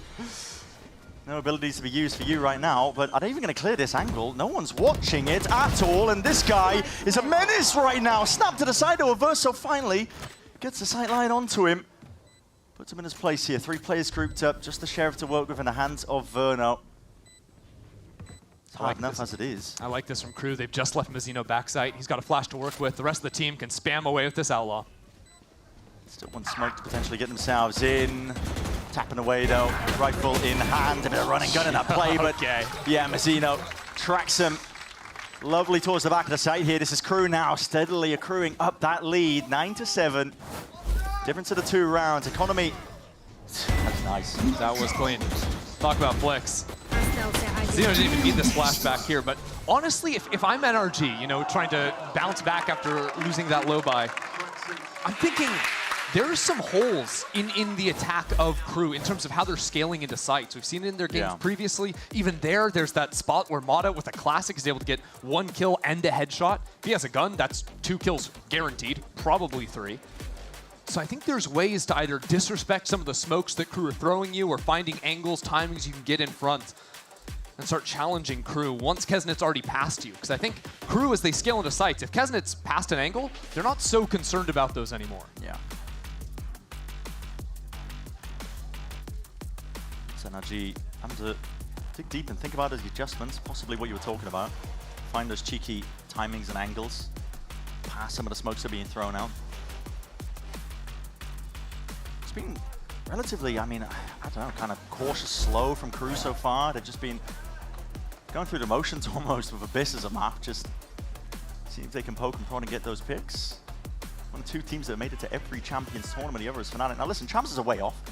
Yeah, that's many months away, many moons. It's a while off, but it's still relevant. Kind of. kind of. There's like a Masters. I think we have to crown an America's Kickoff champion first. There's a few things we're going to do before that. But there's a lot of history with this org, I think, is the point to be made with that. And KRU, especially since VALORANT has been a competitive title, they've always been there, making a name for themselves. Mada's got the op in hand this round, and NRG desperately need this one. Yeah, they do. Is the operator really the thing that's going to be saving you, though? It is kind of a big band-aid, I think. Yeah, yeah. I'm just wondering. I mean, listen, very powerful gun. Try and push back some of the like contact slow play that maybe KRU have been opting into, but issue comes when the other team sees it, moves away from it, just and you're forced to retake. Yeah. Now, KRU still have options to scale past this one way. If Kesnet drops down his smoke to break that one, they could accelerate. They could even use an Astro pullback, but seems like they're taking it slow. You can see how awkward it is for NRG as well. They both have to play in front of the bar. Okay, that's not being broken. That gives the game away. Players going to start rotating, and here Hunter's Fury off and around, trying to go for the play anyway. It's a paranoia. Sweeps through. Players are blind, and Som capitalizes, tucks himself through, but just blinded up in a moment, and KRU are winning these fights. That's still Ethan alive. Here through the back, getting cheeky with it. 30 seconds left. It's a nice kill.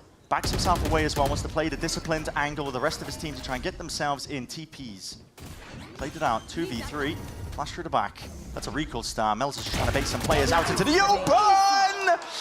And the trades and the spacing not quite there. There's 15 seconds left. Mada again, left to do it all. He's chopped down. Noise cues, sound cues made. This is the shot though, and they're swinging right onto him. Rifle picked up, flash up and around, to the side. But it's all Mauser, man. Up in the feed, a 4-piece in the round. And this lead is growing that much more wider. I am telling you, Melzer is having a game right now. Oh, yeah. I swear, more than half the rounds KRU have won, they are not in positions to have any chance to win. And he is just coming up with some insane multi-frags to make it happen. So consistently, it's him and Mazzino, shoulder to shoulder, winning in these rounds, and they're even there on stage. Getting hyped. Wow. Time to jump. And that was the op round. That really took Mada out of it at the end. Luckily for NRG, they still have money. And they've got some ults. I got scared. My heart beating out of my chest. That one too. Yeah. But now they know Kesnet picked up that up for attack. Stole that away from Mada last round. It's going to slow down a lot of their approaches here. I don't know if I like it as much, honestly. Kesnet, it's been pretty consistent with the rifling and hand still. Oh, he sees the shot. And the jump spot as well, barely missing. It's something Kesnet loves to do, though, regardless of map. Get that op, especially when you know the other team wants to op, and he loves to take that duel. Huh. Dude, what was that? Disagreement in terms of it? Versus like, oh, op, you rifle, we'll get you in. No. Nope. It's my turn. There's still 2 players they have to clear in main, though. Aggro hold. This is what a Viper War forces you to do. They have to play this one in uncomfortable positions. Verno off to the side here.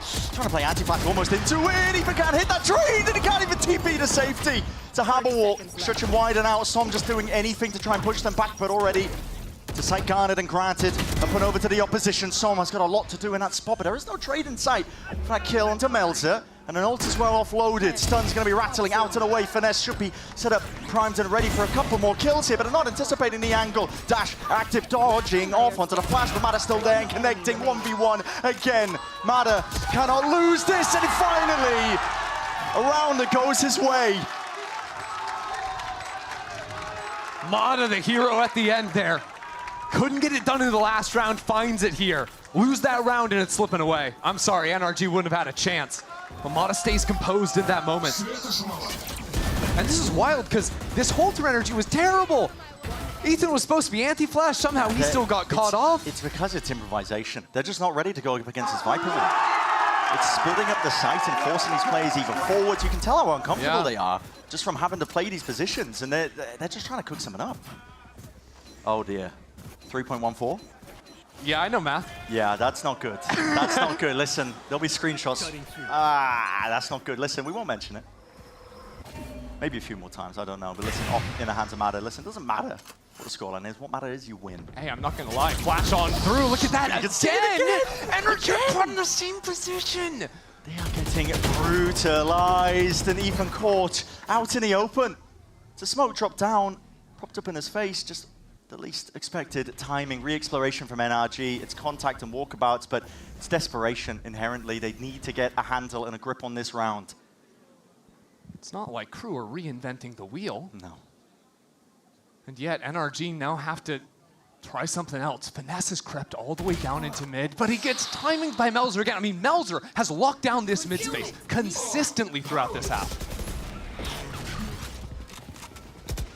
On their way down here, Mada steps up to his Som also. Not to pick down through mid. Wait a minute, this could be doable. Res in sight though, no spam from the rest of them. An attempt to punish from Mada Plant now coming through. Som goes down to the shot keys. What? Where's that one getting fired to? Mada, gotta save it.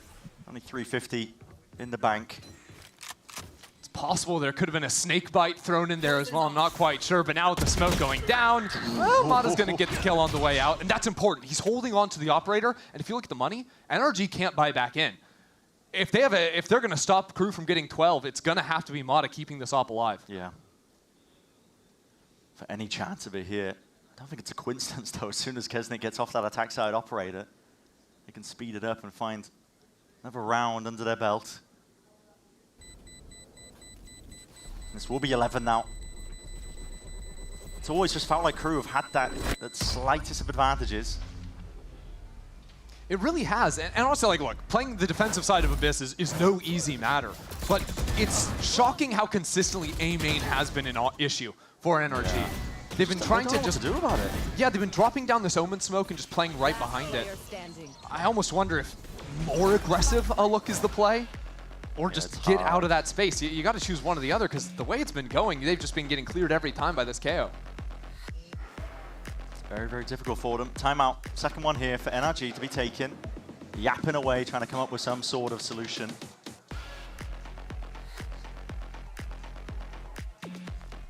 Mid space is another thing that NRG haven't worked with too much. There's been sort of this handshake each round with some harbor push walls. You know, KRU have been throwing that Viper orb into top mid pretty consistently.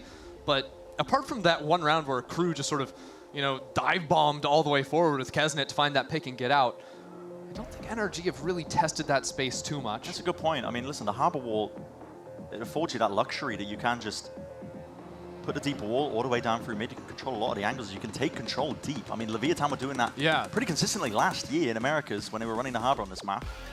This isn't the first time NRG have played the comp either. They played in Super League to win that. We've seen this played across the pond with Sadak on Carmine Court. Yeah, yeah. They had some very cool ideas, actually.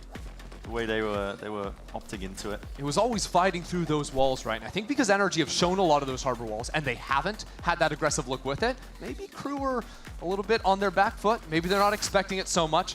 I'd certainly like to see NRG fight to mid more. We'll see. I mean, adjustments to be made here. Ethan is all the way off. Completely away from the site and a deep mid play and push and committing. Oh my, seeing that one just the other day here. Hunter's Fury narrowly avoided just a bit of damage onto Mazzino, but his kills have toppled in the favor of KRU. Deep dart now in through the back of the site. Nice one committed, 2 players up and over it with a drone in their face. Finesse. I want to try and take that time in his horns in his face. Damage onto a Versa, but no kill to be found up and over the top. That's Verno. But he is done and dusted. And Som's left just holding on to this cursed artifact of an op. Feels like it sometimes. Not the weapon of choice. Barely missing the timing, but just gets back onto the line. But creeping up from behind, that's Mazzino. Puts them up to 12. 1 round away for the second round, or second map, I should say, that KRU have ever won against an FNS-led team. And KRU have only dropped a round this half, Brent. Like, they've been on one. They were fully prepared for this aggro look. Sort of looked like, I think it was EG that ran it with that Omen ultimate all the way back into spawn. Read that perfectly. Had the player in A main that swings through the hard wall to kill. Yeah. What was that? Mada sprinting down into mid. Just no chance. NRG couldn't do anything there. What a great read as well. Just understanding of what NRG were going for. The back end of the timeout. So here again, utility traded into mid. This time though, NRG not gonna try that again. Oh, they know what a device is as well.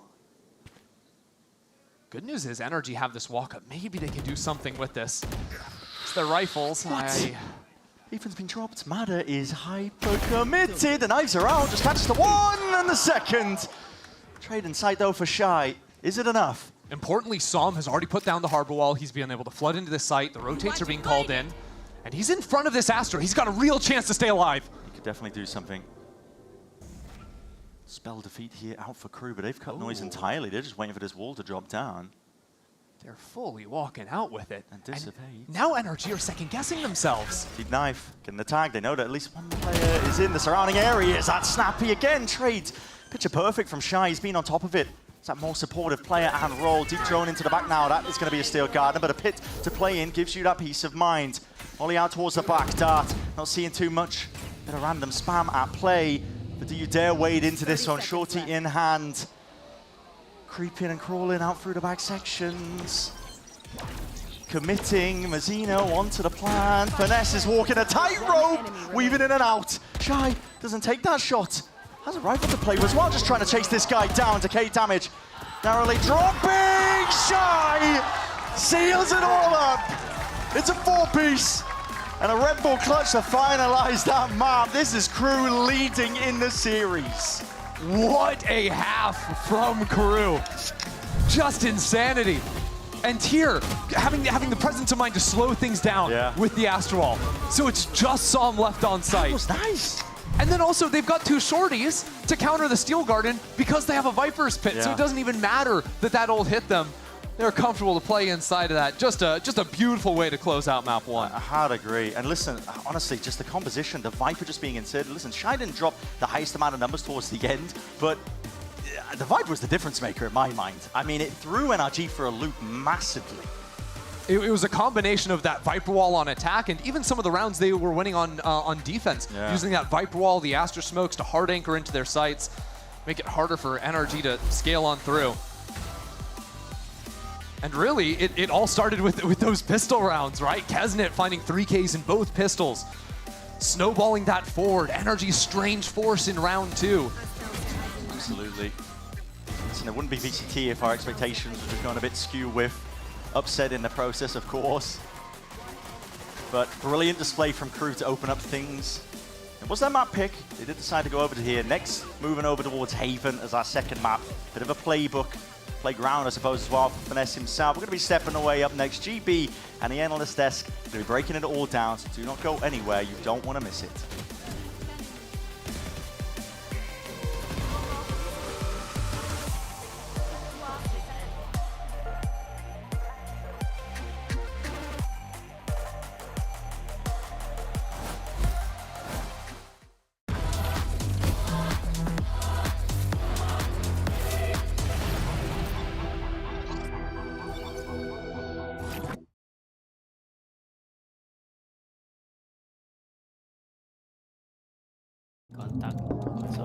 Okay, Team Secret, we need you guys on the stage now. Come on, let's go. Let's go. Let's go. Let's go.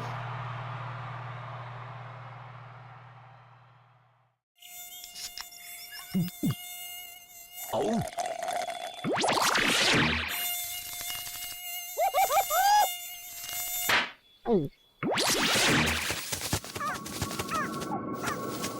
Huh, nature sure is full of wonders. Red Bull gives you wings.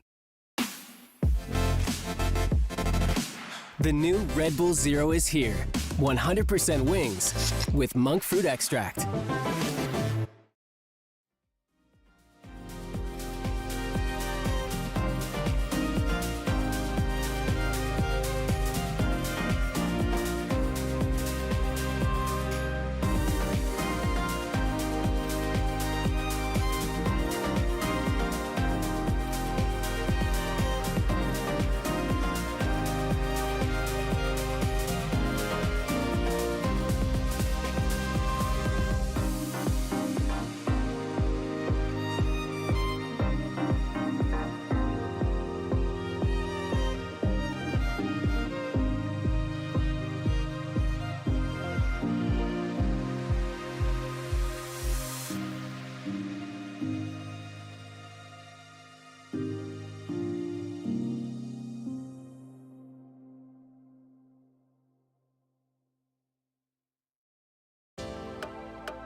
Meanwhile, Xander presented with another 1v2.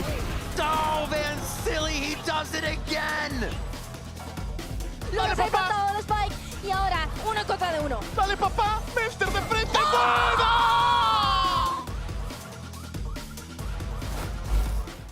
Here with Coach Adam of KRU Visa. Your map pick, you ran away with it, especially towards the end. It just kind of seemed like NRG was just getting to disfavorable positions. What do you think was how did KRU Visa run away with that map in the end? I mean, I feel as at the end, I feel as we were better prepared. Like we had a more in-depth preparation on that map at least. And I feel that we were having most of the reads on attack. So it was pretty good because defense was hard for us. But then we just breathe in, breathe out, and focus on attack, and we close the map. One map away from nail in the coffin. Best of luck. Thank you so much for that, Elizabeth. And your eyes do not deceive you. KRU walks away with that win 13-8, and they don't just do it in a manner where you're like, they squeak by. No. That looked like a KRU ready to play and ready to dominate. Welcome back, everyone. Golden Boy here alongside with Vansili as well as Doug. And guys, I mean, great showing from KRU. Oh yeah, and look, I don't want to sound biased. I told you guys, as the biggest KRU lover in the world, that NRG had no chance. Wait. KRU's gonna go on a run. I told you guys at the very beginning of the show, they're gonna take down NRG. Thank you. Kesnit's gonna do it, and then let me tell you about my boy Mazzino. And nobody believed. No. But here we are. Caught a 5-0. Caught a 5-0 just over saying. here. This is too much. I mean, run the VODs. Don't run the VODs. Don't run the VODs. Run the VODs. It came down to that, though. It came down to that to say what we prefaced towards this first map, that you needed all 5 of them to really connect going into this game. It's not just Kesit having to go through a highlight reel. It's not just having Mazzino going into clutches or Melzer going into clutches and everybody else kind of falling asleep at the wheel. There was good cohesion going through, and what Adam was mentioning before, that there was deep preparation against NRG here, it definitely showed. Yeah, and it really paid off as well in some of these pistols because, I mean, just look at like what's going on here, right? You start things off and you're like, wait a minute, this is looking good for NRG, and then out of nowhere, these guys are just winning the pistols by brute force. They're pushing through, not caring about their opponent. And Doug, you had mentioned before that the thing that teams like KRU like to do is sometimes the kryptonite for players and IGLs like finesse. You just full send and you fight, and look, either you're going to win the gunfight or you're not. And I think when it comes down to that, as we saw in the pistol, that 3K is a really good example of that. Kesnit didn't take a single bit of damage. Standing top Jenny, facing 3, wide open, no dash, nothing, doesn't get hit once.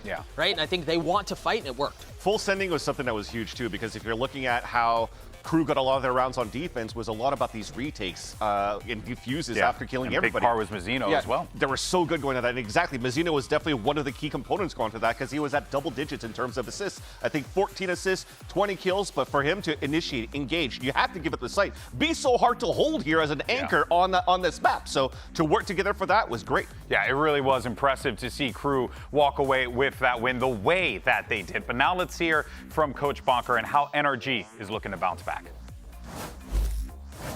You're with Bonker of NRG. It was their map pick. They ran away with it. But I want to talk to you about the Viper.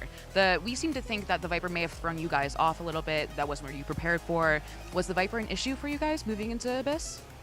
No, not at all. We prepared for the Viper. We were very confident that they were going to play the Viper. But also, if they would have played the Cypher instead, we had a game plan for that as well, but it wasn't a problem. Best luck on map 2. Going on to that point when he felt like they were prepared for Viper, I think it's kind of true because at some point Shy was like at 2-10. Yes. He finished like at 8 kills, but the most important kills was at that 4K clutch he got towards the end. So I mean, at some point the firepower is gonna shine, and then he's gonna get those moments. But if not, at least the game plan to shut down the Viper was still good. Yeah, it did work, but Bonker's response there felt very close to chest. Right? Yes. There wasn't really anything that he chose to divulge beyond that, other than nope, wasn't a problem. We were prepped for Cypher as well. Yeah. And that's an interesting interesting way to approach that question. For sure, for sure. But you know what though, I think he keeps a lot of it close to the chest because really, like, you know, with the way that KRU is playing, you really just don't know what the hell is going to happen against those guys. But thankfully though, for NRG, it wasn't like all doom and gloom, right? I mean, let's not get it twisted. It was a close game until KRU was starting to slowly but surely eke out those round wins. But one of the players that was instrumental in maintaining the closeness of this game was Ethan Vansili. We were seeing some great stats out of him. He was not just getting those kills, he was putting himself in great positions to do so. He had a very similar tweet to like Oxy after Oxy had his team help him out here and pull through a couple of these games. So he's like, I need to set up in this moment. And you definitely saw it. I mean, as this Omen player, he was looking just sharp in with the Phantom. Yeah, diabolical without a doubt. And if Ethan can continue to output like that, really you got the rest of the team. And there were moments for sure that we were seeing Mata and those guys pop off as well, Doug. And I do think some of that will be a lot of the contribution from the rest of the team members. But I think the other thing we have to consider is we're headed to Haven. You mentioned it before the match started. That's Finesse's playground. He's very comfortable there. His calling really just kind of seems to blossom there. Yeah. So I think when you've got some of those things in play, yeah, there's a very good chance we're going the distance. But I mean, what do I know? I was right the first time. Yeah, totally, Doug. You were so right.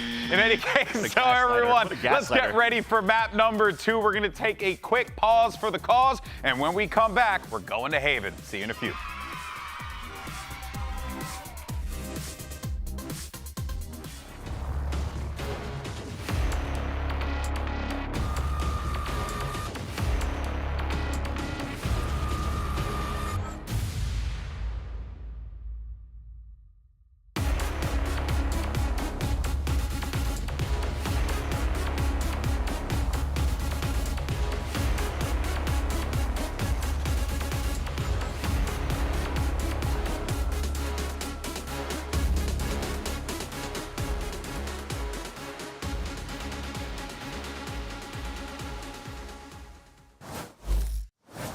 Welcome back, everybody. Yeah, got to relish the opportunities we have to really show this on camera.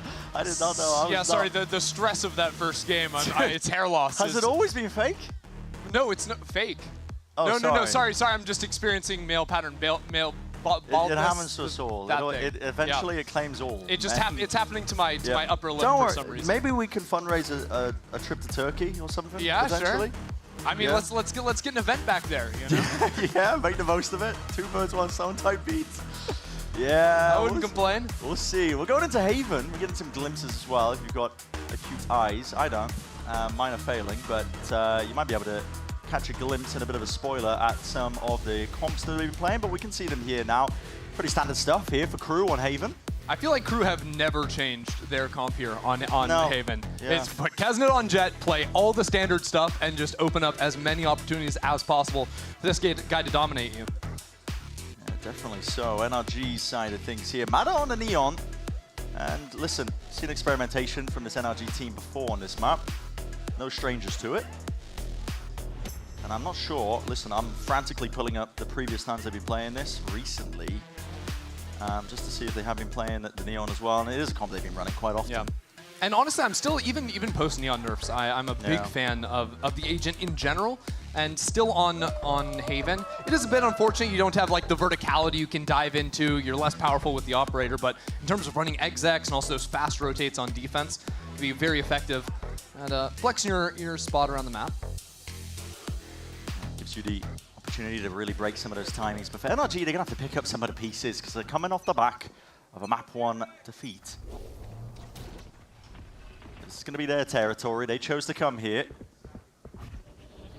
Kesnet has dominated the pistols so far in this series. He has. Here's the drone. He's just trying to break it out early. Expending every bullet almost. Dashing away. Mata is happy to take up that position once more. Wow, even the stun coming in so Kesnet could take that line down long, but I really like how Mata snuck in here. He's on his own, but he's got a great timing up shortened. If he just kept going, there is no one to stop him. Oh, he's fully broken the timings, and Kesnet none the wiser. Patience, discipline, being held. Oh my goodness. Under control though, it's all good, it's all good. Mata has cracked open the A site, and it's a frantic approach now from KRU. It's a wild round because NRG were originally just going to use him as a fake or maybe a late lurk, but finding that kill changed everything. Keep your eyes on KRU though. 3 players have run into mid to get a flank going on. Deep smoke's placed down. It's KRU posturing like they could be trying to put some players back in with a smoke like that. Still, just spotting the one. Verno's got to keep an eye onto it. Shock darts are put over. Dart to the side as well. A lot to deal with. And can't quite handle it. What a util just being thrown in his face. Up from heaven. Mazzino smoked and away from that angle. Here. Trying to flip that sight around, but there's still a lot to clear. No one is accounting for the heaven drop out. Weaving in and out. It's all Ethan now. He's got to do a lot from that spot, but Mada again into this spot here. Rattling away with the ghost. It's not enough. Even for him, puts up monstrous numbers, but it's KRU putting their best foot forward with another pistol round win. I swear, it's deja vu. It's Groundhog Day. Every single pistol round, this series has been the same thing. NRG in an impossible to lose situation, and then somehow we're dropping out of heaven with no one watching. No eyes on it. From Mazzino. That is messy. Some might say muddy. Don't know if we're getting into territory like that, but glue metaphors that were being used. I think that's the current trend. Aye. Truthfully, though, NRG had such high expectations. It's a bit shocking, these rounds slipping away. But it's a force for NRG again, by the way. Yeah, okay. Just trying to take fight straight to them. Important that they win this one, but they've sent Mada in to basically die by himself. Maybe hoping to catch one of the anchor into B players. A lot of util again expended out towards the A site. NRG trying to make their way in. Cage to cross into a lot of this one here, but just spamming away with the stingers. There's no real clear game plan, man. This is just throwing anything at the wall and seeing what sticks. Yeah, they really thought that fake into B was going to do more, but Melzer took care of business on his own with the paranoia. All those A players just stuck to their guns and held onto the site. It's a really strange position now. And even with Verno trying to go over into the C site, he's going to end up running into trips or that camera down C long. Not much of a chance here for him. Yeah, he will have an open site at least, working for him. KRU in this spot just stacking up towards A, making sure they don't give away any solo fights. Chances for Verno to get back into it. Happy to play the retake, but they see that dart on their minimap. Middle of the plant, Verno not really able to get into a forward position. It's going to be a tough ask of him. Melzer probably going to be the first to take that contact as he is the lowest player, and the rest of them just swinging straight from behind. I am really shocked by this from NRG. Clearly, their read has been that they can win these rounds on the force by round 2. Not sure if it's just a thing they feel comfortable on because they got, I mean, obviously because they got the plant down, but maybe thinking that Kesnet is always going for this outlaw. They think they can overwhelm him. He can only get 2 shots off. But it's just, if you think he's going for the outlaw, wouldn't that prioritize you? You'd think. Saving money so you can get full armor rather than just trying to go down to half armor all the time? I mean, it's a head scratcher. I mean, it screams of a bit of disrespect, maybe not realizing where things are going wrong ever so slightly. Listen, NRG have got hitters on that team. They can shoot back with a lot of that roster. But this is KRU setting themselves up nice and pretty. NRG barely anything to work with coming into this one, as they did just kind of topple the economy. I would say the good news for NRG is even though after these 2 losses, it's not like KRU are snowballing in the ult game ahead of them. It's relatively even when you're looking at those power ults of the Breach Sova on both sides. I've seen this one before, at least from Abyss. NRG trying to farm up. Yeah, okay, little jump spot, seeing where the cam is. So far, wherever Mada's been, it has not been the hit. Mada has just been the complete fake out. Although, yeah, Kesnet walking up into A lobby. It's going to be a permanent problem for NRG because they'd have to spend money to use a drone here to clear that out if they wanted to. Smoke. Oh, he sees just a shoulder. It's just a bad smoke. He has to respect this, though. He'll have to play backwards. Doesn't know if anybody else is lurking up, so he has to call for reinforcements as well. But NRG set the sights over towards B. Yeah, and it's a full stun, vertical stun from backside from Mazzino, so you're not getting in there. Let's try A. Okay, let's not do that. Okay, yeah, maybe garage. What is the pivot? Oh no, there's a forward trip on us there. Okay, broken swing. Okay, C long. Let's go C long. There can't be anyone there. Uh oh, there's a cypher there. Yep. Uh oh, there's a breach. Siphon, softens, and yeah, okay. Play's putting a stop to it. So NRG can finally play an honest game after this, at least get some guns into their hands that potentially win them around. But I mean, so far from what I'm seeing, it's, I don't know. What? Attack side Mada's opping? Okay, to be fair... He swapped it back.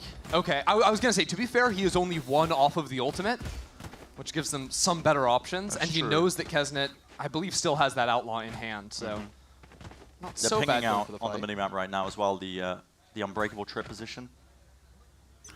That one down C-long. Yeah, but they're actually turning it a bit further forward. Wait, that's a breakable trip. Yeah, it's very breakable, but... Oh my, okay. Listen, Outlaw in hands, a lot of targets onto half arm. It doesn't really matter for Kesnet, apparently. He's all headshots today. Well respected, though. Keep up the sight. Dart just tagging up. A few stray bullets as well. Kesnet barely surviving. Finesse will be so important in this round. There's no trip spotting him out in mid. He's got a great timing to pinch into the back of KRU here and win this critical round for NRG. He's revealed his hands. Oh, he dinked Kesnet. A little bit too early! Oh my goodness, the bullet's going all over the place. The paranoia is excellent. And it's just sweeping right through the man. NRG. Listen, it's the Vamos that went around the world, man. I'm hearing it. This is KRU here to play, but NRG, dare I say, not really turning up. I mean, this headshot, that was almost a collat, Ren. Yeah. And then Finesse. What's going on? Surely you want the distraction of the side players there for Finesse to get a backstab going. I don't understand why he's maybe feeling like the footsteps are going and he can take that timing, but there's a lot going wrong there. It's hard to say. I think he took a shot against Kesnet in mid. I don't know if he missed or it was like a dink or something through the wall.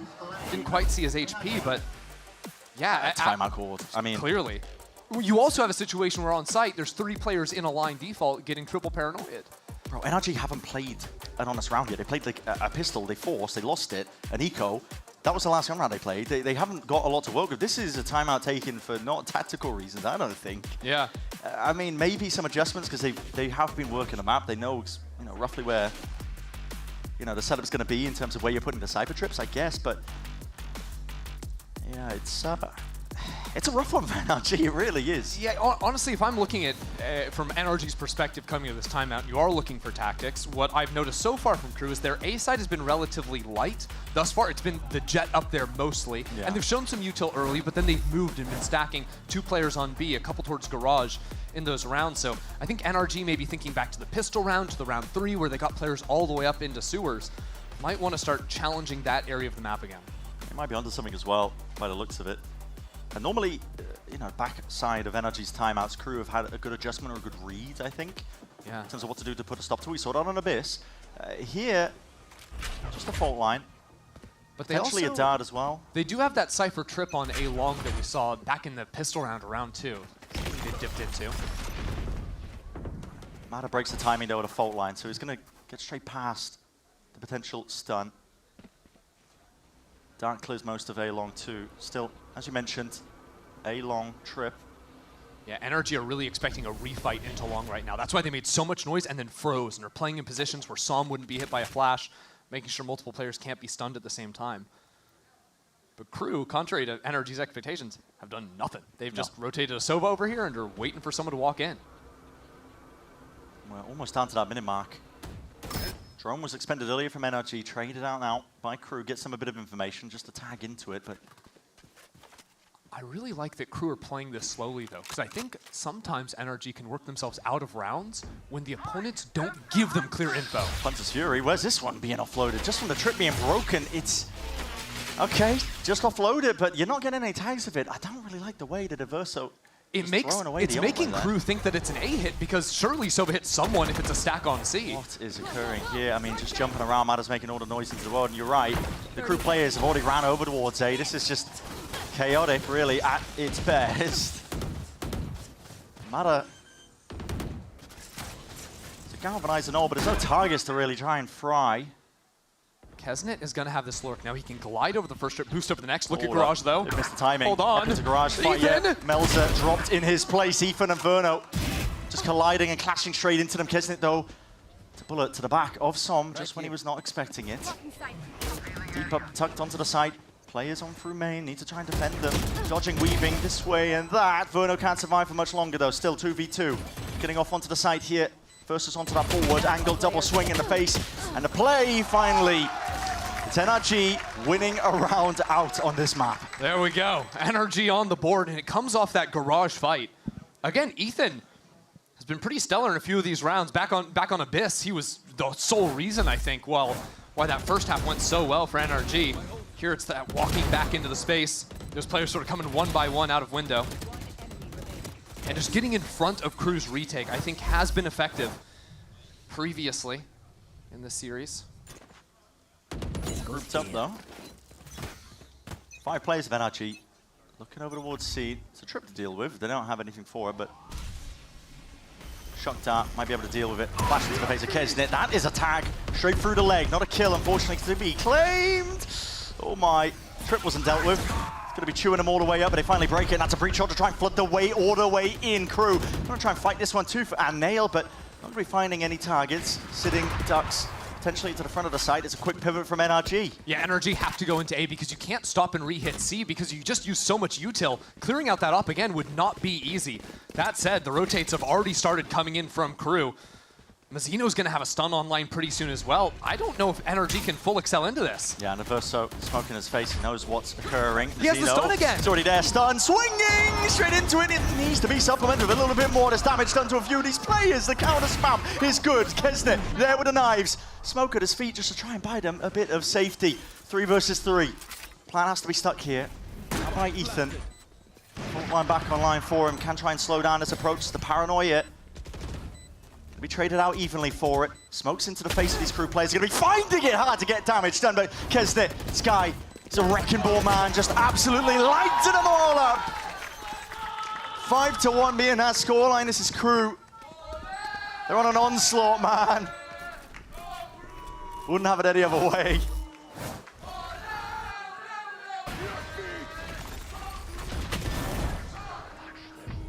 There are 4 people in the back row right now hitting a higher decibel than all of the NRG fans in this studio, Brent. It's almost like a library. Take me back to the lock-in finals.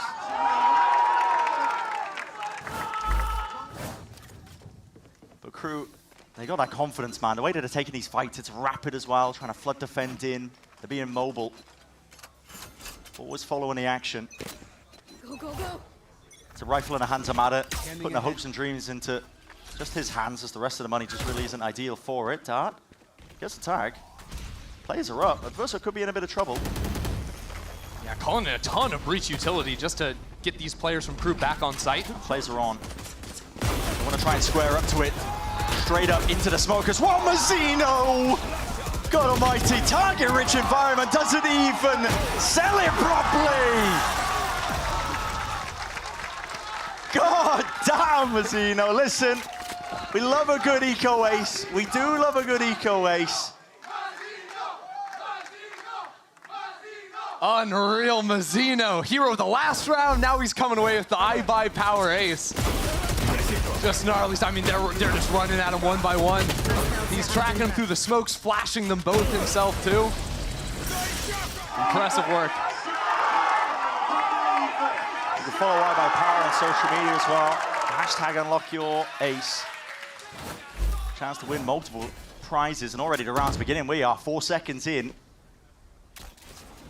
Clash to be had. One of the first rounds where Kesnet isn't really just holding down the ace out by himself. Instead, this time it's the Verso. NRG really worried about the op purchase, using the camera and the drone to clear short and long respectively. Could have respected. Mada's got one of his own.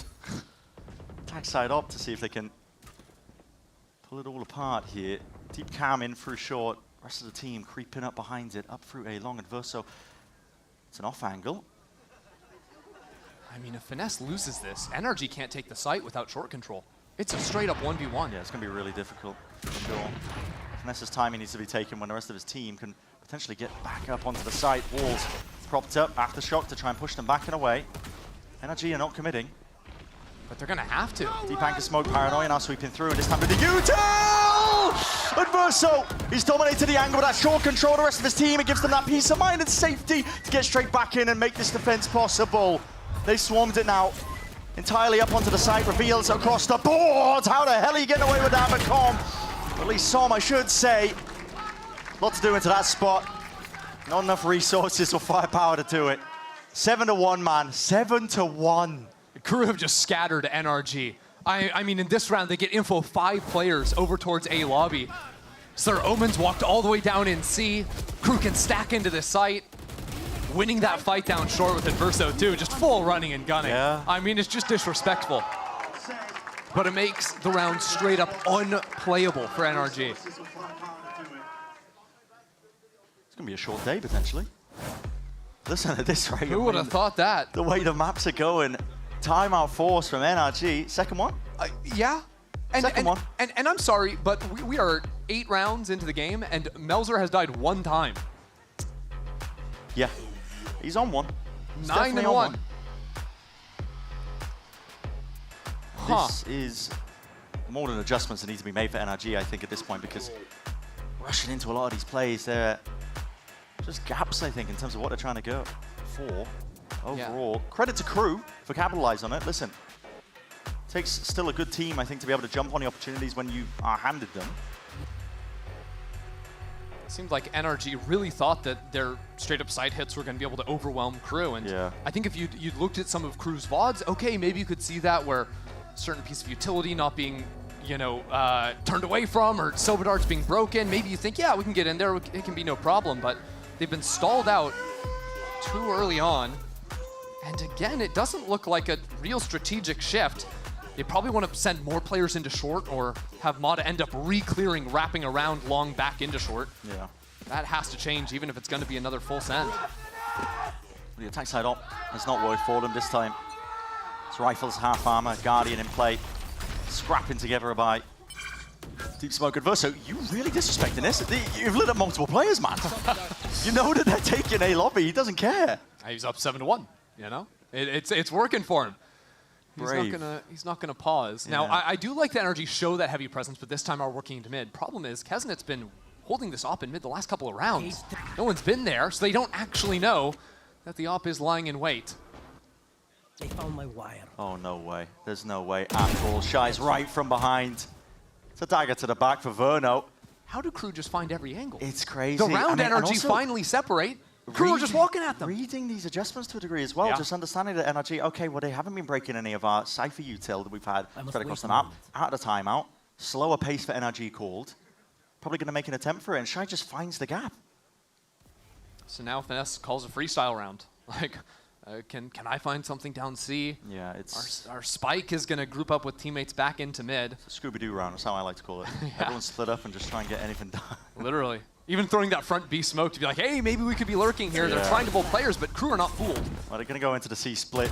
Anchoring, tough position. Melzer there could have potentially got a lot done. This is NRG. Okay, pressure's on and mounting, but sometimes that's when you perform at best.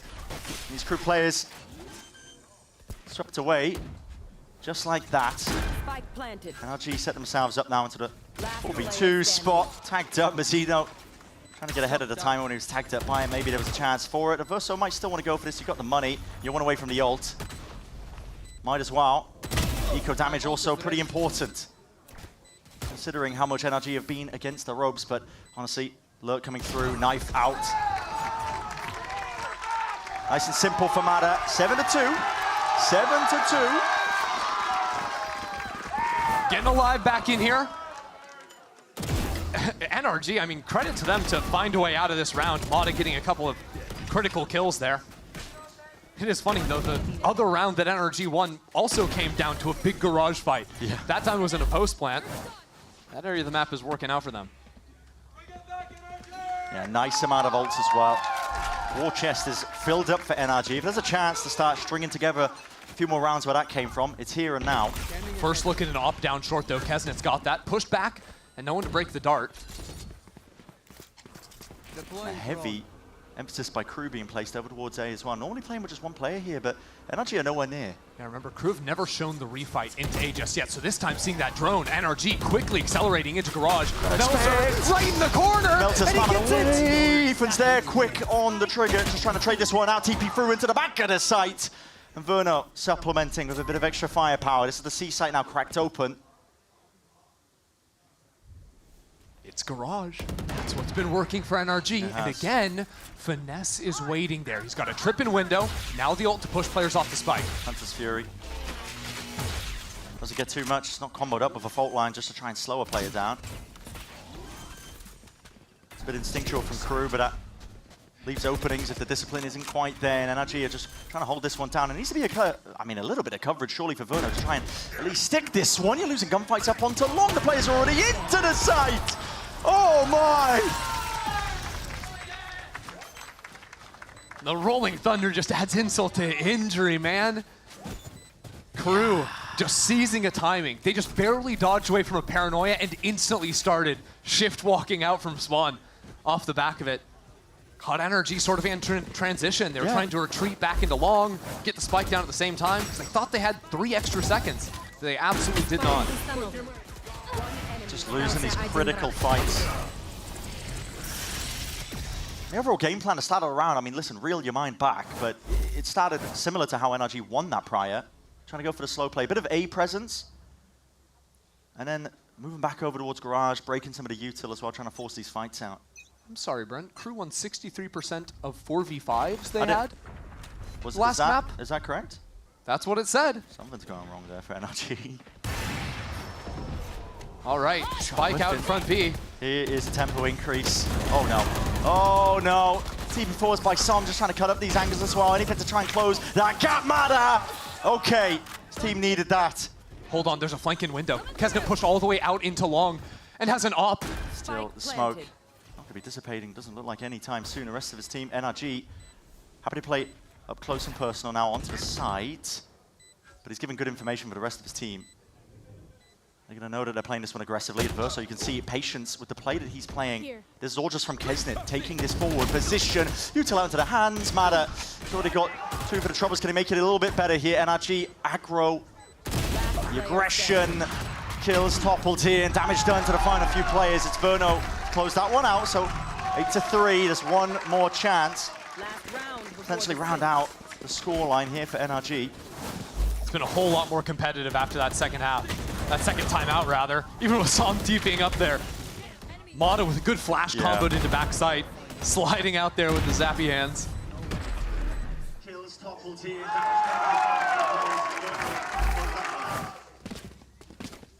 And now they've got a Rolling Thunder online as well. NRG could seriously put some momentum to back them up heading into the second half here. But it's going to start with a mid-walk. First time for KRU. Straight onto the open. Fault line up. Gotta respect that one. Still the dash active for Kesnet. He could go walkabouts if he really wants to, but no. Dashes back, respects it. Out of shock. Wow. Up top. Just in case there's an Omen playing there. That's a whole lot spent. Even a flash towards backside, trying to distract players in Garage. No one's distracted. Yeah, Finesse is taking first contact, trying to play off of this. Drone swinging wide, skates on the feet of Ethan, but he had the shot not called for. My God, Ethan. He's really gonna have to barrel himself and his team all the way through this. But anything to bail them out. The round is so awkward, though, because NRG can't accelerate into C. They don't have long control. They've got to walk into B, and Ethan's got 2 HP. There's a minute left. Definitely slow this one down if you want to. But don't get audio of the backside player. Yeah, they should. Yeah, spotted out. Mada takes that point and that contact, and now a quick move over towards the A site. Seems to be aware that Melz is not going to be really anywhere near this one, but Melz has also got tools to play with. Paranoia still. Smoke's going to be regenning. Not too sure when, but at some point soon. He's got one back. And with the HP, he only needs 3 bullets to get 2 kills. Ult online if he wants the information on top of it. Doesn't choose to use it though. It's all contact for now. Anything to hunt out these players. Smoke to try and divide up this site. Planted in an awkward spot here. Paranoia now, he does reveal his hand and there's players towards his back now. All it takes is the first peek and the timing. Ethan. Smoke up in 2. He's holding his util out. He's got the fault line. Spots Matter. Stuns up, avoids, dodges it. At this point, you're running out of the wing-con stun landing, and I believe that circle is shrinking. And he knows it. Yeah. It's a bit whiffy, but listen, a bit comical. Maybe even clowny, but listen. They get the round at the end of the day. A win's a win. We're going to take that one. A win is a win. A bit silly. I mean, Ethan, again, in this Garage spot, finding 3 kills. That wasn't easy at all. And importantly, staying alive with that ultimate. That made all the difference. Okay. It's an elimination match, by the way. It is an elimination match, just a reminder. Yeah, it is. I don't know if he knows that, but... No. A lot of giggles so far, but listen, we're only just getting started. The second half coming up soon.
As we mentioned, yeah, it's elimination on the line here in the kickoffs of Americas, 8-4.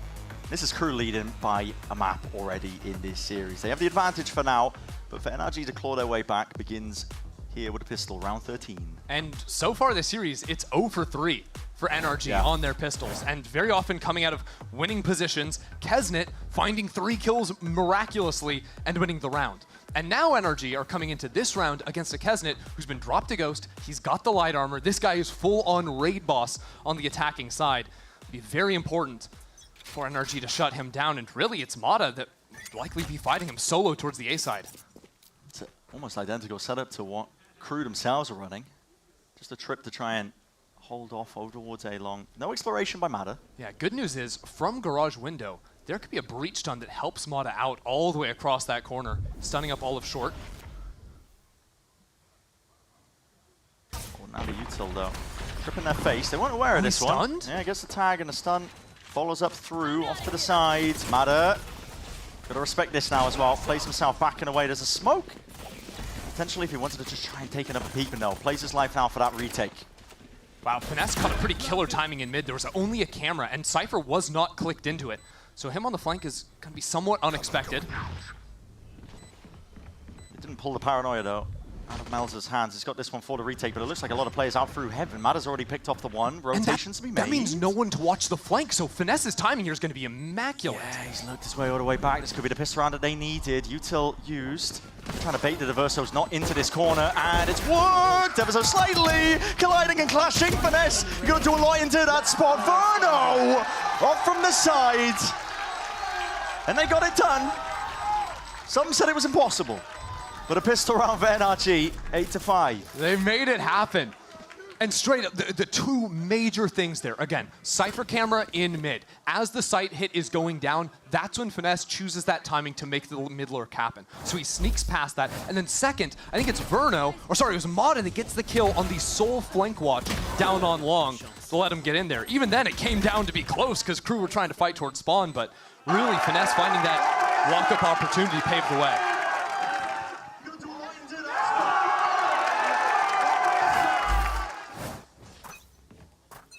No forces on the side of KRU. Kesnet with the Guardian, though, being opted into this. I love this. It's a lighter play, isn't it? Just set up. It's not quite a hero rifle, but, you know, he can do some damage. Yeah, we saw C9 do this a lot last year with Oxy. And with 4 players on light armor, that's double body shot to get kills with the Guardian. Yeah, definitely is. Jump spot. Ooh, okay, now he's revealed the hands.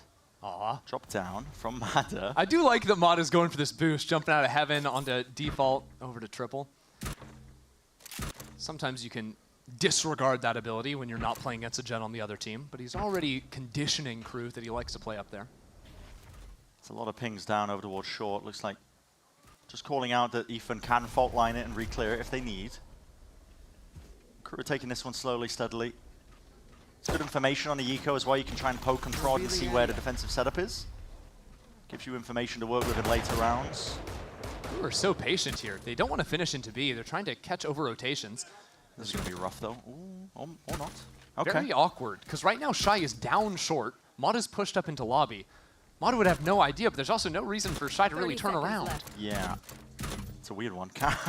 Just being flicked constantly just in case there is that push. Deep fault line out up towards the front. Plant, melts it, sticking it out through the back. That's Verno taking a peek. And with the weapons in hands, light work onto a multitude of players here, and Shy being that backup plan. Not really too much you can do.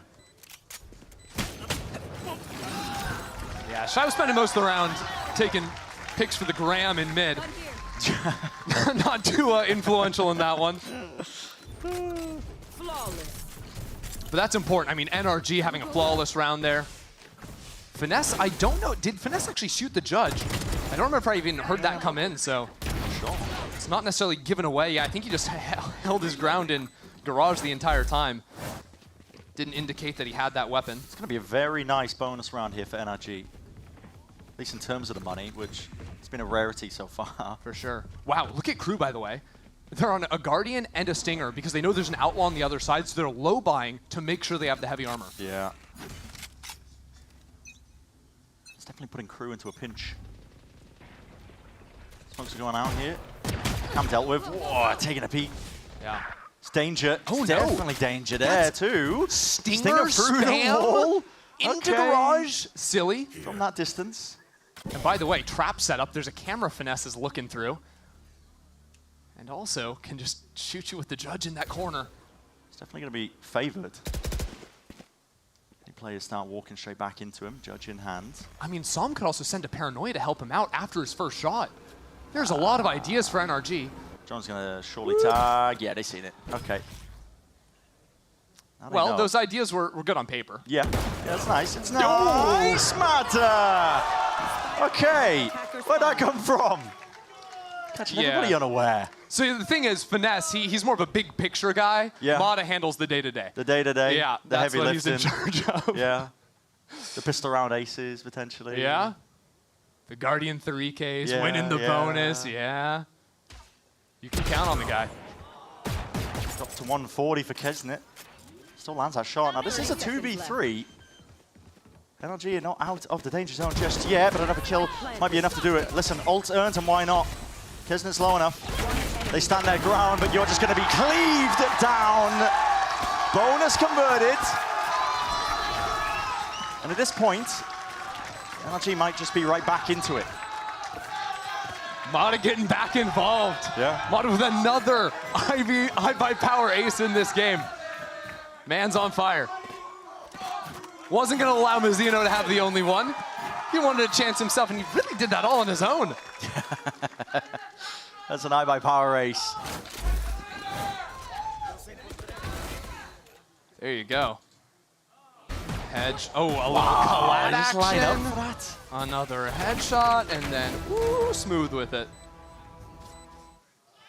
That's what you need to convert the bonus. I'm so different. I'm so different. I'm so different. He's 21 and 10. He's 21 and 10 currently. Probably deep into. Oh no, not quite. Time is ticking. The crazy thing too is he was doing this in their series against 100 Thieves. Yeah. In a close series, putting up ridiculous numbers, stepping up when the team needs him. KRU with a tempo increase here. Straight and forwards. Classics out just in case the word trips close and forwards. Aftershock, hello. Narrowly avoided. That's taking a bit of damage from it. Cuts it up though. There's a Paranoia and a flash forward. He's spamming away. He's revealed it. He's got reinforcements. Players are drifting into the side to try and help and assist. Heavy presence actually, just from these NRG players. TP forwards. Melzo as the follow-up and play. Shy drifting in and out. But ultimately NRG with a pretty heavy handle on things. Doesn't get away from them. I mean, bringing things all back up to even. Good stuff. Now, KRU gonna call a timeout. That was just stingers for them. They've got the rifle here, but yeah, that Paranoia catching Kesnet on his way out. Was still able to find the first kill. At what point do we start to think back as well to the last time that KRU was playing on Haven? The difficulties they were having on attack. True. Because it's 4 rounds in a row, a timeout called for KRU as well. When they played against Loud, they really struggled, I think, with just Loud making sure they filled up all the gaps on the map. With the slow attack play of KRU, they couldn't quite get a handle on a lobby control, things like that. We already saw Mata get away with a 3-piece just by pushing mid. Yeah, there was a lot of these moments where in mid-rounds, either, you know, a drone's not clearing a corner, or a smoke's just off, or you're not quite expecting that walk down. And obviously KRU will have known that. Coach Adam will have talked with them extensively about working on holding that A lobby control. It's something that NRG can try to poke and prod with, but I like that you mentioned too that NRG aren't just limiting their options to that side of the map. They are challenging with those mid walks too.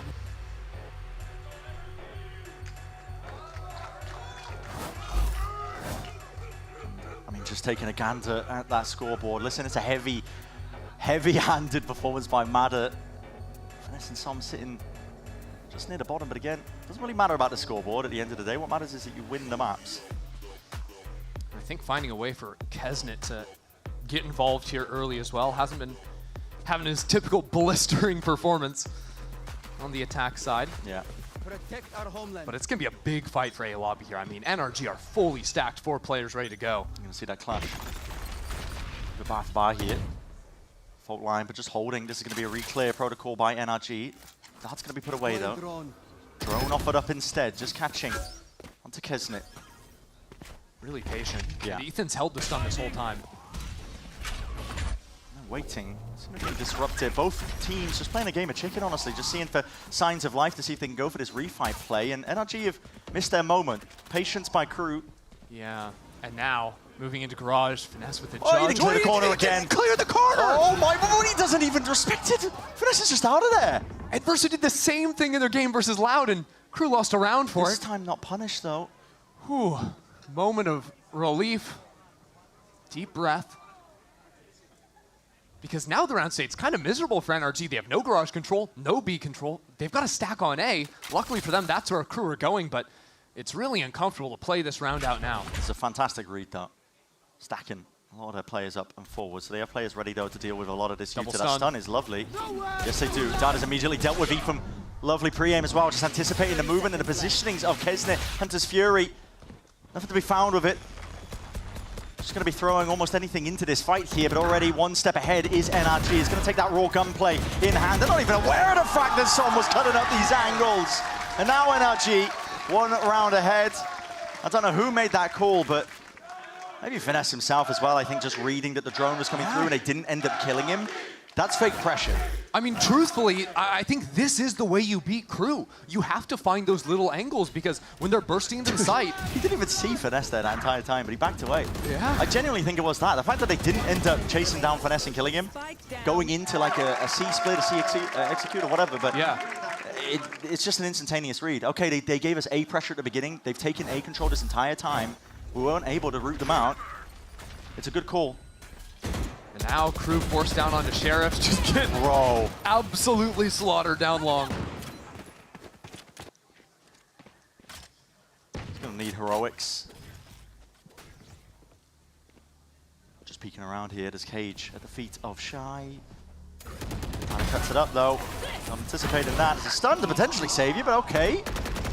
Quick play by Kesnet. That was a nice expended, though, as a result of it. And those guns, not necessarily retrievable, but maybe if they can get their way in. Okay, he's found himself something. He's being peppered, though, from multiple angles. Hunter's Fury even just being used to try and help them out.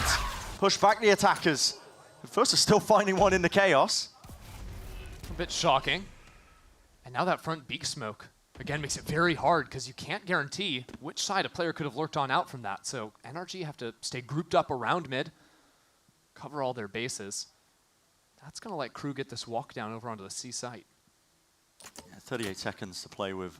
Now, truthfully, Ethan still has 2 flashes. There's a recon. Ethan's stun will be back up for the retake. 30 seconds left. KRU's best chance would have been if they could walk up and actually get some space on the site before planting, but they don't have time for that. No, Ethan's going to put a stop to this most likely, almost immediately. It's picture perfect. Crosshair placement. Lovely bit of jump spot as well. A little bit of a glimpse of prime Ethan there, I think, as well. The thing that really separates him as a player is just the game sense. He had peace of mind. They knew the garage was controlled up. I mean, he's been really standout today. I think even in the loss on Abyss, he was strong. Yeah. I think the impact kills he has been getting are massive. Even a couple rounds back, he was finding the first kill on a Kesnet, executing onto the A site, jumping in through the sky. Yeah. That helped all his teammates flood in, all his teammates that were stunned up. He's been very steady, and I mean, if you look at it, it's kind of crazy that him and Mata combined got 43 kills this game. You're joking. Those two players have 43. Okay. The rest of the team's got 19 combined. That's quick maths right there. I mean, I can add. second crew visa timeout. And it's 6 rounds in a row for NRG. The map at this point has gotten out of hand to them.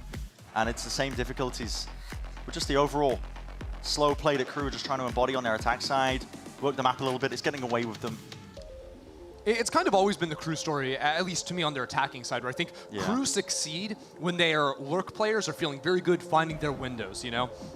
Back in the day, Kesnet would play this Jet, and it was all about him finding lurk opportunities. And towards the end of last year, they sort of changed their tune, because all of a sudden, Kesnet was playing a lot more of the Neon. Jet was fading out of the patch. They were working a lot more on these full exec hits, these faster rounds.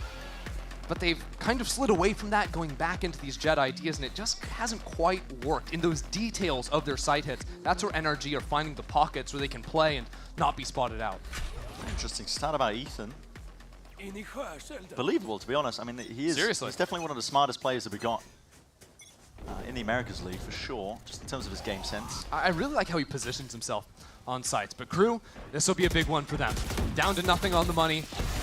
Splitting over towards this C side, but Ethan backplat still has stun. If they try to come out of garage, they're getting killed. Do they have anything to try and punish this one here? Who's taking the contact? Ethan was holding down until the yeah! No one was holding for it. Ethan didn't feel safe to even do that. Paranoia, those sweeping forwards. Oh, no way. Patience and discipline at its core. This guy has just absolutely saved the day for them. You can scurry away. You can try and save that gun. Still, Spike drop down into the middle of nowhere. Lots of breakdown, honestly. I mean, talk about Ethan being in the right position. Yeah. You never expect Finesse to have teammates around him when he's anchoring a site. Loves to play on his own side. I was going to say, there are chances for Melza, maybe potentially with the ult, but he doesn't even want to go for it. I think it's better just to keep the gun, but that's a long time to try and survive. Cover going out. But again, like that round, I think demonstrated everything. Okay, minus Ethan, putting a stun away at the exact wrong opportunity. But again, crew find the opening kill, and back plat, that spot you've got to clear. But because it's Finesse, the guy they're taking down, they see him be the one they take. They don't expect anyone else to be hanging out on the weak side of the map. And I got to give credit again to NRG. I think even though the setup did have gaps, as we saw, I mean, FNS got caught, relatively unaware. Yeah, that's just a small execution error, because there should have been a stun. Yeah, they read or at least something to take contact off of the stun. You know what I mean? Rather than just, Finesse dropping off of logs. But crew out of timeout, they make the call, okay, we're going to start to remove some of this garage util so that they don't have as much information to work with. They go towards it, but Finesse has already moved his setup up over towards the C side. Both trips moving over to at least play over towards that direction. So NRG is they're one step ahead currently. That they are. Flawless second half, and it's complete inverse of Abyss. Yeah. That one finished 13-8. Curious if Mod is just going to be holding window here with the op in mid. Because NRG have really switched up their setups. It's a solo Ethan towards C. It's Mata holding just to make sure Som can get into the cubby. It's a full bait setup for the Omen. A lot of differences, dude. Mata is going to be pushing 30 kills at this point almost, surely. This guy, he's dropping them. Double face up, jump spot almost punished. It's damage done to Verno. Mata wants to go for another peek. And why not? Stunned up, slow to a crawl. And what the second one is as well. Yeah, give me another. Dropped down. 30 kills reached for this guy. I wonder if his back's hurting yet. Yeah, the net's closing in too with Som walking down mid. Yeah, they know everything. This is going to be 12 for NRG. It's inevitable at this point. The exit's covered. And no even attempt to play for crew. They just want to hold on to what little they can. Just a Guardian and a rifle, if they even will be allowed to. Yeah, at about 15 seconds, the hunt is going to be on. The crew better hope they can hold their ground. Now they're making a go for it.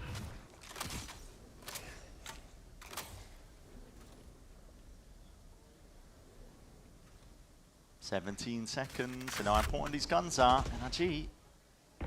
Smoke comes down, let's get moving. Yeah. And they send it flying forward. Still toppling a few of these players here, but Som just drifting in from the flank. Paranoia. Cover going Maybe expended. Can he keep this weapon in his hands? So damn important. It's going to be Util as well.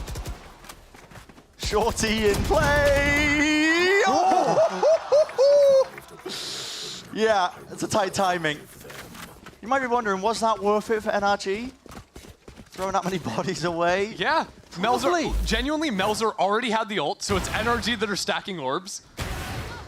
Money didn't matter, and they got one of those guns taken away.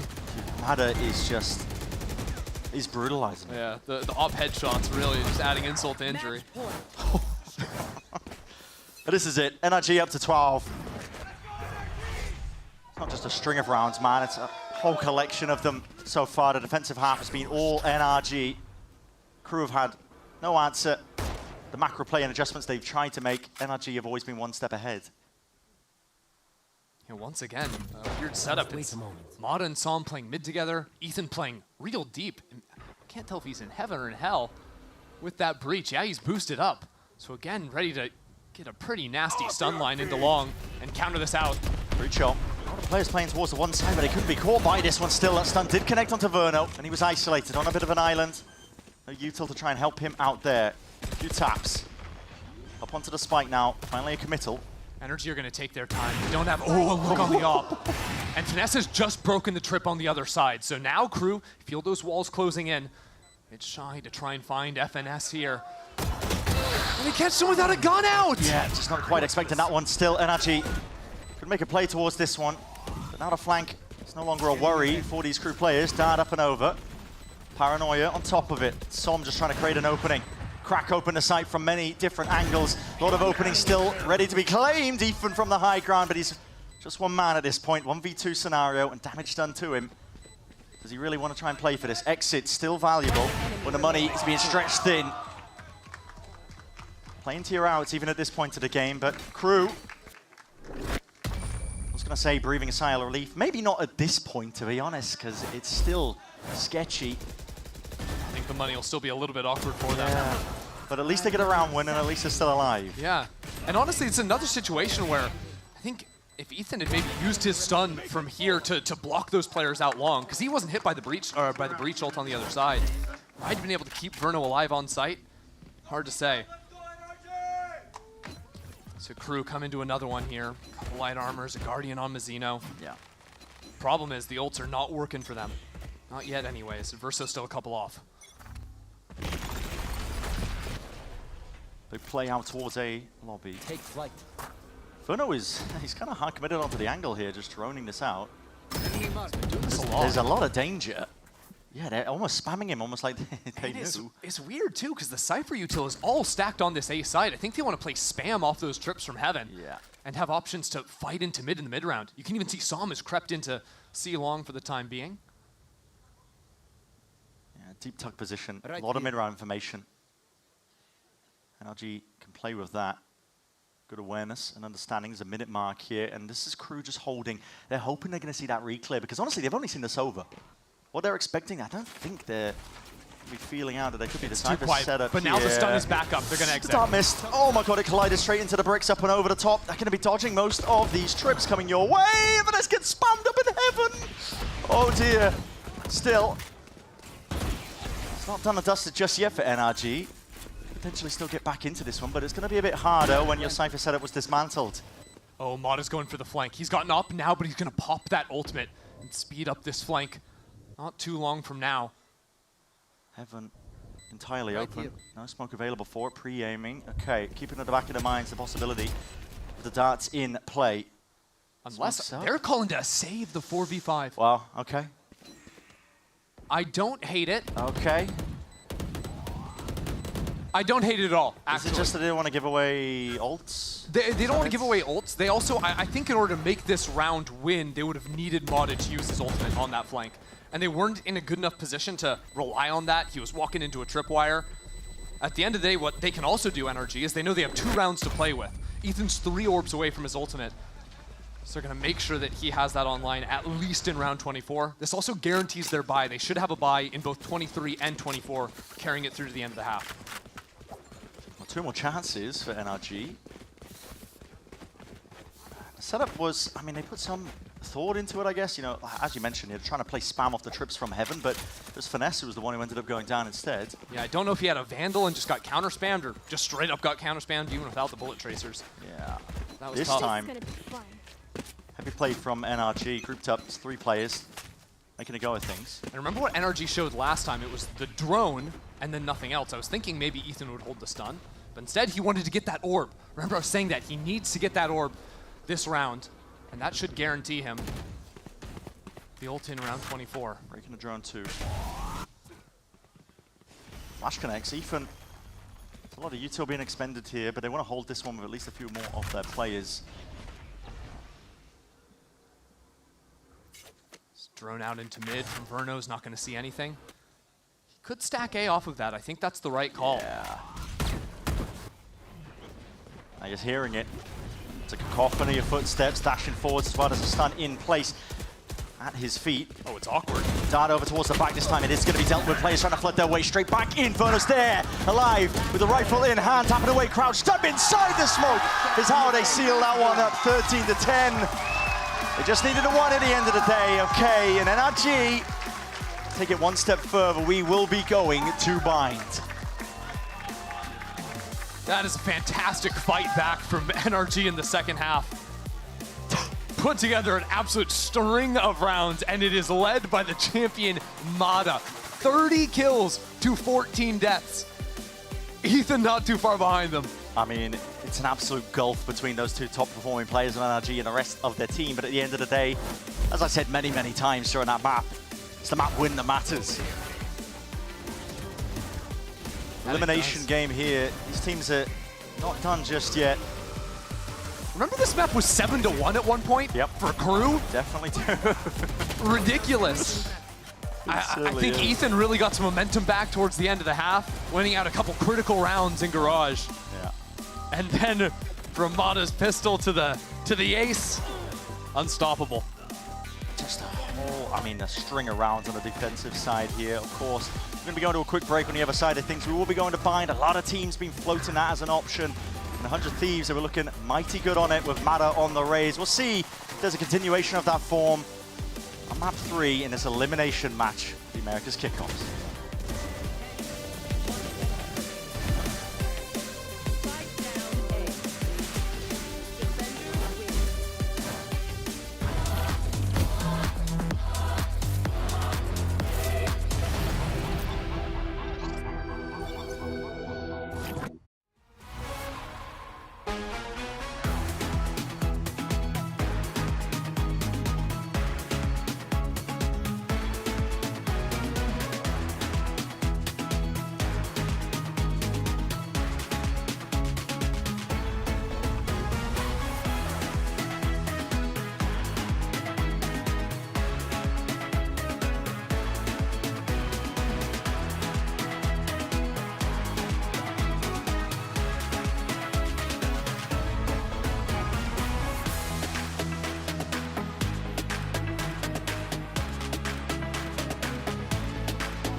Meanwhile, Xander presented with another 1v2.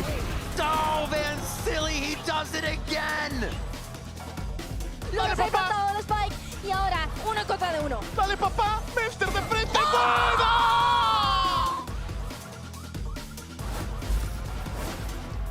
Welcome back, everyone, to VCT Kickoff, and you're looking at some sustenance being had right now as our players from KRU, they unfortunately took the L in Map 2, but it was NRG's day, and guys, I did not see that coming, given how NRG came out of Map 1 and how that first half looked, Emily. Dude, what happened? The way they flipped the tables on, on KRU. On KRU, thank you so much.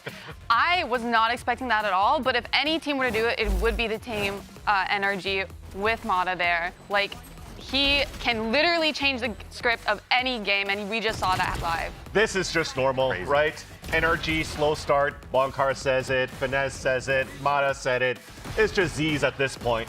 But no, jokes aside, it was still like a 7-1 scoreline for KRU on that first half, right? So it kind of looked like the slow start was going to be the end for NRG until we finally saw Ethan and also Mata just popping off again. And Mata continues once again to play poker. He's coming out with more aces again. Look at the aces on both of these players. Anchoring, opping, rotating the right spots. They were shutting down KRU, where unfortunately KRU falls into the same demise of not being able to score rounds, just like against Furia. But where did it fall apart, though? I mean, was it because look, genuinely, when you look at the stats, you know, like I'm just seeing a guy pop off. Mata doesn't pop off. What happens, right? Like, and I think that's part of what I'm thinking about as I go on the map 3, right? Yeah. Do you need Mata to be a superhero every single time in order for you to get the win? And is that feasible? Is that realistic? I mean, in this case, yes, I think Mata did have to step it up. I mean, they were getting picked apart on their attack, getting pushed. All the aggro plays KRU were coming out with, insane. But then NRG just flipped that on them, did the exact same thing to them. The stuff that Mata was getting away with was phenomenal. Yeah, it really was. And we had highlighted Ethan as well. I mean, everyone in that game had a highlight moment there, whether it was great calls from Finesse or incredible shots we were seeing from Mata. Really, truly breathtaking stuff from NRG. They managed to pick up the dub there, but let's actually hear what Melzer had to say about his competition and why this kickoff tournament is so unpredictable. Bueno, la partida de NRG yo creo que va a ser un reto. Para mí, antes de que comenzara el torneo Kickoff, ellos eran los principales candidatos a ganarlo, pero sorpresivamente mostraron como todo el equipo a un nivel distinto a lo esperado, o sea, no eran como el equipo más fuerte que estaban demostrando ser antes. Entonces, para mí va a ser un juego difícil, un juego entretenido, y creo que el reto que tenemos que superar para volvernos campeones de este kickoff. And there you have it, right? It's a challenge they need to overcome, but they knew that it was going to be entertaining, and well, it definitely had been. Didn't start off that way, though. I want to be very clear. I genuinely was like, and that's the thing. Even when I was mentioning this map here for Haven, that was going to be very easy for Finesse to call. I usually would like to call this on the attack side. You know, with this 3-sided map, it's easier to default, it's easier to move around. But you were just mentioning, it's not only just on Mata dropping big numbers, but it was also on the calls of Finesse potential to say, okay, well, here's your next spot, here's your next rotation. This is where the information I'm finding. Let's put Mata there, and you have a superstar player that's able to open things up, almost like Ye back in the prime of Finesse calling for us. Yeah, you definitely saw the shades of that, without a doubt. Massive pop-up performance for them for sure here. But now let's take a look at where we're going to next, because we have Bind on the horizon as our decider map here. Emily, what can people expect from our teams going into this one? All my predictions today have been so off. If you look at the performance from both teams, I was not expecting KRU to perform like that on Abyss. Like, that took me by surprise. I'm like, maybe 1 to 2 players pop off. I felt like all 5 of them were doing like their very best. Like, it was insane. And then we come back into Haven. NRG has this huge comeback. Vibes are up. You know, I think they could steamroll this in a Bind, but also if KRU plays like they did in Abyss, it could go either way. And they can, because it's Bind. They might go into like a more standard comp, just like they did on Abyss on other maps like Split, for example. Well, they'll play a Sky, a Viper, but your Smoker is going to be a Brimstone. So you are once again going to be playing into Comfort Zone. But the thing is, on the side of NRG, they have come out with something different when they played against 100 Thieves. Usually trying to go, I think it was Mirror Comps before, but then pulling out a KO on Ethan, and that threw 100 Thieves for a different loop, right? And maybe we're going to see some sort of that anti-strat prepping that Adam was talking about too, how deep of a strat book and how much deep they've learned about the playstyle of NRG that could maybe counter. Yeah, and something though that Melzer had pointed out there that I think is very worth talking about was him saying, like, this is a team we need to overcome. Because genuinely speaking, if KRU cannot topple NRG here today, then what chance do you have to be able to beat Sentinels? What chance do you have to be able to beat G2, right, Emily? So now where do you go from here if you are crew composition-wise, even mentality-wise? Mentality-wise, I think they really need to get this win. Like, obviously, if they don't, they're eliminated. But just as a team to push further throughout the year, Feels like it's like a mental thing. Like they want need this, win. or else I don't know what else they can do. Yeah. But the mental that you're talking about is a good thing, despite them like losing all these rounds on the their attacking side of Haven, and looking at how they played against such a prolific team and roster as NRG. They didn't really falter or felt like they were suffocating under the aura of NRG. They played it just like any regular game, and they're hyping themselves out after every single one of these rounds. I think if they continue that type of we could do this mentality for Bind, they could definitely get the upset. Oh, without a doubt. I mean, they showed what they're capable of doing on Abyss. Hell, they were even showing what they were capable of doing on Haven in that first half, right? At least on the one half, yeah. Exactly. So there is, you know, a few glimmers of hope here, but I cannot help but go back and think about the fact that Mata dropped 30. Like it was nothing. He just did it again. And he turns around and said he was him. He is him, yeah. Which, hey, you know, all credit to you, Rightfully Poppy. so. Do what you got to do. But I guess what really blows my mind here is the fact that in this NRG team were down in the dumps. It did not look good. And that right there, that win, that's grit. And that you can't teach that level of grit. And I genuinely got to turn to the two veterans on this team that have been there for a long time in the NRG organization. Yeah. It's definitely finesse, keeping the troops in line, but also Sam as well. And Sam had some great moments in that last game as well, Vansili. So I'm really looking to see what Sam could do going in very into this important one. moments too. It was towards the later tail end of that second half that we're starting to see Sam able to anchor up and have great timings on the A side executes, that he's able to find those right timings, getting hit by util, but still avoiding all that util after and finding the timing for double or triple kills. So I think Sam will still, no matter what, you know, it almost looked like he was going to pie as well in that game, but he didn't. And I think it doesn't matter at that point, right? And that's the veterancy and that's the confidence that you have and the experience that you have from years of playing in tactical FPS. It doesn't matter what the scoreline's going to be of what you could do personally. It's what util can you do to help your team to elevate and push towards that finish line. And he's able to do that still. Yeah, and I'm genuinely curious to see what we're going to get out of the compositions here for both teams. You know, whether or not they throw a spanner in there, try something different, or if they just stick to their guns. But this game, Emily, is not how I thought, and I don't think anyone, I mean, even when you look at the predictions, I don't think anyone give it the time of day, but really, what a wild game we've been treated to so far. Oh, no, of course. And I just want to point out, like, the mentality that it takes to come back from a match like that, especially from a half like that, is so difficult. Like, as a previous player, like, I have made comebacks like that before, but it takes a lot from every single player. And I think with NRG's roster, looking at Som, looking at Finesse, like, the energy that they can bring back into it and keeping everyone, like, dialed in to be able to do a comeback like that, it takes a lot. That's the crazy part too, though, because you talk about the energy that these guys could bring here to elevate the team. We don't hear that much, right? As much as we're praising in crew of like, oh, vamos, we got this, vamos, and then the crowd's following along too, vamos. But for energy side, it's just like Mata casually saying, I'm him, small fist. But I think that kind of fits though, right? Yeah. If you look back on, it's their play style. It's their aura themselves for energy. I think that you know, having done this for so long, you just read and you look at the player body language and how they're kind of reacting to the situations. Like, you could definitely tell the difference between like what we saw in the first match, for example, toward the end of that game, a really dejected you know, EG, whereas in this instance you saw a dejected NRG, but it wasn't like dejection to the point where it was frustration. No, they were just pissed that they lost. And the fact that they come out of the gate here that they came out into map 2 with that win, massive for them, absolutely massive.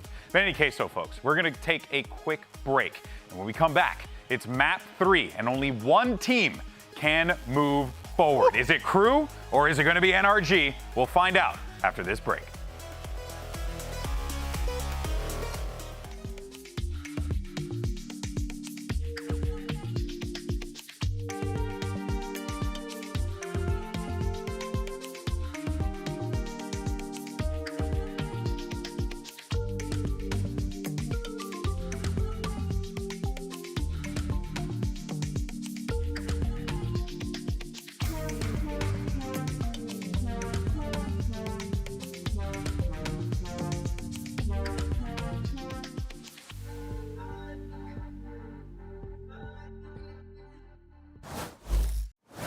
let's get to it then. Yeah, it's elimination, as we've already been hearing us say over and over and over again for both these teams, and Bind as the deciding map here, Josh. What's going on? Sorry, sorry, it's a lie. The adhesive's going to be wearing out at this point. Dude, I've seen like multiple people in production just walking around with mustaches on. It's crazy, it's crazy. Did you just get a pack of them? Apparently, I think there might be more hats we too. have If you want to get involved, if you want to get involved, it's get involved with the boldness. That will Yeah. happen eventually. I don't need to wear a cap for that.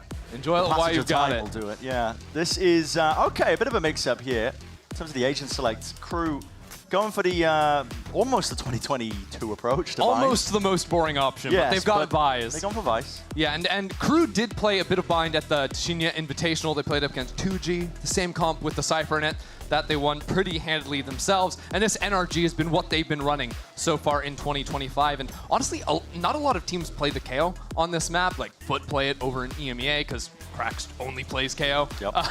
But I have to say, I like what NRG have shown with these picks so far. The scouting you can have, especially on the defensive side, is good. Those knives to it, fully clear different areas of the map on attack, also very effective. And if Ethan keeps up how he's been playing so far today on this pick, he is going to be doing very well for himself.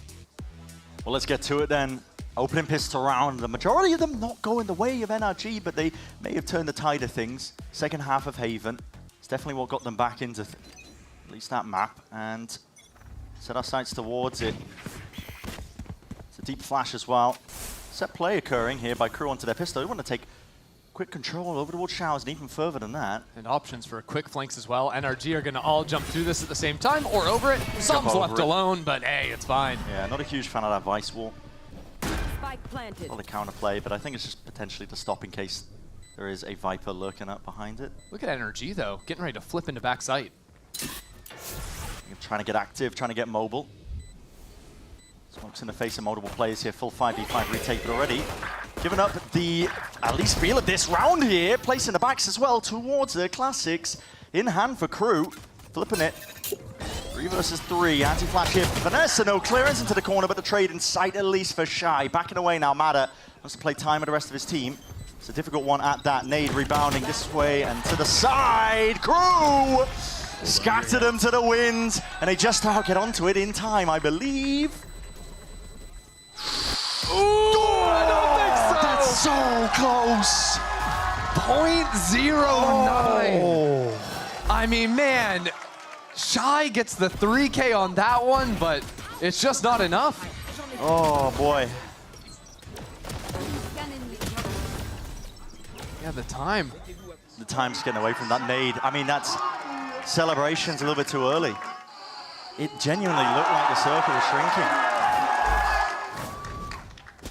And NRG, they take away these pistol rounds that have otherwise been eluding them. I mean, this is what got them off to a great start versus 100 Thieves as well. In a different fashion, honestly. It was Mada kind of taking over. Yeah, Mada getting an ace, getting an ultimate online round 3 with a showstopper. This time it's just Verno and Som with the big buys coming in with a Phantom and Vandal, respectively. Just winning out on the spam. Yeah, they know exactly what KRU are going for here. It's really important these days on Bind. You want to try and deny these ult orbs, but not to the expense of your life. Yeah, because Bind's one of those maps, sort of like a fracture, like a split, where usually all the comps you're playing just have all of the full exec ultimates. Yeah. Which means that when you're, especially on the attacking side, and you're winning the early rounds, you can get there online real quick. Give this guy the plan too. You really wanted to min-max it. It's coming out wide here. Horn is at least dealt with. Doing a lot of damage to Mada. Okay. Kisnit taking off the head of Som. Everyone rebounding. Double up. You are potentially lining up. Damage more than done. This is a classic in the hand of Adverso, and it's done a lot of steady work here. Mada's down to the 2 HP a little bit prior. Feels like he can't really take that fight. And KRU repositioning, almost expecting a TP play. I think they're reading that Finesse probably lurked through A. But the weird thing is, like, there's a Vandal down long Finesse could go for if he wants to. He's just clearing the site, paving the way. Oh, this is a little bit awkward. And clearance, they see the barrel. Surely they do. Finesse is done. Dusted up, 2 HP for Magda. The rifle cannot save you there. After all that good work, singing the praises. It's KRU, they're just going to undo it. It gets worse, by the way. If Adverso runs to long, there's a Vandal there for you, buddy. Did they even know that? I mean, they got killed by it, but they should surely. At the end of the day, they're still going to be able to buy up. That is just devastating. The combination of the stall between the Viper Wall, the paint shell Kesnet sent out. Pieces going wrong for them. I'm curious about it. Did they manage to reclaim the rifle? They ended up going to the replay, but I don't think so. I think so. they were busy standing up celebrating. That's fine. They can buy guns. They got the money. They do have the money. Bruno's got guns again. No, they did get the rifle. Yeah, I think 1,900, yeah. Kesnet just loves the outlaw against low buys, and that's exactly what he's looking at. 5 light armors. Yeah. Disaster for NRG. But priority being over towards these orbs. Not enough to clear them off the angle. So NRG full force down. It's not just a half buy, and it's because Mata was only 1 off the orbs. They throw that pop flash. Mata gets that ability. And now, round 3 again. 3 halves of bind he's played in a row. He's got a round 3 showstopper. Yeah, they've definitely got just a different philosophy going on. I mean, they've been forcing these guns no matter what. So far, it has not worked at all. But it would really set their bind off on a bad foot to lose the anti-eco and then the force. As you mentioned already, there's a lot of danger here in the round. Mata spotted as well, and he does have that ult in the back pocket, showstopper. It's going to be a big one. Nade already rebounding. Straight into the back now, and you're going to be sending it flying forwards. Slow, and the Thorns don't have to stop this! No consideration! The Shy could be into that angle. The fuse just steadily running out, and not enough there, and he's just walking straight into them. Oh my. That's KRU.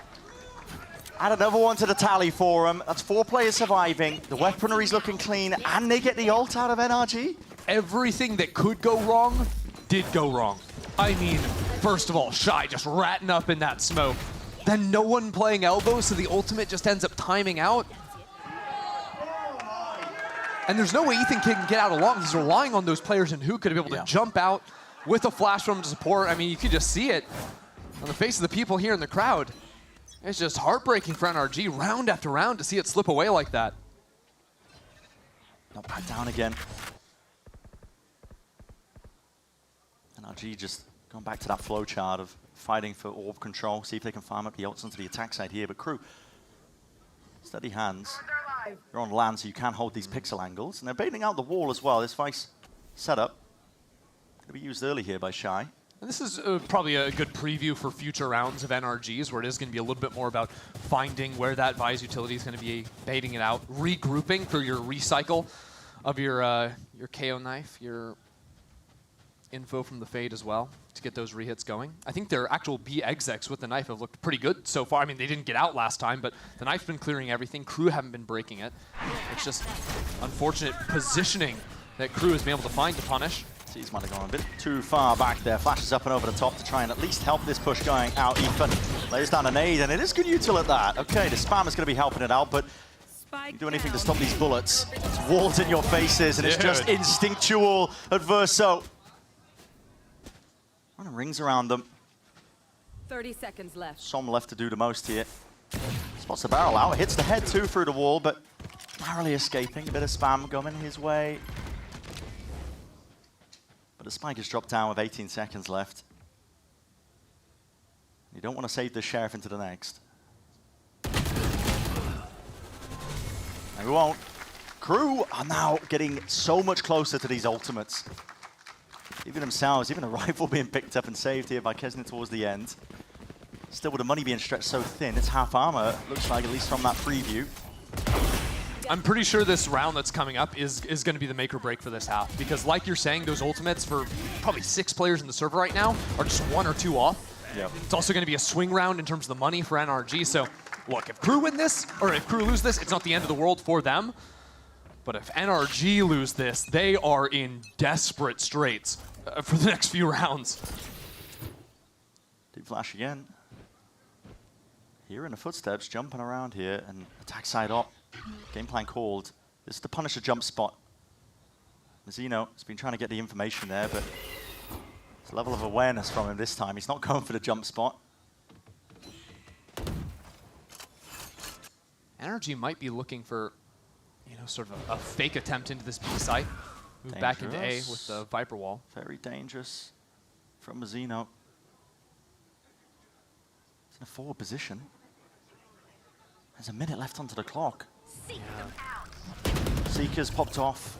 Uses it to get back and away, and it gives him the acknowledgement he needed. Yeah, really good timing on that note. Ethan's knife did just come back. Are you kidding me? It's an operator of their own. Should have a team lined in the process. There's a nade at the feed. Kesnet needs to get the hell out of there. Wait a second. Rocket has to rebound because the suppression is spread wide across the field. Doesn't actually connect onto any players here. NRG called for a pause. This is good discipline in the moment. Smokes are going to fade.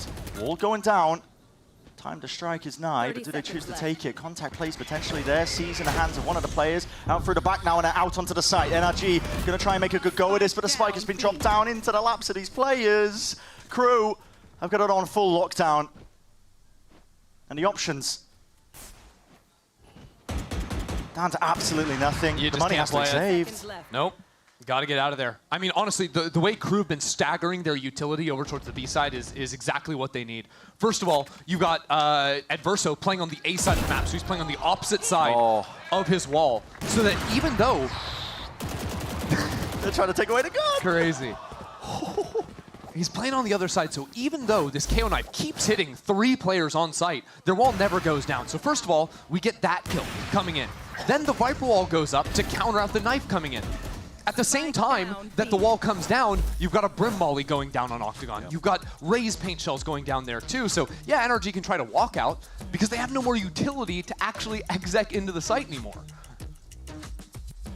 Silver lining for them is that I guess the showstopper got expended, wasted by Kesnet's side, or was it a waste if it just caused a pause in the round? Maybe not.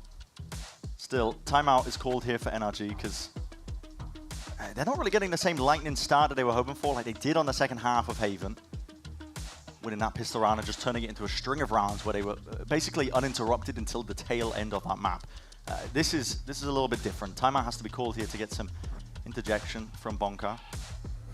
Yeah, it's tough too because the 3 players that survived last round were all the guys that were just one off their ultimates. Yes, like, yes. If only they had died and someone else could pick it up, it would have been fine. Now, NRG are on the attacking side, so not so difficult playing for the early orbs. And we've already seen NRG try to do that. So I would really expect NRG to try and dominate with their setup here, that B-long orb. Maybe put that in the hands of Verno here to exec into the site. The money is so odd though because they've been saving this off.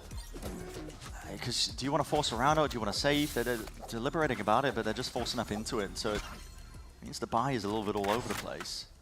I'm just worried if the time gets low again, they're not going to have any punch to get into these sites. I mean, I think it is the right call because you are winning on the ult game. And you should be able to get a couple of those up. Just recover this half. Especially the attack side. You should be winning more rounds on attack on bind. Here it is. Knife is broken though. Nade across the side. That's Shy. Just spamming randomly. Still the flash is good with the connection. Steel Garden has to be offloaded. Any sort of safety to be found with it. Wall even being triggered there. FNS looking like he wants to try and hop over the top of it if he can. The players managed to take control of this, and with the Nightfall now scattering off from the side, and it's putting pep in the step with the NRG players, but they can't quite get inside these smokes. Doesn't matter, the sound cues are cut away entirely. Rifle play needs to reign supreme, and Shy is just running a miracle onto the site, or is he? Still, time has been bought, and the Verso in through the fight into the back of halls and brings to that 1v1. Ethan is the Guardian to work with, but that's all it takes. Ethan has been so calm for NRG. I mean, talk about a hero for them today. Last map and this one too. That in a round that very nearly got away from them. I mean, it's just absolute pandemonium here on site. Shy finding a couple, ratting out in that site smoke too. Had no business getting that. But then Ethan, the way he sort of danced around the smoke and top site with finesse is exactly what they needed to win the round. Actually, I think he decided not to go for the op at the end of the day, but just get it going. And now those ults are starting to stack up. Ethan's got his online. Psalm's one off. They can keep this ball rolling.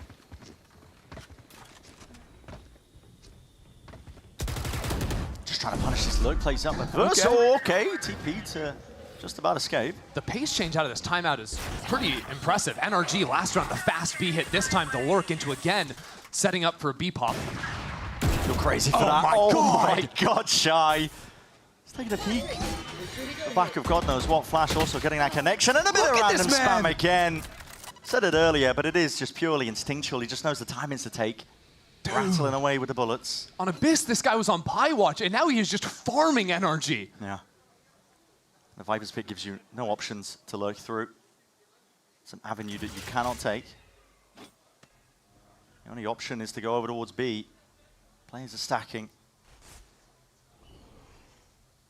But again, the stall, I mean, the combination of Vi's, Viper here, and Ob holding down Hookah. Knife against the wall. Okay. Tags him to Shy, managed to get the Thorns off though, just in time. Smoke's going to be splitting this one up entirely as well. Satchel's up and over. Smoke. Shy's such a rat! Yeah, he can hide entirely into this. They're spamming it away. There's an awareness there.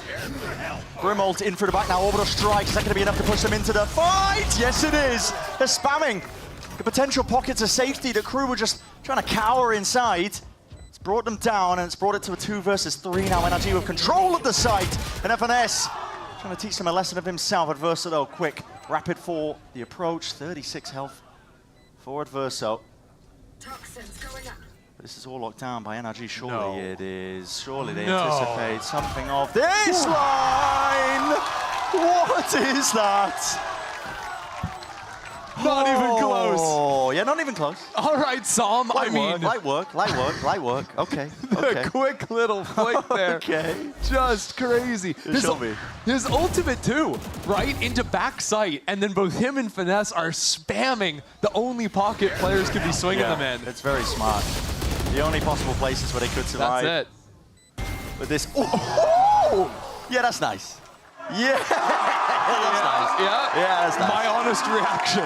Okay. We'll give him that one.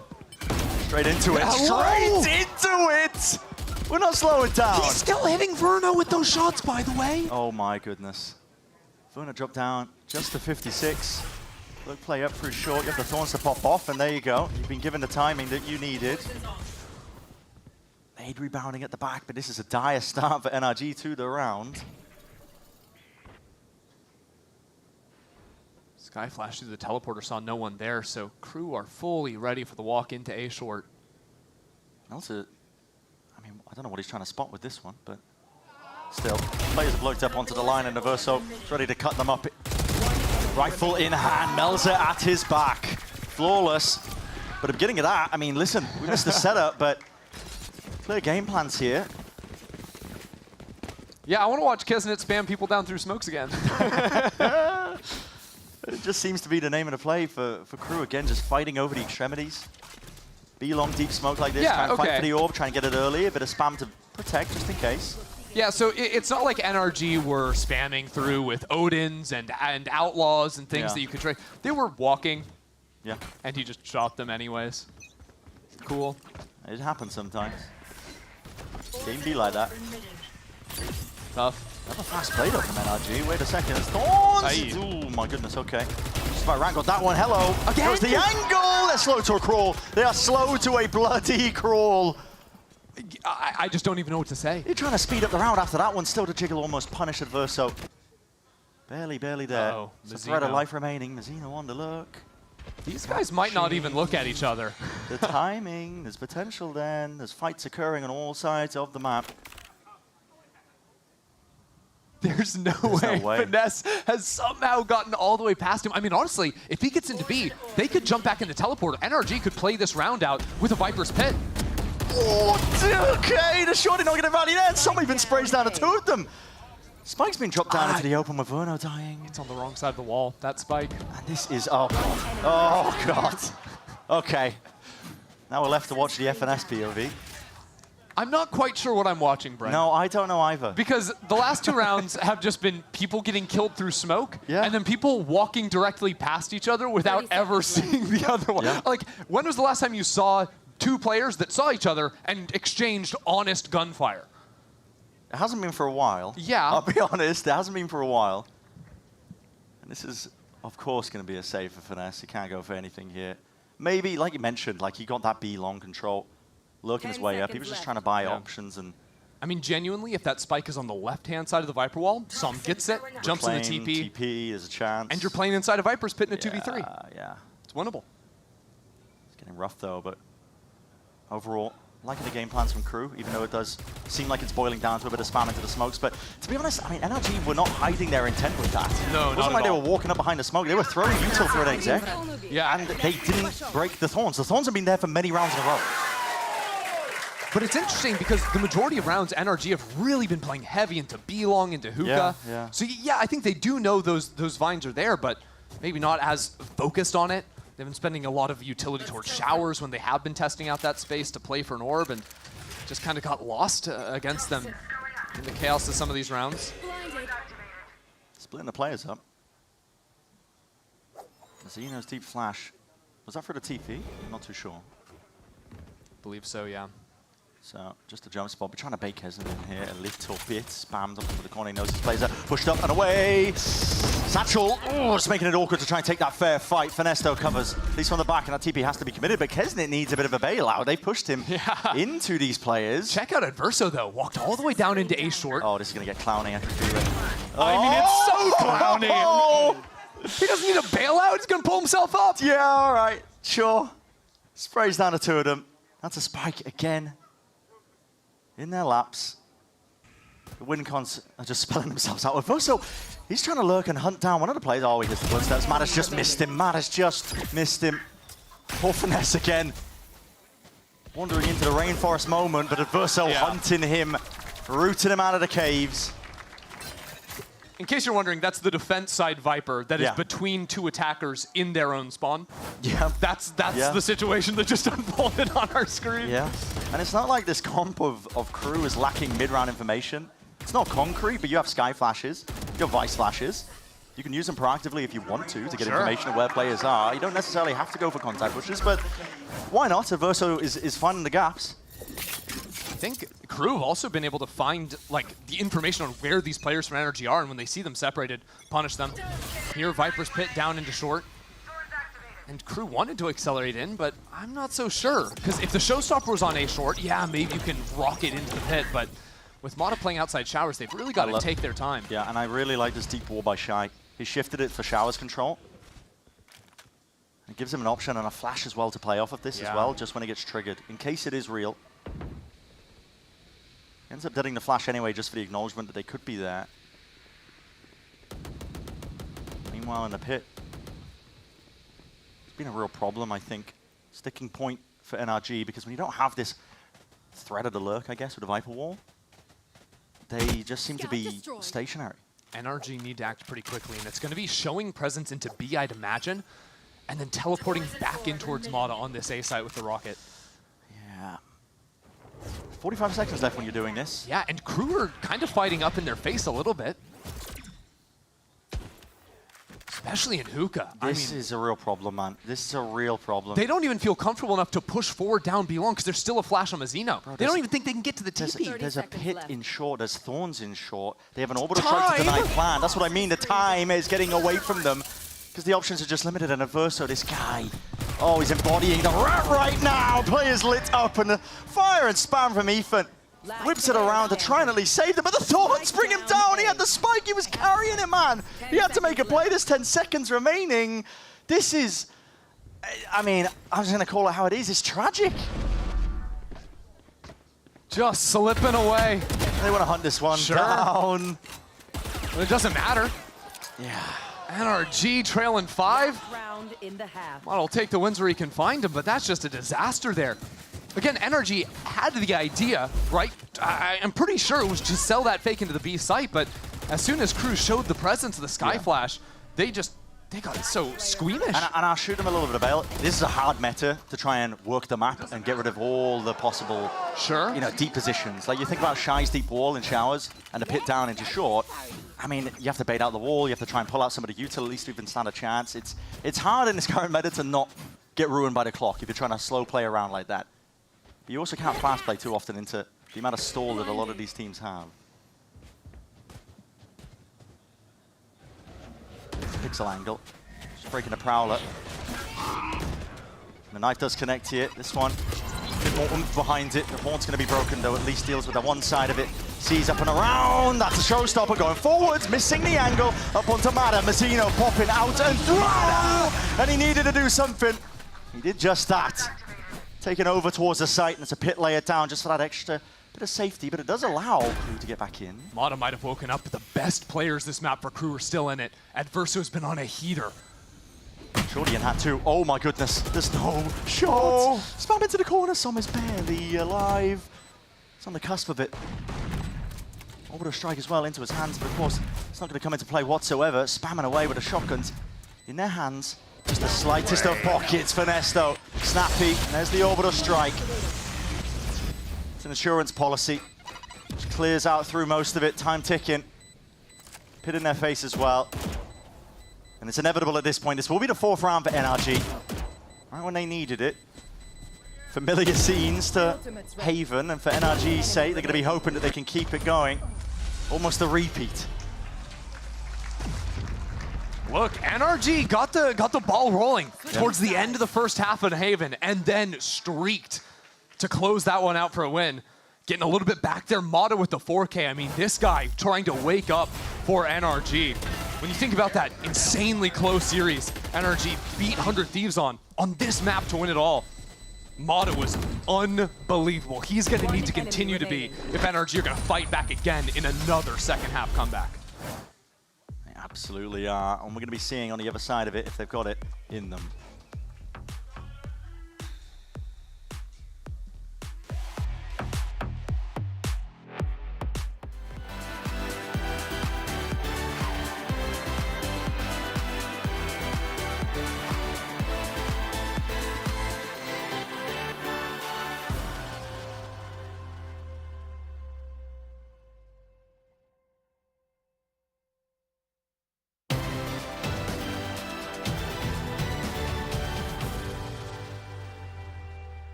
Well, this is it now. Listen, we've had a lot of fun over the course of this series, a lot of chuckles, a lot of giggles, but it is serious and it's elimination, and these two teams are competing to stay alive in kickoff here. For NRG, they managed to turn it around. They had similar scenes, you know, on Haven. We saw them win a string of rounds on their own defense.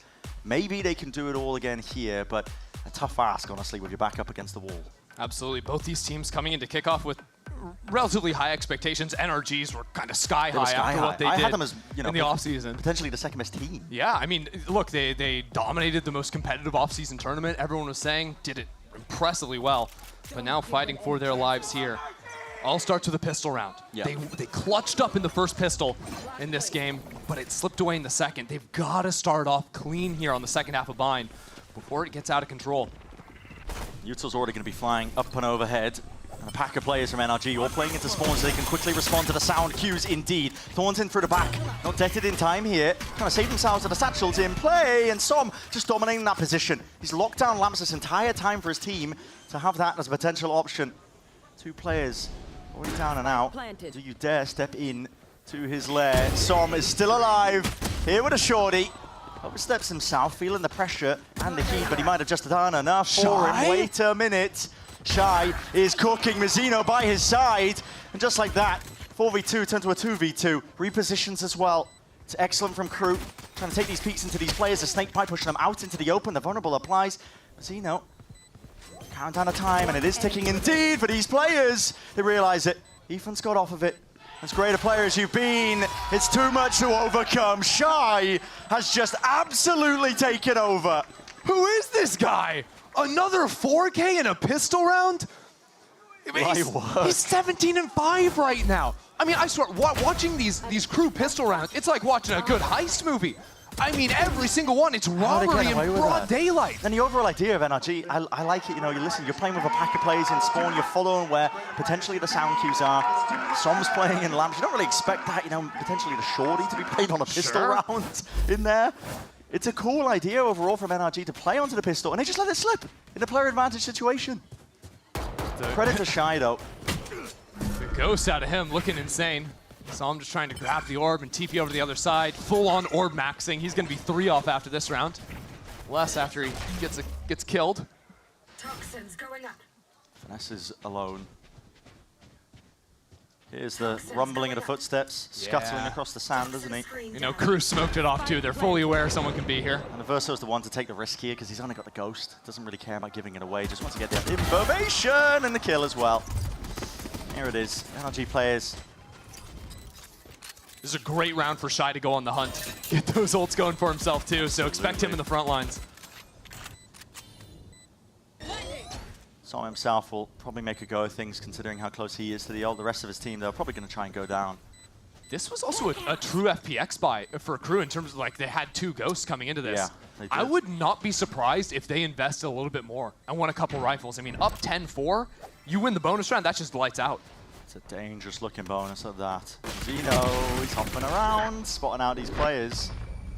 And will look to go down to the spike, and they will do that. So just trying to deny the extra snowball, but looks like all guns were recovered as well, if they even went down at all. So take a look at how dangerous that bonus round is looking now for KRU. Yep, there's a Vandal, there's an extra Guardian bought into. KRU won a challenge, and look, with the Outlaw surviving, 3 players on light armor, NRG are not gonna have a walk in the park for this one. No, they're not. And at this point, it's looking all the more likely that KRU are finally gonna get. I don't want to curse it too early, but sure. Listen, this org has never won against FNS-led teams in the history of Valorant. I mean, today was only the 2nd map they've ever taken off of him. Exactly. It's always been dominance. Times are changing, though, and so are the expectations. Wow. NRG got pretty active out of showers with Verno, but it's really about holding down this B site with Mata coming in on the rotate. For NRG, they're in a good position as long as Ethan can stay alive in hookah. Poison's off. Just calling for the pause here, KRU. Hoping for that re-exploration, but now they're making noise. They really want NRG to get greedy and swing into them. Down to that minute mark. Heavy stack from the NRG players now. Here comes the hit. Yeah, they know what's going to be occurring. They've got the players into the right positions. It just comes down to the gunplay in a stall. It's a nade pulled out of them. A bit of spam occurring on either side here. Mata actually drifting and does go down to it. 3 players though. Caught with the knife, but caught with a util out in your hands. Ethan dropped to his knees. That was 35 seconds left. What is the call to be made? Seal Garden earned up, hopping up on top of the ledge. And now finally taking space off the back of it. Respect has to be shown here. Spam into the corner, that is very good. Makes them second guess the actual planning of that one, knocking these players down to low HP. But NRG have no flank coming in. They've got no flashes to get back on the site. They've got no smokes. They have to go into every fight disadvantaged. Just looking for any chance they can. Molly's sent flying, swings are coming, but it's a little bit too late for that still. FNS off from around the sides, but he's dropped down to just 10 HP himself.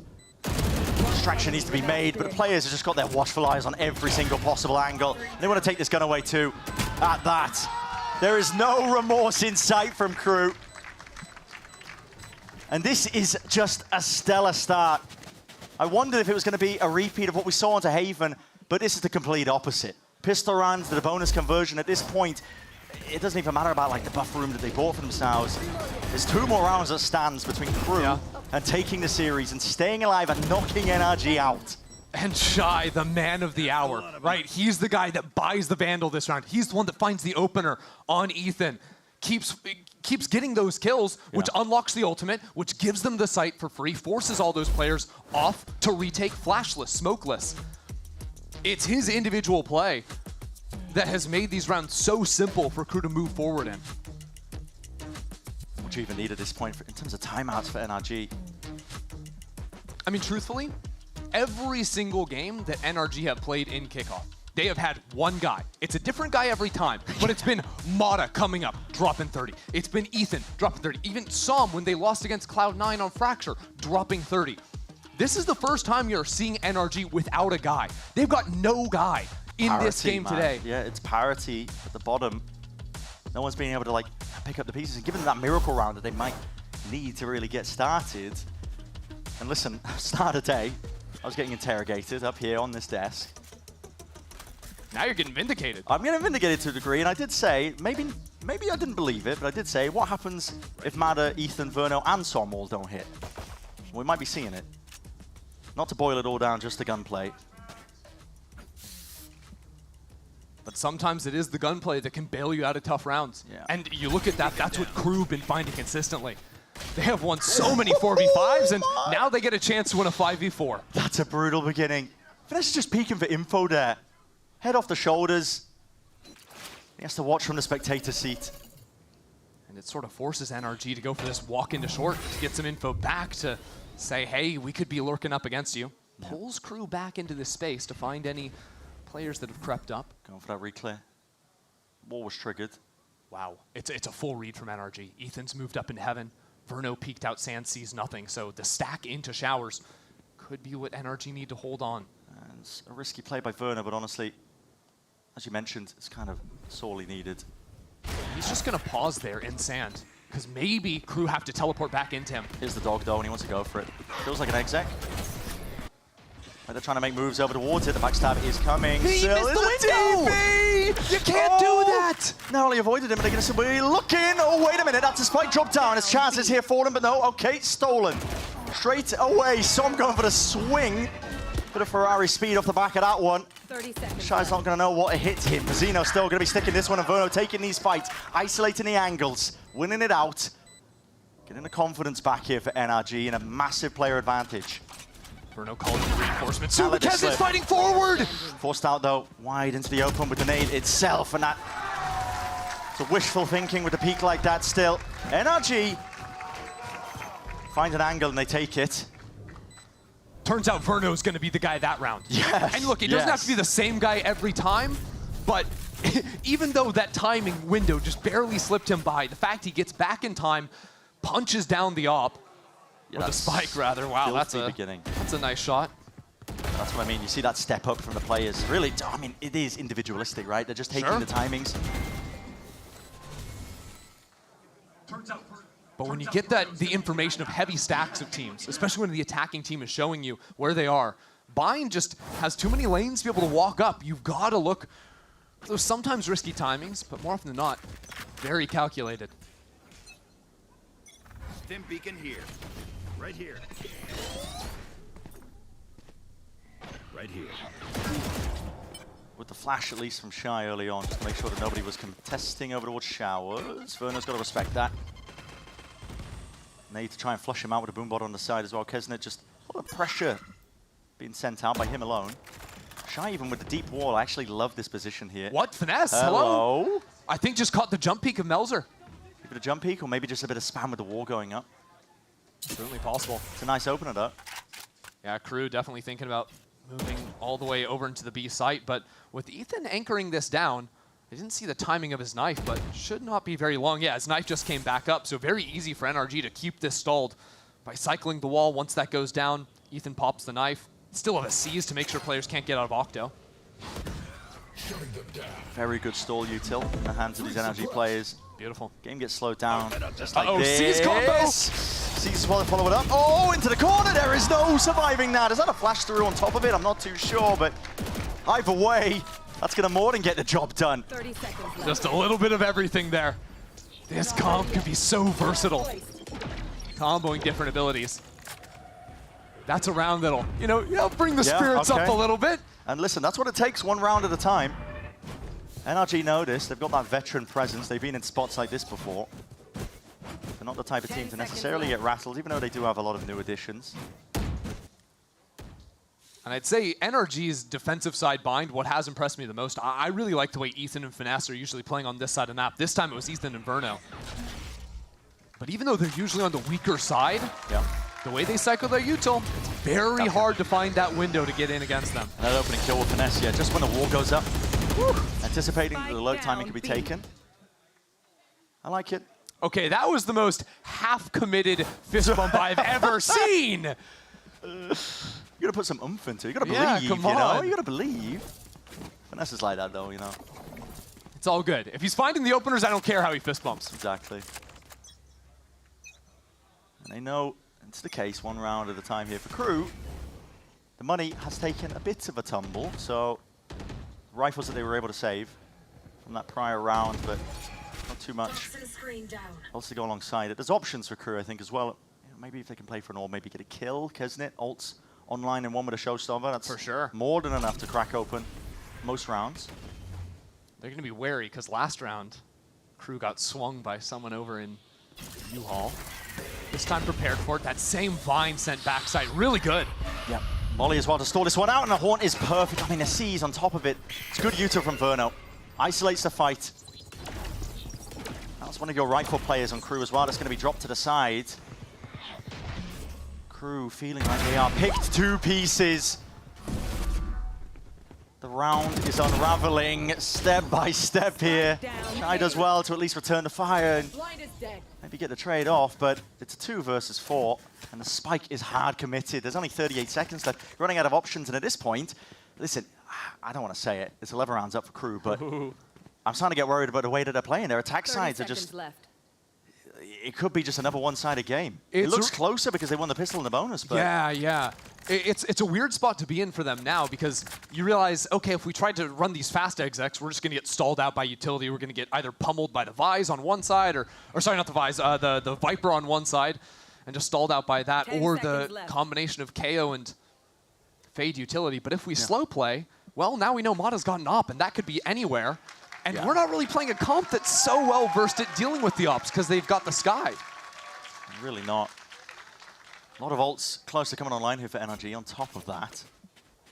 Yeah, you know, I'd say the best news for KRU is that they only need 2 rounds, and they've got more good ults than rounds they need to win. Sometimes 2 rounds are the hardest ones to get.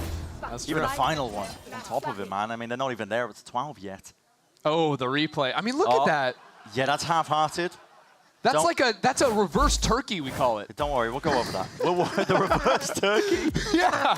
You ever seen that when you do a high five someone that's trying to fist bump you? That's a turkey. Yeah. But he did it reverse style. Yeah. That was not nice. I didn't like that. I didn't like no what one we just did. We tried to do that off camera. I didn't like it.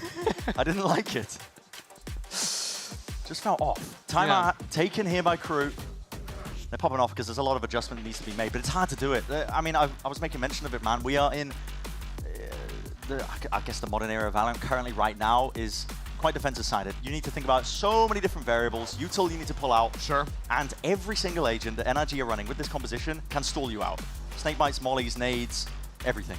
Yeah. The thing is, like, this map is incredibly attack-sided as long as you get the spike down. Yeah, get the spike down, get the ults, you can chain them into an advantage. But exactly. But they haven't really been planting, is the thing. They've just been getting killed and stalled on time so far. It's really... Sort of what I'm looking at now for KRU is because they've got the Seekers and the Showstopper, a very strong combination. Actually, get yourself into a site. You just follow those Seekers as you exec in. They're going to end up putting that Showstopper up towards Hookah. Problem is the operator and making sure they don't get sniped out before that exec comes into play. And Mada walking right over to where this swarm of players is about to be here. KRU are grouped up. Go for a bit of a B split potentially, or at least the first signs of it. Walking up. There's danger in that if you're going to be contacting a lot when you know that Mada's opping, but okay, here we go. Explosive is called. Not too sure what the trigger was for it! And what a shot by Mada. Kesnet just drifting down to the floor. Going to be meeting his demise. Hello, walking through the thorns, just trying to escape out of the fight. NRG happy to give up a lot of this space. Weird call, expecting to rotate away. The pause and the Seekers now going to be offloaded. Flash deep in through the site, trying to split this one up and away. I know where the Opper's playing, but not a lot of control. Most of the other sections of the site. Elbow in particular in a player advantage situation for NRG. If they take this one steadily, they should have good chances. Flash over the top. Molly on top of it. Oh my god, the bullet's just about missing, and these Elbow players surely going to be playing a part into the action at some point. Deep knife. Versus still down over the top. Nade up and around. Walt needs to be at least dropped in here. Gunfight's one out, at least on either side. Traded here with a Nightfall on top of it. No more sound cues, and Shy! Goodness me, that's monstrous. He does not care, man! Can lock away the sound cues. Doesn't matter. He only needs the 1 sense. Give him the sight, and he'll take aim. What a beast. Shy is just completely unleashed in this game so far. And again, you can see it's a 4v5. Another 4v5 that KRU win. And it's because finally they're able to get the spike on the ground. The re-hit worked, and Shy playing inside tube here was just a thing of beauty. Yep. Up to 12 for KRU. One more round is all that stands between them winning this, knocking out NRG. For KRU will be first win that they've got against Finesse core teams, Envy, Optic, all the way to NRG. Just a jiggle, Ethan has to play his life a little bit further back here with a deep knife. Gets the tag. Ethan's got to show up here if they re-hit into this site. 2 flashes to work with. And he's got his buddy Psalm up in hookah. Defensive setup of NRG, it's not a bad one, but a full committal now. It's a steel garden. Overlaid on top. Players trying to drift up, and the TPs are called. Pushing them back, there's an orbital strike, but it's a little bit delayed still at first, so nasty shot. Everybody corralled, everybody collected up. Showstopper rebounds, recalls the gunplay in order. Shy! My goodness! Off onto the corner, already collecting the 2, and it leaves it down to Finesse. The IGL, throughout the history of VCT, his teams have always been able to get it done. But this is the unthinkable made manifest. This is KRU when everybody doubted them. Taking that step forwards. Finesse trying to do it. Spotted out. Flash in his face. No chance at all. 13-7. And KRU have sent NRG home. What a show KRU just put on for us today. I mean, 3 maps the distance, and Shy just playing like an absolute beast. Listen, I don't know what he ended on, but listen, I mean, it's got to be 25 plus, maybe? I think it was 26 and 8. Insanity. I think this guy just put on an absolute life game out there on Bind.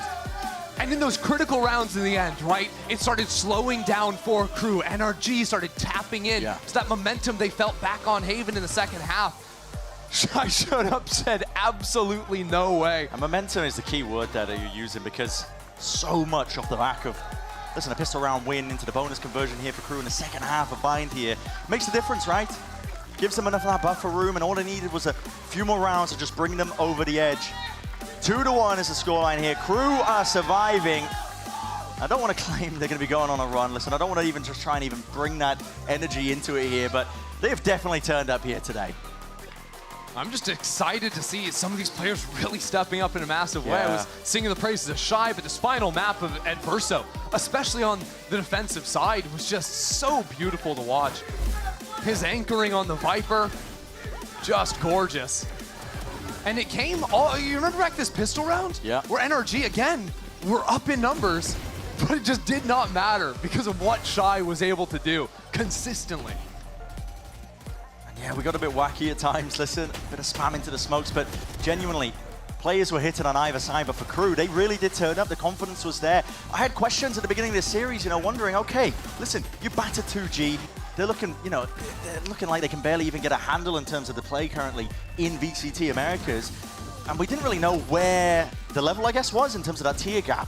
But for KRU here today, they've definitely stepped up. This is really a moment to just announce yourself and say, we're just in the middle of the pack, man, and how much further are they going to be taking it? That's the big question. I think showing the resilience that they had. Yep. Not just to win in this series. Yep. But it mirrors the resilience that I had today. It really did. To commit to the bit. This. It was a good committal. It was a good committal. But with tasty. that, yeah, with that, I mean, that's tasty. Yeah, it's hard to cast with a fake mustache. Trust me, I know. But we will have to say goodbye to NRG with that. Let's get serious for a moment here. Out of kickoff and contention for it. And honestly, high expectations leveled onto the shoulders of all of these players. I had high expectations for them, thinking that they were going to be potentially the second best, potentially the best team that we had in Americas. I think a lot of people did. High hopes indeed. But out in the fashion that they are, And you've got to call it what it is. It's an upset up against KRU. For sure. It's an upset, and it's also just a weird tournament for NRG because you saw the glimpses of that greatness, but there was also getting battered by C9 at the start. Then all of a sudden, that incredible series versus 100 Thieves. You think you're contenders again. They've got the talent there. They just need to get it back going and use this break to fire back for stage 1. Early days yet in the season, of course, but for now, we're going to send it down to Elizabeth. Down on the stage for the Verizon post-match interview. She's down there with Mauser as well to take it away. Thank you so much, Bren, and definitely Sideshow. Well, we have Melcy here after a stunning performance from KRU. The KRU is out in force today. Melcer, indeed. Something I want to ask you is about kind of the difference in maps. We saw a Stomp map 1, almost a Stomp map 2, but NRG brought it back, and pretty much a Stomp map 3. What do you think was the difference between the second map and the first and third maps? Vimos un dominio en el primer mapa, después vimos un segundo mapa que casi era un dominio y después volvimos a ver ese dominio en el tercer mapa. ¿Cuál crees que fue la diferencia entre el segundo mapa y el primero y el tercero que se veían tan fuertes? Bueno, el primer mapa era nuestro pick, así que obviamente iba a ser fuerte. Por algo piqueamos ese mapa, lo trabajamos mucho. Realmente teníamos todos los mapas trabajados, pero si el rival piquea un Haven, obviamente es porque ellos también lo tienen fuerte. O sea, hay que darles mérito a ellos de que lo jugaron muy bien. Y bueno, el tercero también era nuestro, también lo teníamos muy trabajado, yo creo que ellos también, pero habíamos visto algunas voz de ellos, lo estudiamos bien y resultamos ganando. The first map was our pick, so obviously we were going to have a strong first map. That is the reason why we decided to go with that map of Abyss. That second one, it was a Haven that, I mean, we are confident in all the maps, but that Haven, obviously, if the other side picked it, is because they have something prepared for it. And for that third one, we also watched a little bit of odds, watched a little bit of what NRG was doing, so with the preparation, that's how we won. That leads directly into my next question. I talked to Adam, he said you guys prepped extremely heavy for this match. What, with that prep, did you expect from NRG, and how did they fulfill that today? Or did they not fulfill it at all? Adam dijo que se prepararon mucho. ¿Cómo se sentiste que fue esa preparación y en contra de NRG? Bueno, el cambio de nuestra preparación fue cuando perdimos contra Loud. Ahí nos dimos cuenta que estábamos haciendo muchas cosas mal, desde los entrenamientos, desde el mental, desde la relación entre nosotros, desde el esfuerzo. Y no quisimos, darnos por vencidos, sabíamos que venían mal y tuvimos una charla, empezamos a trabajar bien, empezamos a trabajar macro, micro, todos tuvimos muchas horas de trabajo y creo que eso da fruto, es un torneo muy rápido, entonces hay que dejarlo todo todos los días y obviamente van a dar fruto. That preparation starts when you lose that first match against Loud, where we realized we have a lot of things to work on, the macro, the micro, the relationships between each other, the communication, just kind of working out everything. So ever since we lost, we decided to start working on those, getting better and having those improvements because Kickoff is a very short tournament, so you need to make those adjustments and move on. Speaking of Loud, you will be facing them next. It is a Loud KRU rematch. What adjustments are you making? Make sure you can, because they beat you 2-0 last time. What adjustments are you making to make sure you can defeat Loud? Que la siguiente partida es en contra de Loud, es un rematch y que la vez pasada perdieron 2-0. ¿Qué vas a hacer esta vez para que se vayan de su lado? El partido contra Loud yo no creo que para nosotros por lo menos cuente que realmente no éramos el mismo equipo. Estábamos haciendo, si lo puedo decir, casi todo mal dentro y fuera del juego. Entonces va a ser un partido divertido, es el momento de nuestra redención. Sabemos que podemos ganar y los chicos son muy buenos, los chicos de Loud tienen mucha mira, pero no creo que nos hayan aplastado por eso, sino que fue más por nuestra falta de preparación, nuestro comienzo con nerviosismo y tenemos un macro, un micro mucho más trabajado, todos tenemos mucho más trabajo encima, entonces va a ser un resultado diferente.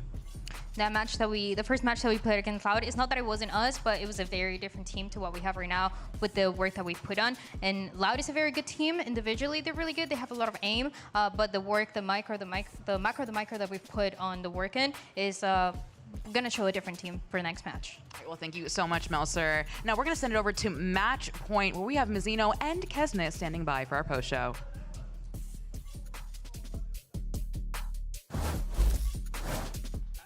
Hey, what's going on, everyone? Welcome back to the Match Point, our end of day show where we cover, and let me make sure my chain isn't messing up my microphone here and we're all good to go. Of course, I'm joined by two titans of the game. You got Mizzino and Kesnet here, and congratulations on the win. So much. Thank you. That looked like it took years off of your life with how long that was. How did it feel being in the server playing that one out? Because that game looked difficult. I was really stressing. At the end, I was like almost fading, you know, Yeah. like too much energy. But it was a fun match. Yeah. Because they're really good and they make us go to our limit. Yeah. And beyond, you know. Yeah, no, of course. I mean, and you know, Kesnick, you had to face Mata. I can talk in Spanish. Yeah, you want to talk in Spanish? Go for it. Ya, siento que Mata es una nueva sangre que tiene NA. Es demasiado bueno. Mi respeto hacia él. He jugado muchas veces dúos con él y nada, agradecido de tener este momento con él. Yeah, if you don't mind translating for the audience.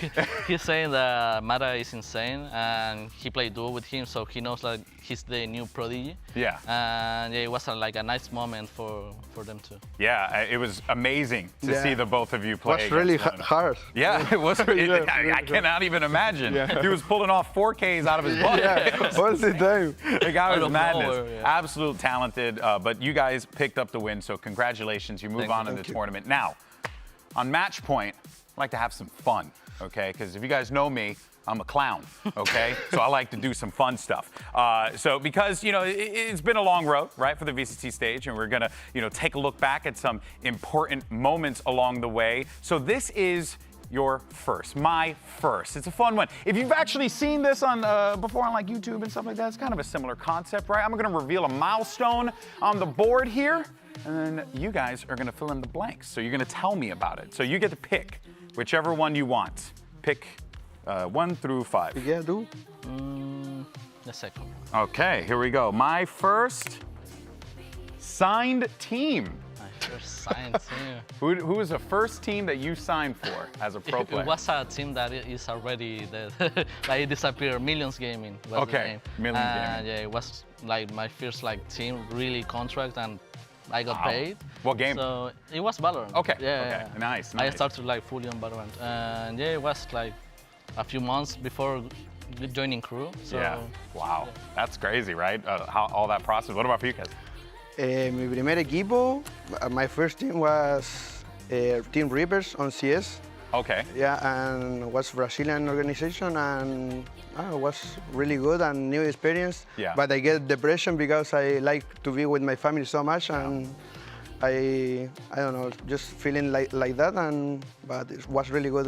Do you feel that here as well? No, not now because Yeah. I'm more. Yeah. And I have my girlfriend. Oh, that's fair. Yeah, That's I fair. live with she, so I love. And also, good job. The way to shout her out, you know, because give yourself the brownie points for the girlfriend. All right, there you go. All right, pick your next one. Which one you want? The 4. The 4? Okay. My first international travel for a video game. Fue la misma, ¿o no? ¿Para ti? Sí, pues fuimos para México, ¿o no? Pero tú fuiste a Brasil. So determine whether or not Mexico counts. No, pero, o sea, yo fui a Brasil, pero I went to Brazil, but I don't. He went to practice. Yeah, just practice. And on Valorant, we both went to Mexico. Okay. It was our first, it was my first travel outside because of a game, and I was the 6th man. Yeah, whoa, no way. The 6th man Yeah, because I have my 2 fingers really bad. Yeah. he broke them. Okay, I think I remember that. Yeah. Okay, all right, awesome stuff there. Okay, let's see the next one. Which one we want to go? The first one. Okay, my first agent played in Valorant. Chat, who's your first agent played in Valorant? Pop off. I remember I played Breach. I like Breach so much because I don't know, it's like a Chilean agent Terremoto and everything. With that, I like it so much. And you just wanted to handle, you wanted all the flashes, you wanted I everything want for you. everything for me, yeah. Just never support, I just want everything for me. What was it, did someone tell you about Jet or did you just figure it out? No, I just figured it out, because I've been playing for all the time there, and so I like Jet and every duelist. Nice, okay, what about for you? I started playing Sage. Sage? Yeah, because I couldn't stop everything with just the wall. Yeah, with the wall, and I could heal myself. So it was, I'm not healing anyone. Hell yeah, just me. So you were thinking about sustaining yourself with health and giving yourself all the flashes. That's awesome. Yeah, I respect that a lot, and it speaks a lot to both of you guys as well. All right, look at that, crowd likes it too. Okay, we have 2 more. What's the next one here? Which one you want to do, 3 or 5? The last one. The last one, it will be my first time recognized by a fan. ¿A qué se refiere eso? La primera vez que te reconoció un fan en la calle. Oh. Oye, no me acuerdo. A mí tampoco, pero I don't know. The first time I was like going to the Oculus. Yeah. Well, the Oculus? I don't know how you call it. In New York?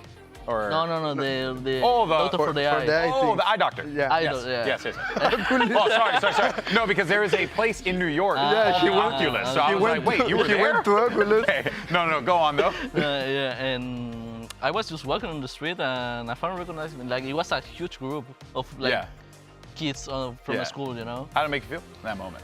It was crazy because it makes you feel like you're a superstar. Yeah, kind of like that. Not really at that point, but you feel like the most important person in the world in that moment. It's a really lovely feeling, for sure. What about you, Kez? I don't remember. You're too famous, that's why. Yeah, no.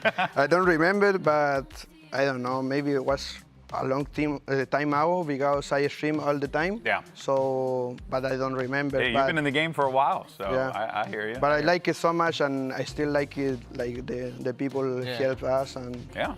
Hell, for those of you guys who are here, you can meet KRU. These are great players, great guys. All right, last one. My first professional tournament placement. For us both. It's actually for you both. Yeah. It was 12. Creo que sí fue la última. Hey, better than me? It was Iceland. Yeah, Reykjavik. We went to Iceland and we'll... You played the first track though. Yeah, I played the first track, but I lost you, I don't remember. You were second, I think, right? Or... Yeah. No. In the first track, I was really bad too. Yeah. I don't remember. To be fair, I casted first strike. I don't even remember what happened in that tournament, so you're good to go.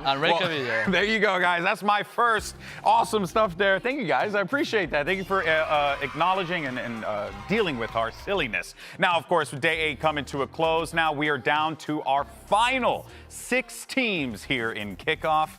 And this is the field. You got Sentinels in G2, will be played at a later date, but then we have Leviathan going up against MIBR, and then Loud versus KRU.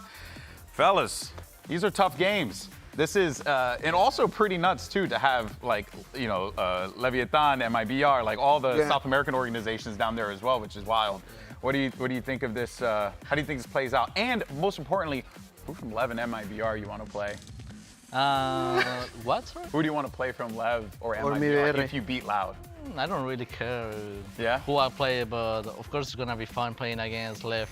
Yeah. But what do you think about Loud so far? They've been popping off lately. I think we played so bad against Loud, and we don't recognize that team. Yeah. And really, and now we have that rematch, and we're going to show another face, you know? Yeah, no, I like that a lot. Hey, if it's the face you showed us today, I think you guys are going to be looking pretty good. Hey, congratulations on the victory. It was incredible to watch, and I look forward to seeing you guys, of course, compete as this competition moves forward. But that's going to do it for us here today. We thank you so much for watching. It's been a long one, but some great matches across the board. Massive shout out to KRU for the dub here today, and we will, of course, catch you tomorrow. Here's your Samsung SSD Fast Replay.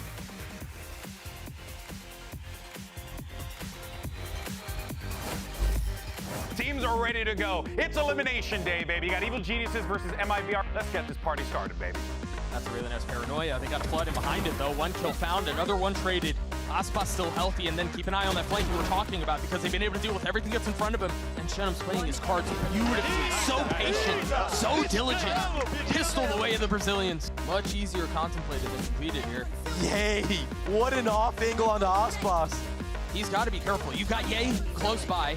He'll take care of the first, and now that pressure's alleviated. Ye gets the 3rd on the round, EG gets to 10, and now full steam ahead. Without it, then that's ideal, but Nature just walks in, and this is now getting out of hand. The ult's now gone, Live's now gone. And Abyss just slipping right through the fingers unless Icy can be the hero for EG, but he can't do it all. Try to survive here. What? My goodness! He's not being given a fight. The tap of the spike walks right into his death. EG, they let this one get away, and MIBR capitalize. Snazra again ready for it, sees it go up, sees Superman fall, and now with 12 seconds left, they have no choice but to try to brute force their way in. And it's again just a mess. The Surgeon Scalpel that is MIBR right now is, I mean, it's perfect. Eric still, again, has a shot, A slim shot, sure, but a shot at this. He's isolated it down to a 1v1. Cortez is on the other side, and he gets 4, but 4 is just not enough. Yeah, he had nowhere to go. This is getting very messy. 13 seconds left. Derek has a lot to do here, and that very well might be the dagger. Cortesia gets the last, and MIBR obliterate EG 13-3 on map 2 to survive, to advance. Yeah, that wasn't a match. That was a massacre. This game is going to be a good one, Josh. Yes. It's going to be a good one.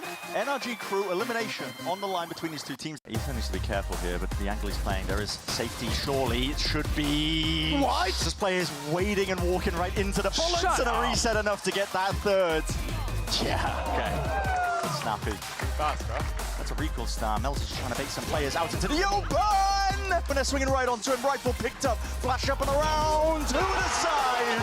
But it's all Mel's a man. Mid-tier, the knives are out, just catches the 1 and the second. Player is in the surrounding areas. That's Snappy again. Trade. Picture perfect from Shy. He's been on top of it. Shy has a rifle to play with as well, just trying to chase this guy down to K damage. Narrowly dropping. Shy seals it all up. It's a 4-piece and a Red Bull clutch to finalize that map. Want to try and square up to it. Straight up into the smokers. One Mazzino! God almighty, target-rich environment doesn't even sell it properly! God damn, Mazzino! That's nice. It's nice, Matter! Okay, where'd that come from? Isn't low enough. They stand their ground, but you're just going to be cleaved down. So different. They seal that one up 13-10. Take it one step further. We will be going to bind. Spam into the corner. He knows his plays pushed up and away. Satchel. Oh, it's making it awkward to try and take that fair fight. Finesto covers all the way down into A short. Oh, this is going to get clowny. I can feel it. Som is still alive. Here with a shorty. And Nikki, but he might have just done enough for him. Wait a minute.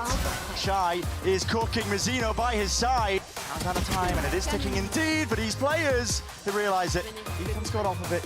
As great a player as you've been, it's too much to overcome. Shy, no chance at all. 13-7, and Crew have sent NRG home.